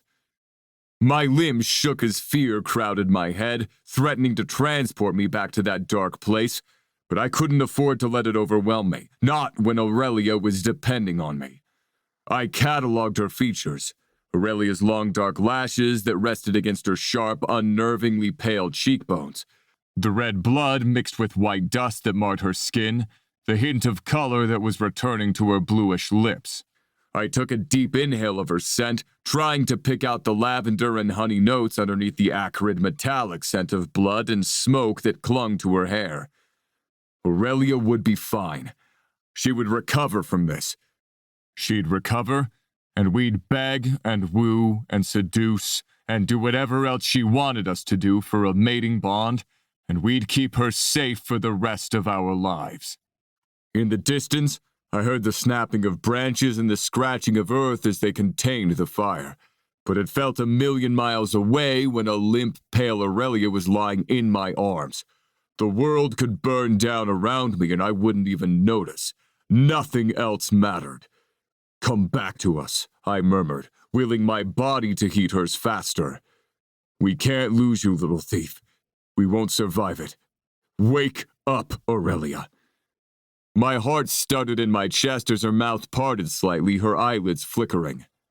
"Why don't you ever call me Rhea?" she asked drowsily, eyes still closed. The crushing pressure on my chest lifted, and I made a strangled noise, pulling her a little closer to me, wanting every part of her body against mine, safe, alive. "You told me not to," I murmured, wanting to keep her talking. My heart pounded so hard I felt like it would crack my ribcage. "You told Seth he could call you Rhea and told me I couldn't." "Oh, you can call me Rhea if you want," she said, blinking her beautiful golden brown eyes open. Her voice was raspy and I wished I could conjure some fucking water out of thin air. "I kind of like it when you call me thief, though, since I stole your heart and all." She smiled weakly at her own joke, and the overwhelming rush of love I felt for this woman almost stole the air from my lungs. "Thief it is," I replied. pressing a kiss to her forehead, and then another one, and another one. Fuck, I was so grateful she was alive. Where are Seth and Eli? Aurelia groaned, attempting to sit up and look around. They're safe. They're helping Chase and the guys contain the fire. There's a healer on the way for you. Rhea, stiffened suddenly in my arms, her eyes going wide in panic as she looked up at me. She opened her mouth to speak before closing it again and gnawing on her lower lip. I saw her in there. I already knew. It's okay, I assured her, tugging her lower lip free with my thumb and rubbing it gently to soothe away the teeth marks. She lit the fire. I started, no question in my voice. Not just that one, Rhea admitted softly, eyes filled with pain as they searched my face. I nodded silently. Did Seth and Eli already know that? I'd been the most forgiving of our mothers since she'd abruptly appeared back in our lives. Had they already worked out she was the reason our father died? The reason we almost died? I was an idiot. I'm sorry, Rhea whispered, reaching up to cup my jaw. You're apologizing to me? I asked in disbelief. I'll be sorry for the rest of my life that I let that woman anywhere near you. Rhea's guileless brown eyes stared up at me, the flecks of gold almost sparkling in this light. I promised myself that if I made it out of there alive, A pained noise escaped my throat at the very idea that she wouldn't have. That she was ever in enough danger to wonder. that if I made it out of there alive, I tell you how much I love you. I love you too, I breathed, holding her a little closer without crushing her. So fucking much. Rhea! Eli yelled, splashing through the sludgy snow to get back to her and dropping to his knees. You're naked. Rhea said, laughing softly before wincing, her uninjured hand coming up to her throat. You're okay, Eli sighed, cupping her face and pressing a hard kiss to her mouth. Fucking hell, I've never been so scared in my life, Goldie. We couldn't find you. I know now's not the time. Eli, I warned. No, it's okay. Rhea interjected, patting my chest. Not today. She added, giving Eli a pointed look. I feel like a barrel of shit, honestly. But soon I'll wear your marks proudly. I want them. I thought I'd never see you again. She hiccuped, my brave, beautiful warrior doing her best to keep her emotions in check. Eli stroked her hair softly, face filled with the same gratitude I was feeling. I love you so much, Rhea. I'm so sorry this happened. I can't believe this happened. That Mom... He trailed off, shaking his head. I love you, Eli. Rhea murmured. Where's Seth? Eli glanced hesitantly back towards the clearing. His bear is freaking out. It might take him a while to shift back. Seth? Rhea rasped, sitting up in my arms, wincing as the movement jostled her ankle. She pulled the jacket tighter around her front, glancing down like she was surprised to find her clothes gone. Seth! Come here! He poked his furry head around a tree and Rhea giggled, the sound warming me all the way down to my toes even as she cupped her sore throat again. Fuck, I couldn't imagine a life without her, and it had been so close to reality. How was I ever going to let her out of my sight again? Come closer. She cooed at Seth, like she was talking to a domestic house cat instead of 1,500 pounds of the grumpiest bear alive. Goldie? Eli warned, looking at me to intervene. He's not angry, I said, shaking my head as I observed Seth for warning signs. He's distressed. Seeing Rhea will calm him. Seth ambled forward, nothing aggressive in his posture, and paused in front of Rhea. After a moment, he bent forward and she reached out to stroke the side of his face. I'm okay. She whispered, running her fingers through his thick fur as Seth huffed a noise of disagreement. You don't have to worry. I'm going to be just fine. You will be, I agreed. But you're not at 100% right now. The healer is coming. What is taking so long? Wolf territory is a ways away, Eli said tentatively. Maybe we should move her home and get them to meet us there, so you don't freeze? He added to Rhea, looking concerned. Yes, please. Give me a bear ride? My ankle hurts. Rhea asked Seth hopefully. I expected him to storm off. Seth's bear had the soul of a crotchety old man, but he lowered himself to the ground, making it easier for me to place her on his back. I helped her pull on my jacket before laying her down on Seth's back. At least she'd be warm on his fur. Rhea lazily ran her hands through his fur everywhere she could reach, touching like she was reassuring both of them that she was there. Eli shifted too, and I quickly pulled on the clothes I'd been wearing. "Chase!" I called out, spotting him a few yards away. "Go," Nate replied, materializing next to me. "Get Rhea home. I'll find Kaysen and send the healer to your place." I gave him a grateful nod, eager to get Rhea back home to what should have been safe territory. It would be now. The journey back felt like it took forever. Seth moved slowly so as not to jostle Rhea, and Eli kept wandering too close to check on her. "Stop it," I growled as Seth snarled at Eli again. I hated to pull any type of alpha command on my brothers, but the number one priority right now was getting Rhea home and healthy, and we needed to work together for that to happen. The healer beat us back to the house, an elderly wolf shifter named Roger, and he wasted no time getting Rhea comfortable on the couch and ordering Eli and I to light the fire and fetch bowls of water and other supplies. Stuck again. Seth's bear curled up on the floor next to the couch, Rhea's good hand buried in his fur. Roger gave Rhea a tincture for her lungs, bandaged her hand, and strapped her broken ankle before leaving to source a broth from his pack for her to drink. The entire time, Rhea had bit hard on her bottom lip and blinked back tears, hiding her pain for our benefit. Seth's mostly. She watched his bear constantly, stroking him reassuringly the entire time. So, we've had better days? Rhea announced wearily, scratching lightly behind Seth's ears. Think you can come back to me now? She asked the bear hopefully. I opened my mouth to apologize for him, to explain to her it might take a while. But the bear nodded and ambled a few feet away, bones cracking and fur receding until my distraught twin was in his place. "Holy shit," Eli breathed. "We've got a new alpha in town," he teased, bumping me with his shoulder. I rolled my eyes, shoving him back. I could alpha command Seth into shifting, but it only made his bear more resentful, so I tended not to. "Rhea?" Seth gasped, moving back to her side and pressing kisses over her hair and face. "I'm so sorry. I shouldn't have left you alone." "I'm getting you some pants for this conversation," Eli announced, striding down the hallway. Don't apologize. Rhea insisted. You couldn't have known that was going to happen. None of us could.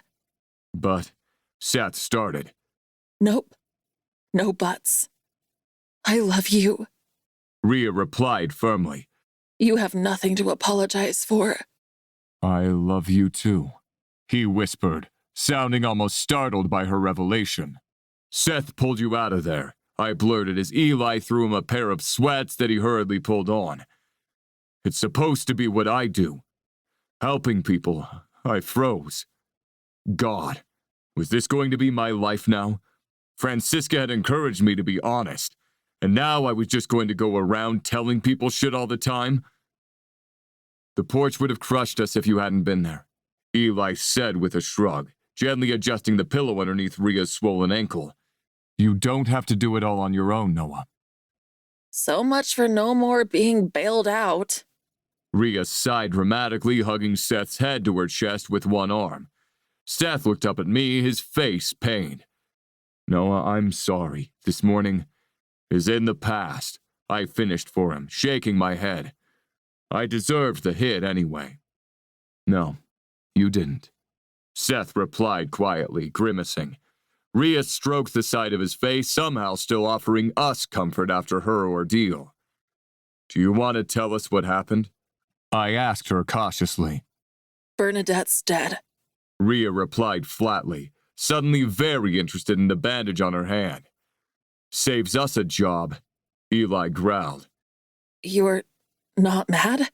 She asked, peeking up at him through her eyelashes. Fuck no, Seth replied. Darren? Also dead, I replied with a grimace. In his fur. I goaded them into fighting. Rhea whispered. I thought if I could get them to fight, I could steal Darren's knife and get out of the binds. I swallowed down the rush of anger that they'd worked together to hurt Rhea. Both of them were dead. I couldn't punish them any further. It worked. Rhea continued. They shifted and fought. But we were upstairs and I didn't think about how much bears weigh. The floor collapsed, I surmised, heart lurching at how terrifying that must have been. You saved yourself, Goldie, Eli said affectionately, beaming at her. That was ballsy as hell. Fuck, I was grateful her plan worked, but encouraging them to shift could have gone terribly wrong for her. It was more good luck than good planning, Rhea replied with a grimace. I got the sense she was holding back, but I let her get away with it for now. She didn't need to tell us the whole story tonight. Anyway, the floor collapsed and I was trying to get to the window, but my ankle was broken. Rhea gave me a pleading look and I nodded in understanding. This part of the story was where the present collided with the past. And then Mom lit the place on fire, I said quietly, clearing my throat. Just like she did when we were kids.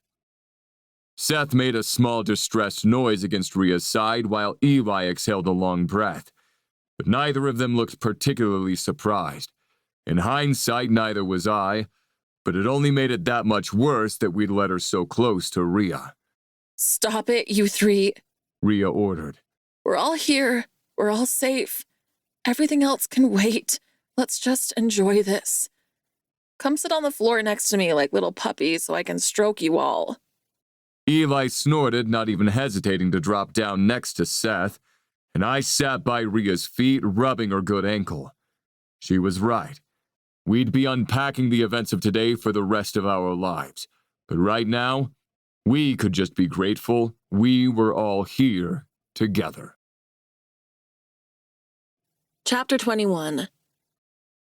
Rhea. Recovery was a shitty process.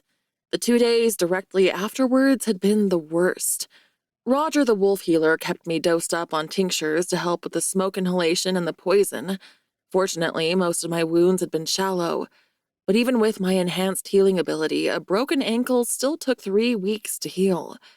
I'd basically been carried around the house like a baby by Seth, Noah, and Eli in that time, which was kind of nice. But I was ready to stand on my own 2 feet. Literally. Also, they'd been way too gentle with me on the sex front, which was driving me insane. I'd been given orgasms, apology orgasms, I was pretty sure, but usually because one of them went down on me and I just had to lie there with 0 risk of further ankle injury. Francisca had started coming to the house at Noah's request, spending time with us individually and as a group. I didn't really understand how her clairsentient abilities worked, but she just seemed to know stuff somehow. She could read the emotions we were experiencing and fill in gaps in memories like she could sense what happened. The first session with her had been really freaky. I was more used to it now, and she was helping me work through the very definite trauma that day at Darren's cabin had caused. It was a work in progress, but I was okay with that. It took however long it took. What I was not okay with was being treated like I was made of glass. That's why today was the day. We were 1 month past the incident. I wanted to get back to some sense of normalcy. I wanted a proper fucking, and I wanted some goddamn mating marks already. Was that too much to ask? We were all sitting in the living room, the 3 of them debating over board games for family game night while I tried to figure out how to work the situation to my advantage. Hey, Daddy Bear. Noah glanced at me from his spot next to me on the couch, wariness all over his face. Hello, thief. Remember when I broke into this house? I sighed like I was reminiscing. And I stole one of your beers and had a bath? And napped in my bed, yes, I remember. Noah replied dryly, beard twitching. Seth was watching with amusement while Eli was practically bouncing on his heels with excitement. Eli was totally on board with the plan already. Do you remember what you said you'd do to me? Noah glanced at me again, like he was trying to decide if this was going where he thought it was going. I called you Daddy Bear, I continued, and you said that wasn't your kink, but you'd enjoy spanking me? Where are you going with this, sweetheart? Seth asked, one corner of his mouth pulling up. I'd like my spanking now, please. Jesus, Goldie. Eli sputtered. You're still hurt. I thought you were angling for some nice, gentle sex. Oh my God, I am fine. I groaned dramatically. See? I crawled over Noah's lap, my elbows and knees resting on either side of his thighs, and looked up at him with my biggest, most angelic eyes. Please. Do not call me Daddy Bear when you're asking for a spanking. Noah said, amused. Spoil sport, I groused. If the lady wants a spanking, I vote to give her a spanking. Seth said magnanimously. Just watch out for her ankle. Obviously. Noah replied. I could hear the eye roll in his voice. Sans pants, please, I added, wiggling my butt. Operation Seduction would be a lot more effective without the leggings. I'll help, Eli said enthusiastically, crossing the room to sit behind me on the couch and tugging my leggings down my thighs. Holy fuck, what are these? He asked, his finger tracing the lace edge of my black panties. They weren't quite a thong, but they may as well have been for all the coverage they gave me. These are my fuck me panties, I replied succinctly. I'd brought them up here with me for a special occasion and hadn't had a chance to wear them yet. It's not like I needed any help in seducing them usually. It's almost like you planned this. Noah deadpanned. Hands out of the way, 10 spanks, count 'em. Fuck yes. I heard the whoosh of air a second before Noah's palm connected with my ass, followed by the sting of pain that bloomed into tingling pleasure. One, I sighed, closing my eyes and arching my back. Noah rubbed soothing circles over the spot, warmth blossoming under his ministrations. Another satisfying thwack, this time on the other side. I pressed my thighs closer together, wanting some friction in between my thighs, but Noah pulled my legs back apart, tutting loudly. 2, I said quickly, remembering I was supposed to be counting. Need me to hold your legs, Goldie? Eli teased. A few weeks ago, the answer would have been a hard yes, but after being restrained for real, I wasn't as eager to repeat the experience just yet. Can we call Red on bondage for the time being? I asked hesitantly. Of course. Seth replied instantly. You can call Red on anything, sweetheart. Sorry, Rhea. Eli began. Don't apologize, I cut in. You'll kill my lady boner. Anything else is good, just no restraints for a while. 3, I demanded, wiggling my ass again and looking up at Noah. Who's in charge here? He murmured, eyes glinting with amusement as his hand came down right on my sit spot. Fuck, I sighed. 3. Noah picked up the pace, alternating sides until my entire butt felt warm and sensitive. My fuck-me panties were thoroughly soaked, and Noah's erection was pressing insistently against my belly. Gimme. Want something? Noah asked, rubbing soothing circles on my stinging ass cheek, sounding like he was suppressing a laugh. Yes, I shot back, unable to keep the petulance out of my tone. Then take it, thief. Challenge accepted, I muttered, moving until I was straddling his lap and burying my fingers in his beard, using it to yank his face closer to mine. My mouth met his right as his hands clapped down on my still stinging skin, and I moaned in appreciation. Noah's tongue swept my mouth, our kiss a little messy and a lot desperate as weeks of pent-up sexual frustration bubbled to the surface. I need you, I need you, I need you, I chanted under my breath between frantic kisses. My fingers burrowed roughly into Noah's beard, nails scratching at his skin. Eli had moved closer, and I broke away from Noah to wrap a hand around the back of Eli's neck, tugging him forward to suck his lower lip into my mouth. This was more than sex. This was more than reconnecting and feeling alive, though that was definitely part of it. I leaned back on Noah's lap, my breath coming in short pants, and looked at Seth, who had moved next to the couch, his expression unreadable. Bite me. My voice didn't shake. There was no hesitation, no waiting and wondering if this was the right thing or the right time. Be very sure. Noah purred against my skin, his mouth ghosting over the sensitive skin on my neck. There are no takebacks if you change your mind, no do-overs. Be certain this is what you want. This is all I want, I replied instantly. Me and them, forever. Seth's careful restraint broke, and he stepped forward, capturing my hair in his fist and guiding my face up to look at him. His grip tugged on the roots of my hair in the best way. The sensation echoed in my sensitive nipples and my aching clit. You're ours. And you're mine, all three of you. Greedy. Noah teased, grasping the back of my thighs and pulling me into his arms. Bedroom. I shifted a little in Noah's grip as we made our way down the hallway, excitement blooming in my chest. We can do the bonding without the sex. Seth pointed out, and I looked up over Noah's shoulder to glare at him. You're injured, sweetheart. He added in a softer tone. That's not a bad idea. Noah rumbled. What in the pussy-blocking hell was this? Filled with righteous outrage, I clamped my almost non-existent thigh muscles around Noah's waist and reached under my leg to pull aggressively at his sweatpants. What are you doing? He asked, sounding more amused than annoyed, which somehow irritated me further. Trying to get your stupid pants over your massive dick and impale myself before you all change your mind, I grumbled, finally getting the waistband over his erection and using my feet to shove his pants over his ass. You're a handful. Noah chuckled, hoisting me further up and banding his arms under my ass as we entered the bedroom. Point taken, the lady of the house doesn't want to wait. He laid me down reverently on the bed, and I contemplated demanding a little more of that fire from all three of them that made intimacy between us so explosive, but bit down on the request at the last minute. Maybe we didn't need to play this time. No kink, no games, just us. I pulled off my sweater instantly, revealing the lack of anything I was wearing underneath, and 3 pairs of dark eyes grew increasingly hungry as they drank me in. Before we start, Seth began, and I cut him a glare that he almost smiled at. explain the bonding process to us. What? Why do I have to explain it?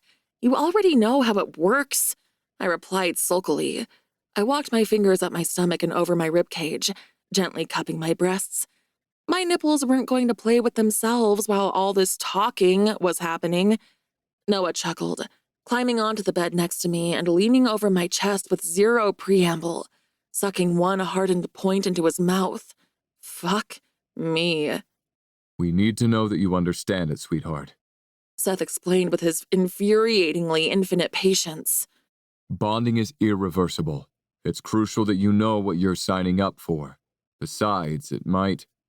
Hurt? I offered, tipping my head back as Noah's tongue swirled expertly around my sensitive nipple. I figured. You've all got to get your teeth in me at the same time, right? Luckily, I like a little pain with my pleasure. In reality, I knew it would be more than a little pain. From the vague conversations I'd had with my mom about mating, their animal played a part too. The teeth would elongate and become more pointed, and the saliva that healed the bite sealed the bond. I doubted even the most devoted masochist wanted to dwell on 3 sets of bare teeth in their flesh, so I tried not to think too hard about the biting part. Where are you putting all these bites? I asked suddenly, the question trailing into a moan as Noah switched sides. Most shifters I knew had the bites on their neck. The spot would forever feel sensitive, but the scar faded quickly to a barely visible outline. I know where mine's going, Eli said, kneeling between my legs and pulling my panties off. Noah sat up, giving my nipples a reprieve as Eli wasted no time burying his face between my thighs, and I gasped in shock as his thumbs parted me, his tongue swirling at my entrance before licking up to my aching clit. From the first moment I met you, I thought, I bet that guy is great at eating pussy, I panted. Eli grinned up at me from between my legs, the evidence of my arousal on his lips and holy real-life porn. That was hot. I'd never been interested in capturing any kind of sexual activity on film. Honestly, I wasn't sure I wanted to know what I looked like when I came, but I'd happily frame a picture of Eli's face between my legs and treasure it forever. Eli will make you come, and then we'll bite, okay? Seth confirmed, sidling up next to me and dropping soft kisses on my shoulders. Noah toyed with my nipples almost lazily on my other side, and I'd never felt so completely safe as I did in that moment, surrounded by their warmth. We want to make this as comfortable for you as possible, sweetheart. Follow up with a few more orgasms. I'm sure I'll be good in no time, I gasped, arching off the bed as Eli sucked over my clit, lashing it with his tongue. One finger, then two, pushed into my entrance, and there was nothing drawn out about it. He was determined to get me over the edge, and I was fine with that. Whatever temporary pain it would bring was worth it. They wanted their marks on me as much as I wanted to have them. Eli's fingers crooked inside me, and my eyes rolled back as he applied perfect pressure to that spot that made me dizzy with pleasure.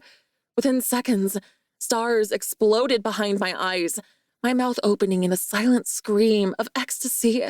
For a moment, the pleasure was so consuming that I forgot the whole purpose of it. Then the pain hit. It didn't hurt the way I thought it would.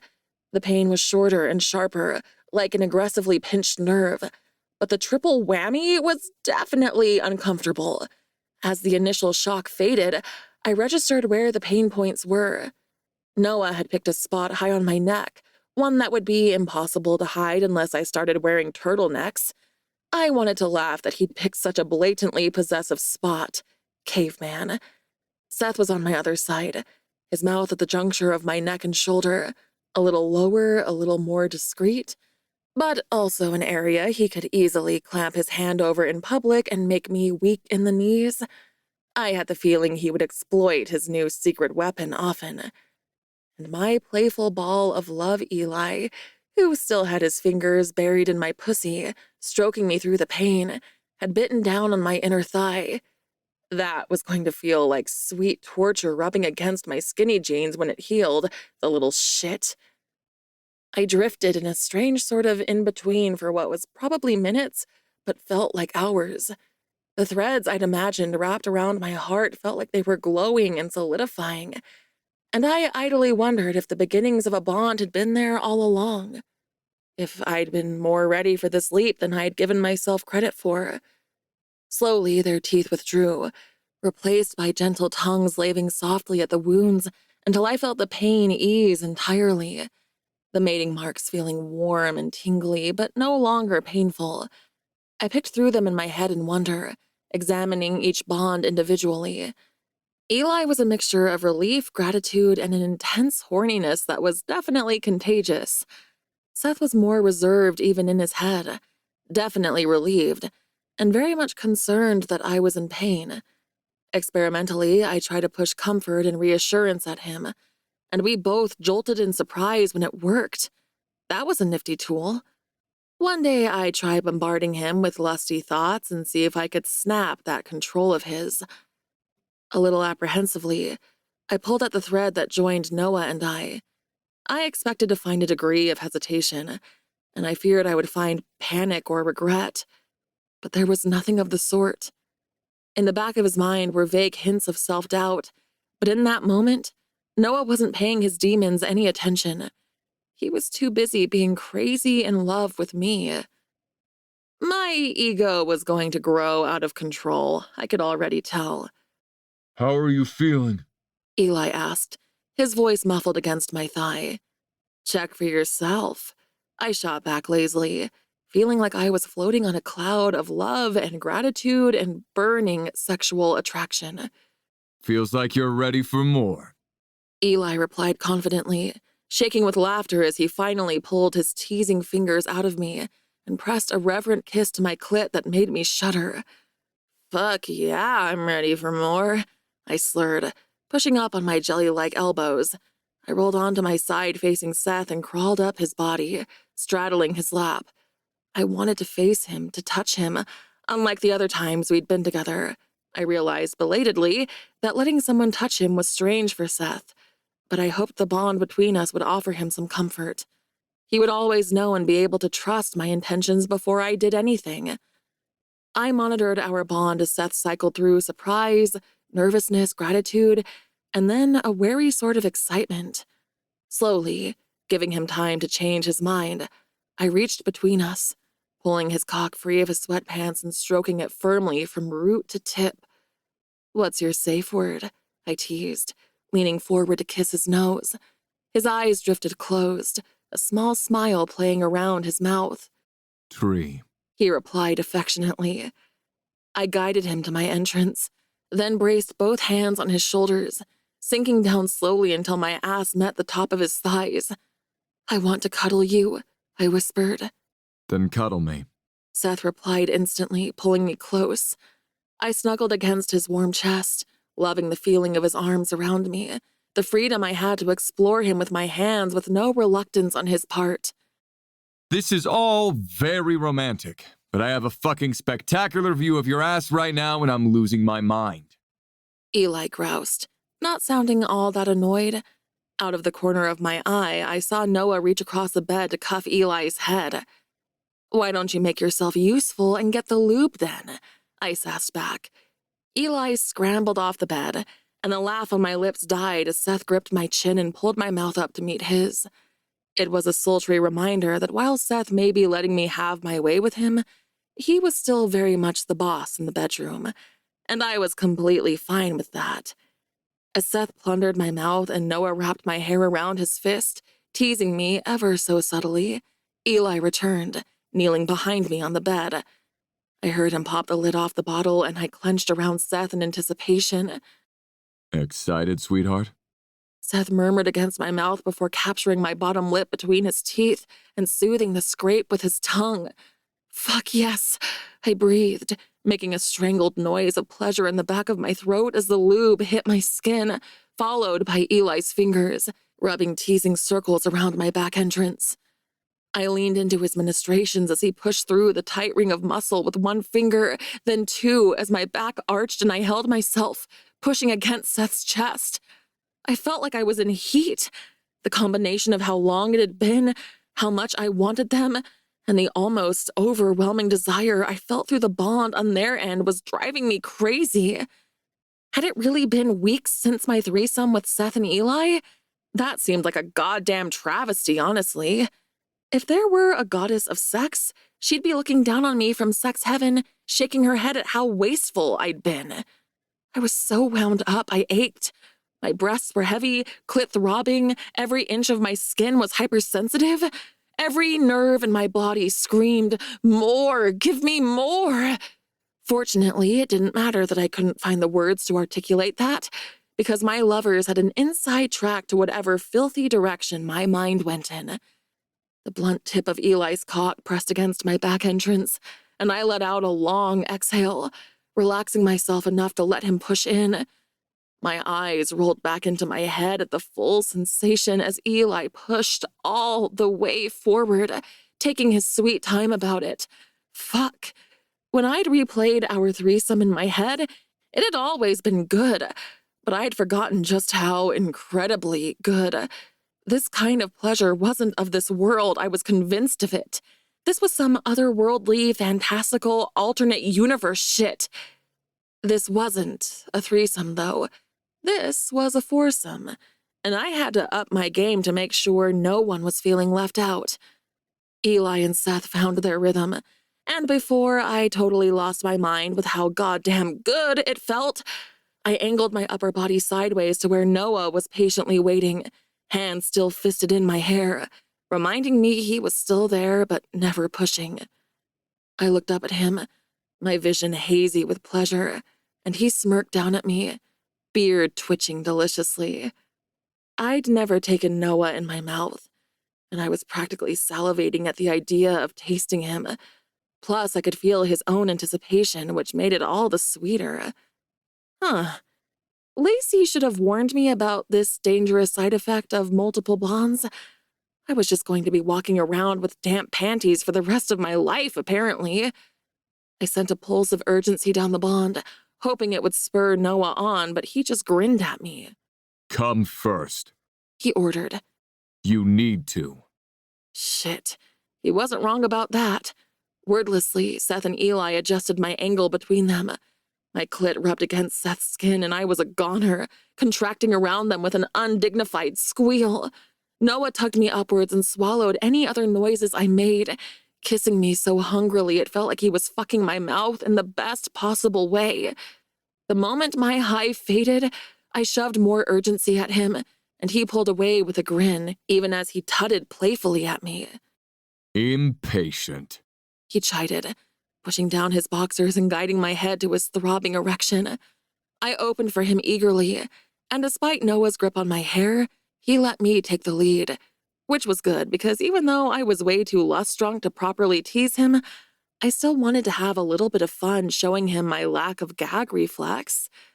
I took my time drawing him slowly into my mouth and pulling back again, glancing up at him through hooded eyes. Even if I couldn't feel how hard he was working to keep himself still, I could see the slight tremor in his thighs, the tight clench of his jaw. Driving him crazy felt incredibly good. Minx? Eli laughed, lightly slapping my ass. You're playing with him. Noah's brow furrowed in confusion, and I swallowed him down, feeling his cock in my throat. Christ. Noah stuttered, eyes wide with shock. Fuck, I'm going to embarrass myself. Good. Eli shot back, sounding pained, worshipful hands running over my hips and ass. Because this is so goddamn tight, I can't last much longer. Experimentally, I contracted my muscles around him and Seth, making Eli groan and deliver another stinging swat to my ass. I can't. Eli gasped, his movements faltering behind me and his grip tightening as he found his release. Fuck, Rhea. Oh, God. I could feel every second of how good he felt, and it drove me rapidly higher again. As Eli pulled out, messily, Seth grabbed my hips and held me slightly above him, slamming up into me with renewed vigor. It felt too fucking good. He and Noah were both getting close, and their desire stoked mine. Only their grip kept me sitting up as pleasure ripped through me, both Seth and Noah finding their peak at the same time. I grabbed Noah's thigh as he attempted to pull away. It was a gentlemanly move, but I was no fucking lady. I slowly pulled back, savoring the salty, earthy taste of him, and all but collapsed on Seth's chest, his release dripping down my thighs, too tired to climb off him. I need a nap, I slurred, snuggling into Seth's chest. A bath. A nap bath. Noah ran his hand softly through my hair, smoothing over it where he'd been holding. I'll run it. Seth can get in with you and you can nap on him. Deal? Is this real life? I asked, half asleep. This was not real life. This was some kinky fairy tale level fantasy I'd concocted in my head, because people didn't get to live like this. This is your real life. Eli replied from behind me, kissing the top of my spine as sleep dragged me under. Chapter 22. Aurelia. Christmas Eve. I can't believe you're 30, Lou teased, elbowing me gently. I'm going to have a full-blown crisis when I hit 30. My mouth twitched as we made our way down the freezing cold, snow-covered street. Can't imagine why. I was super chill about it, always have been. Mm-hmm, Lou replied dubiously, tucking her fluoro pink beanie further down over her ears. You were totally cool about reaching this milestone, not panicking at all. But I guess now that you're all loved up, can confirm it is wonderful, I agreed, holding my takeaway coffee cup right up to my face to warm my lips. How do you even cope with 3 boyfriends? I mean, don't get me wrong, it sounds fun, but the logistics? I don't even mean the sex stuff, just the life stuff. Are you going to pop out babies like a t-shirt cannon at a football game? Have 3 separate families? How does that part work? I choked on the sip of coffee I'd just taken. Please, in the future, do not imply my vagina is a t-shirt cannon. What kind of friend are you? Jesus. Anyway, no, we'll just have a normal number of kids. Naturally, when it happens, whatever. Possibly sooner rather than later, because after a brief conversation where I'd been almost overwhelmed with enthusiasm through the bonds, I decided to have my birth control implant removed. I'd quickly got it done this morning before meeting Lou. The bandage rubbing against my thermal shirt a temporary reminder of the teeny incision with potentially life-altering ramifications. Cool, Lou replied, taking a sip of her hot chocolate. Sorry, I wasn't trying to offend you. I support you and all of your alternative lifestyle choices. Good to know, I laughed. So, how come you wanted to come with me today? I'm not complaining, but you sounded pretty eager considering you're just going to be sitting there, probably bored. I won't be bored, Lou objected. I've never seen anyone get a tattoo before, and I want to watch. I've wanted to get something for the longest time. Oh yeah? I never did while I was camming. I didn't want anything identifiable, but now I'm not. You're not? I asked, raising my eyebrows.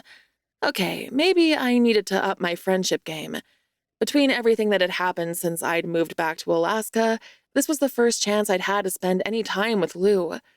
Eli sent a pulse of reassurance through our bond as guilt snaked through me, and I sent some gratitude back. He was around here somewhere, watching from a discreet distance. It seemed a little overkill to me. Bernadette and Darren were gone, and everyone else loved me because I was both hilarious and adorable. But that had been the guys' compromise for me hanging out with Lou today. We were all still seeing Francisca regularly, but the fear of me vanishing wasn't going to go away overnight, if ever. Originally, I put the camming on hold because of Frank. Lou hesitated, running her thumb mindlessly around the plastic rim of her coffee cup. It didn't work out with him, and I haven't been in the mood to get sexy on camera since then. I'm sorry, Lou, I told her, giving her a one-armed hug that I couldn't feel through my bulky jacket. Was he an asshole? Did we need to go toilet paper a skyscraper in NYC? She giggled. His security wouldn't let us anywhere close. Turns out he was married, so that was kind of a deal breaker. What an asshole, I gasped, horrified on Lou's behalf. I swear I didn't know, she added quickly, pleading with her eyes for me to believe her. I believe you, I assured her without a doubt in my mind. Well, fuck that guy. He's a cheating sack of shit and you deserve better. Damn right, Lou said with forced enthusiasm. Don't suppose your many lovers could introduce me to their friends? I snorted, quickly finishing my coffee and tossing the cup in the trash. Bold of you to think they have friends, though we're sort of meeting one today, I guess. I added thoughtfully as I pushed open the door to Nate's new tattoo studio, Mountain Ink. We'd had Lacey's family over a few days after we'd bonded, and the difference in how my guys had responded to Nate, pre-bond versus post-bond, had given me plenty of material to tease them with for the foreseeable future. The first time we'd met him, I'd vaguely wondered if they hated Nate. No, not even a little, apparently. A bell over the door rang as I pushed it open, holding it for Lou to follow me inside. Rhea, hey. Nate stood from the small desk he'd been sitting at, crossing the small room to greet us. The studio itself was small, painted bright white with examples of his work in black frames covering almost every inch of wall space. Nate, this is my friend Lou. She came along to observe. I hope that's okay. She's working her way up to getting some ink of her own. I was too busy looking at the images on the walls to register the long pause that met my words right away. Eventually, I glanced over my shoulder, only to find both Nate and Lou drinking each other in like they were in the middle of the desert and hella thirsty. Interesting. Also, a little problematic since Lou was a human and would probably die of fright if she found out Nate could shift into a cougar. A one-night stand couldn't hurt, though. And God knows Lou needed someone to fuck the married sugar daddy out of her system. I certainly hope you'll come to me for your first tattoo, Nate rumbled, bright green eyes trained intently on a blushing Lou. Blushing was an understatement. Her face was flaming as red as her scarlet hair. Lou's olive-colored eyes traced the dark swirls of ink on his arms and the lines poking out above his t-shirt before drifting up to his face like she didn't know where to begin. I mean, he was fine as hell, all dark hair and emerald eyes. I hadn't been attracted to him even before the mating bonds took possession of my libido, but I could appreciate where she was coming from. Take a seat, Rhea. Nate added, vaguely waving at the black padded table behind him. Jacket and stuff off.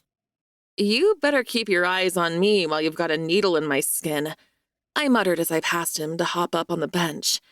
I'd wanted this to be a total surprise, but since Eli had escorted me here, I'd had to swear him to secrecy instead until we got back to the house. He'd whined almost the entire way here from the cabin to tell him what I was getting, but I'd held my ground, and I could feel him practically vibrating with impatience from outside. I stripped down to my tank top and pulled the strap down, sitting backwards on the chair and leaning forward slightly. I heard Lou taking off her coat in the warm space while Nate pottered around, getting his equipment ready. He moved around to look at me, an amused expression on his face. Are you sure you want to get this? He asked, showing me a prettied-up sketch of the terrible one I'd given him when he'd come to dinner. What? You don't like it? I replied with mock offense. I love it. He said with a grin. Are your I shook my head quickly, glancing at Lou. Boyfriends gonna like it? Nate amended quickly. They'll love it, I replied confidently, because they love me, and I will love it. Eli had practically begged to know what my tattoo was after I said goodbye to Lou, which had made me extra grateful that he had to shift and carry me back through the snow-covered forest. Bears couldn't ask questions. They could absolutely huff and grunt and make their displeasure known, though, as Eli had demonstrated the whole walk back to the cabin. I had banished the three of them to the living room while I got ready in the bedroom, removing the bandage, thank you, speedy healing, and changing into a slouchy sweater that I could pull down for the big reveal. If Eli had spoiled the surprise, I was going to castrate him. I should have demanded Seth come with me. He wasn't as much of a chatty Cathy as Eli was. I have a surprise for you, I announced as I walked into the living room, finding all three of them waiting impatiently on the couch and armchairs. A birthday treat to myself. Why were you in pain? Noah asked instantly. Eli won't tell us. It was like this much pain, I scoffed, holding my thumb and forefinger a hair's breadth apart. Did he actually not tell you? I pressed, eyes narrowed on Eli. I didn't! Eli replied indignantly, and I could feel his honesty through the bond. I'm about 1 second away from tackling you to see for myself if you don't hurry, though. Don't spoil my fun, it's my birthday, I chided. Seth? Noah? What are your guesses? I would have guessed lingerie or sex toys. Seth replied easily, not looking averse to either of those options. But the pain threw me off. You were getting your implant removed, though. Maybe that was the pain? I barely felt that. And no, I have plenty to play with, thank you very much. Both toys and dicks. All the dicks. All mine. Noah leaned back in the armchair, folding his arms behind his head. His muscles bulged with the movement. And I briefly forgot what it was I was supposed to be showing them. Focus, little thief, He drawled, an arrogant smirk pulling at his mouth. That's right. Oh, he was going to hate this. I couldn't wait. I got a tattoo. Seth and Noah straightened at that, while Eli practically bounced in his chair. The fact that I had a fox tattoo and no bear tattoo was an issue they were unified on. As far as they were concerned, it was a travesty. Show us! Eli begged, leaning forward and resting his elbows on his knees. Fine, I'll show you. I sighed as if I was put out about it and not loving the attention. I pulled my mass of hair to one side and tugged down the neck of my loose sweater to expose the back of my shoulder. The anticipation was killing me, to be quite honest. I turned slowly and shot them an angelic smile over my shoulder as they took in my new ink. You're a fucking monster, Rhea. Noah groaned, flopping back in the chair while Eli grinned, totally unperturbed. That wasn't the miracle, though. The miracle was that Seth laughed. It didn't last nearly as long as I wanted it to. Frankly, he looked as surprised as I was that the sound had come out of him. But it was glorious. It was a rich, low sound that I wanted to hear every single day. You should have been more specific if you had something particular in mind, I said to Noah while still giving Seth some serious hard eyes, because I was feeling all mushy inside. Noah grumbled something incoherent under his breath, and I grinned unrepentantly at him. His name is Boris, by the way. Of course it is, Noah muttered, shaking with silent laughter. I loved my tattoo. It was a fat, dozy bear lying on its back with one hind leg stretched up in the air, a long-stemmed daisy clasped in its paw, drooping down to tickle his nose. It was adorable. We have presents for you too, sweetheart, Seth said, standing up and closing the distance between us. His thumb traced the edges of the ink, and he placed a soft kiss on my shoulder that had me melting a little bit. Really? Why do you sound so surprised? Eli shot back with mock offense. Did you think we'd forget? Of course not. But you don't really seem like present givers. I was going to request multiple orgasms by your hands. I'm talking pruny fingers level of orgasms. Christ, Rhea. Noah choked out, followed by a foursome. But this is good too. What's my present? I asked nonchalantly, enjoying that I'd startled them all into silence. I assumed this was leading in a foursome direction eventually. The doctor had warned me that pregnancy was a possibility at any point now I'd had the implant removed, and I was more than fine with getting impregnated for my birthday. You have a couple. Eli replied, looking like he was struggling not to laugh. You have to cover your eyes for a minute, though. She'll peek. Noah scoffed, reaching forward and tugging me onto his lap, covering my eyes with his own hands instead. I wiggled around to get comfortable, laying back against his shoulder without objection. I would have totally peeked. Seth and Eli banged and crashed around the room while I had a little snuggle with Noah on the couch, inhaling his comforting cedar scent. We often ended up having extra cuddles like this since he left for work during the day. It broke my heart a little every time, because I knew Noah didn't particularly love his job, but he'd never had the opportunity to explore his passions the way his brothers had, because he had always been too worried about putting them first. He was doing a lot better in that respect. Baby steps. Okay, you can look, Seth said, sounding and feeling more nervous than I'd ever expect from him. Noah uncovered my eyes, and my breath caught in my throat. Oh, I was so fucked. I was just taking myself out of the running when it came to giving presents, because there was no way I could ever top this. Do you like it? Seth asked, sounding unsure. Feel how much I love it, I breathed, taking in the huge canvas that had been mounted on the wall above the fireplace. It was trees, Seth's usual go-to, but it was more than trees. As if they were walking out into the wild together, there was a woman in the center with curly blonde hair down to her waist, and 3 protective bears gathered near her, letting her wander but keeping her close. This is quite the family portrait, I murmured, pushing off Noah's lap to get a better look. This better be staying on the wall, I added, shooting a stern look at Seth. None of his paintings were hung inside the house, and that had always bothered me. If you deem it worthy, Seth replied, inclining his head. Fuck yes, I deem it worthy, I announced, grabbing his hand and tugging him towards me. He let me pull him, and I went up on my tiptoes to give him a quick thank you kiss. Seth's arms snaked around my waist, pinning me in place and turning my brief peck into something a lot more substantial. Stop mauling her. I want to give her my present, Eli said, a hint of a pout in his voice. Technically our present since Noah came up with the idea. I'm just the muscle. Noah snorted as I turned in Seth's arms, his hand sliding down to rest on my hips. There was something lumpy behind the couch, haphazardly covered by a large blanket. Oh, what is this? I cooed, immediately shaking Seth off in the face of presents. May I? Go ahead.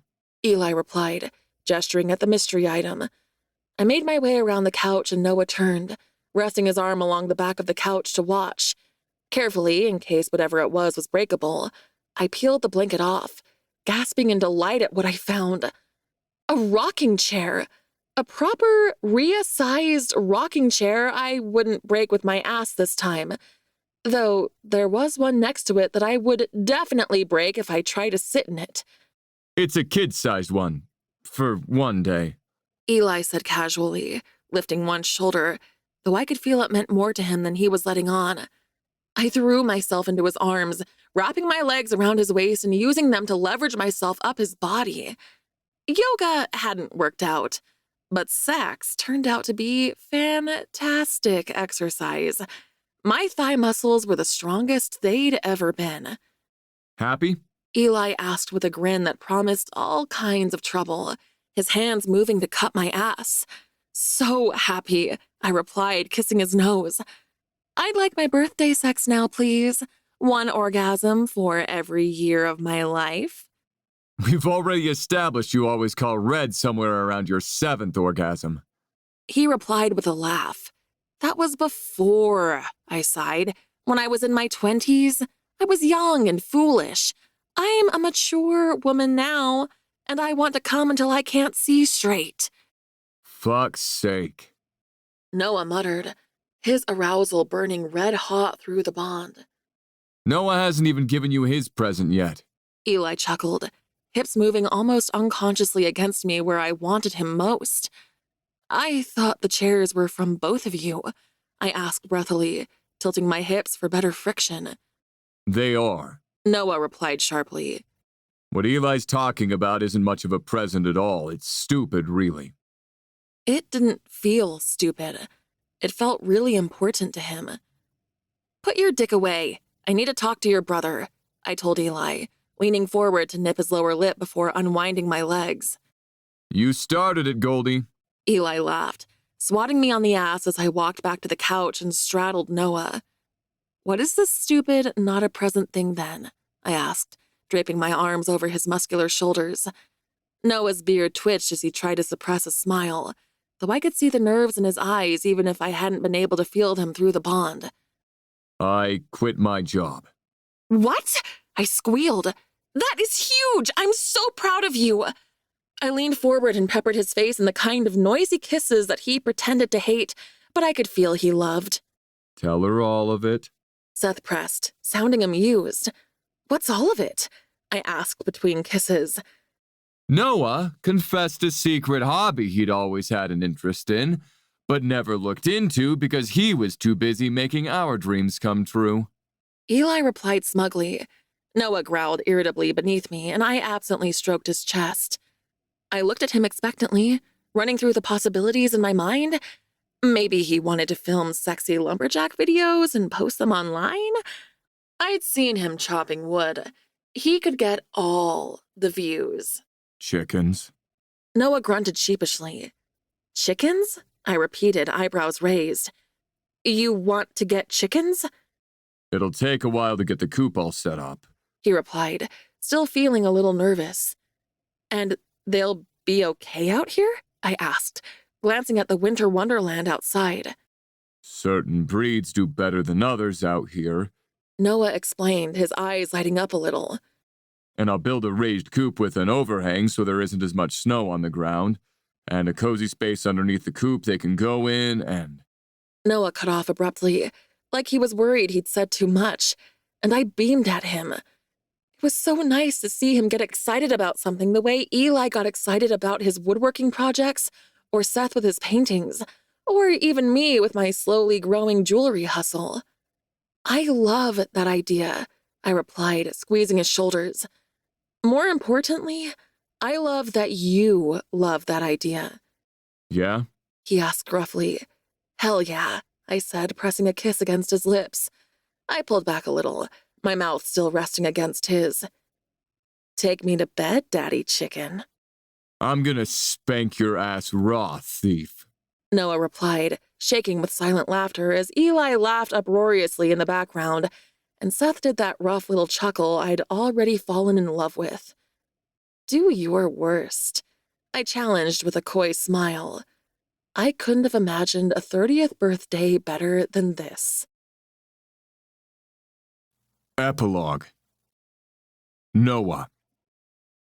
4 years later. Roar! Jack, I hissed, you're going to wake them up. Our oldest son leaped off the back of the couch, landing lightly in a crouch and narrowed his eyes on me for a moment.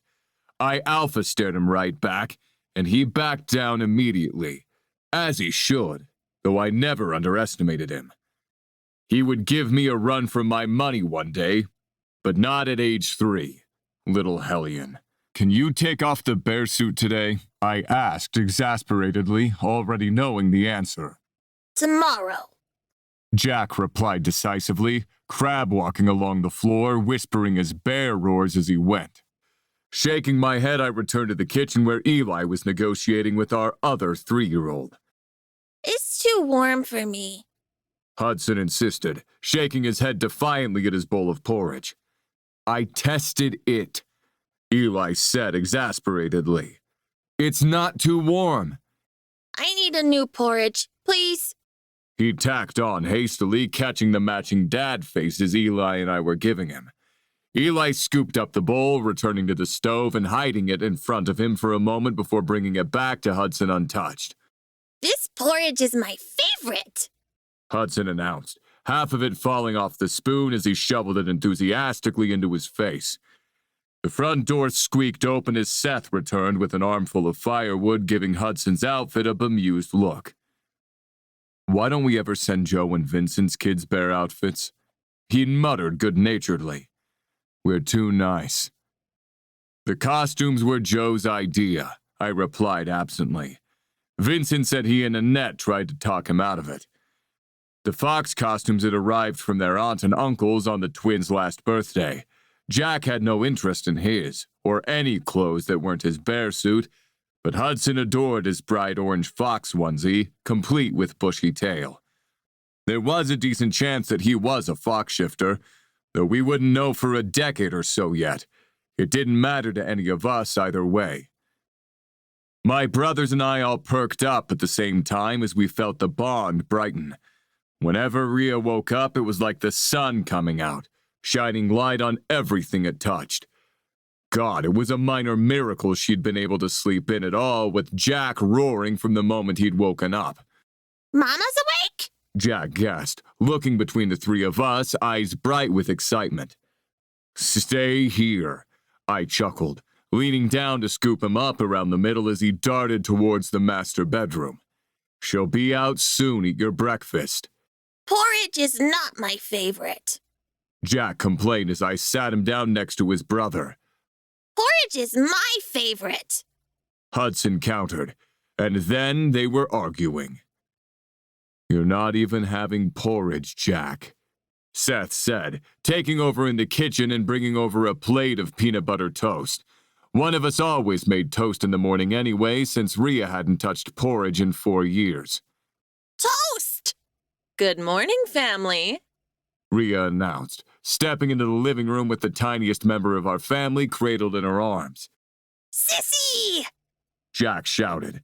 Eat your breakfast, I warned with a pointed look. You can have cuddles with Sissy afterwards. Bad idea. Rhea laughed, watching him affectionately. He's going to choke trying to scarf his toast down. Eat slowly, Jack. You want me to take her? I asked, holding out my arms for little Luna. Yes, after you compliment our matching outfits. Rhea said, looking between all 3 of her mates expectantly. My sincere apologies. I didn't notice. I replied with a grin. Rhea was wearing a gray long-sleeve t-shirt with Mama Bear scrolled on it in cursive that matched Luna's gray baby bear onesie.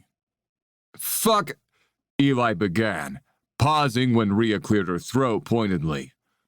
Freaking adorable. Rhea shot him an indulgent smile as she placed Luna in my arms, going up on her tiptoes to give me a good morning kiss before heading towards the coffee pot like she was magnetically drawn to it.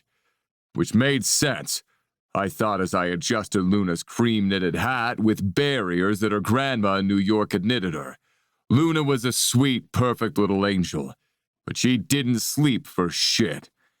I brought her over to the rocking chair by the window and got comfortable watching the snow fall with my baby girl stretching adorably in my arms, my sons bickering behind me while my brothers attempted to mediate before someone's food ended up on the floor. Rhea appeared behind the chair, her coffee in one hand, the other coming to rest on my shoulder, rubbing circles into my muscles with her thumb. Would you rather be stuck in a broken elevator or on a broken ski lift? Rhea asked lightly, effortlessly drawing me out of my own head like only she could. Ski lift, I replied instantly, glancing up at her incredulously. I'd rather saw off my foot than voluntarily get into an elevator, broken or otherwise. Bears didn't belong in elevators. Obviously. Rhea replied dryly, lips twitching. We both looked down as Luna snuffled before breaking into an enormous yawn. I could practically hear Rhea's internal debate happening behind me. She'd been so adamant that Luna was our last baby when she was pregnant, but she'd hinted at changing her mind at least 3 times since then. God, how did we get so lucky? Rhea sighed, likely picking up on the overwhelming gratitude I was feeling from my mate, my children, my family. A high woman broke into our house and took a nap, I suggested, smiling at the memory.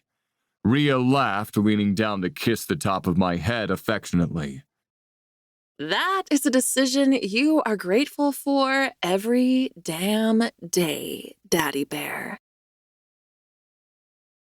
This has been Golden Chaos, 3 Bears Duet, Cheeky Fairy Tales Book 2, written by Colette Rhodes, performed by Bridget and Jake Bordeaux. Produced by Bordeaux VO, editing provided by Weller Independent Audio. Copyright 2021 by Colette Rhodes. Production copyright 2023 by Colette Rhodes. Audible hopes you have enjoyed this program.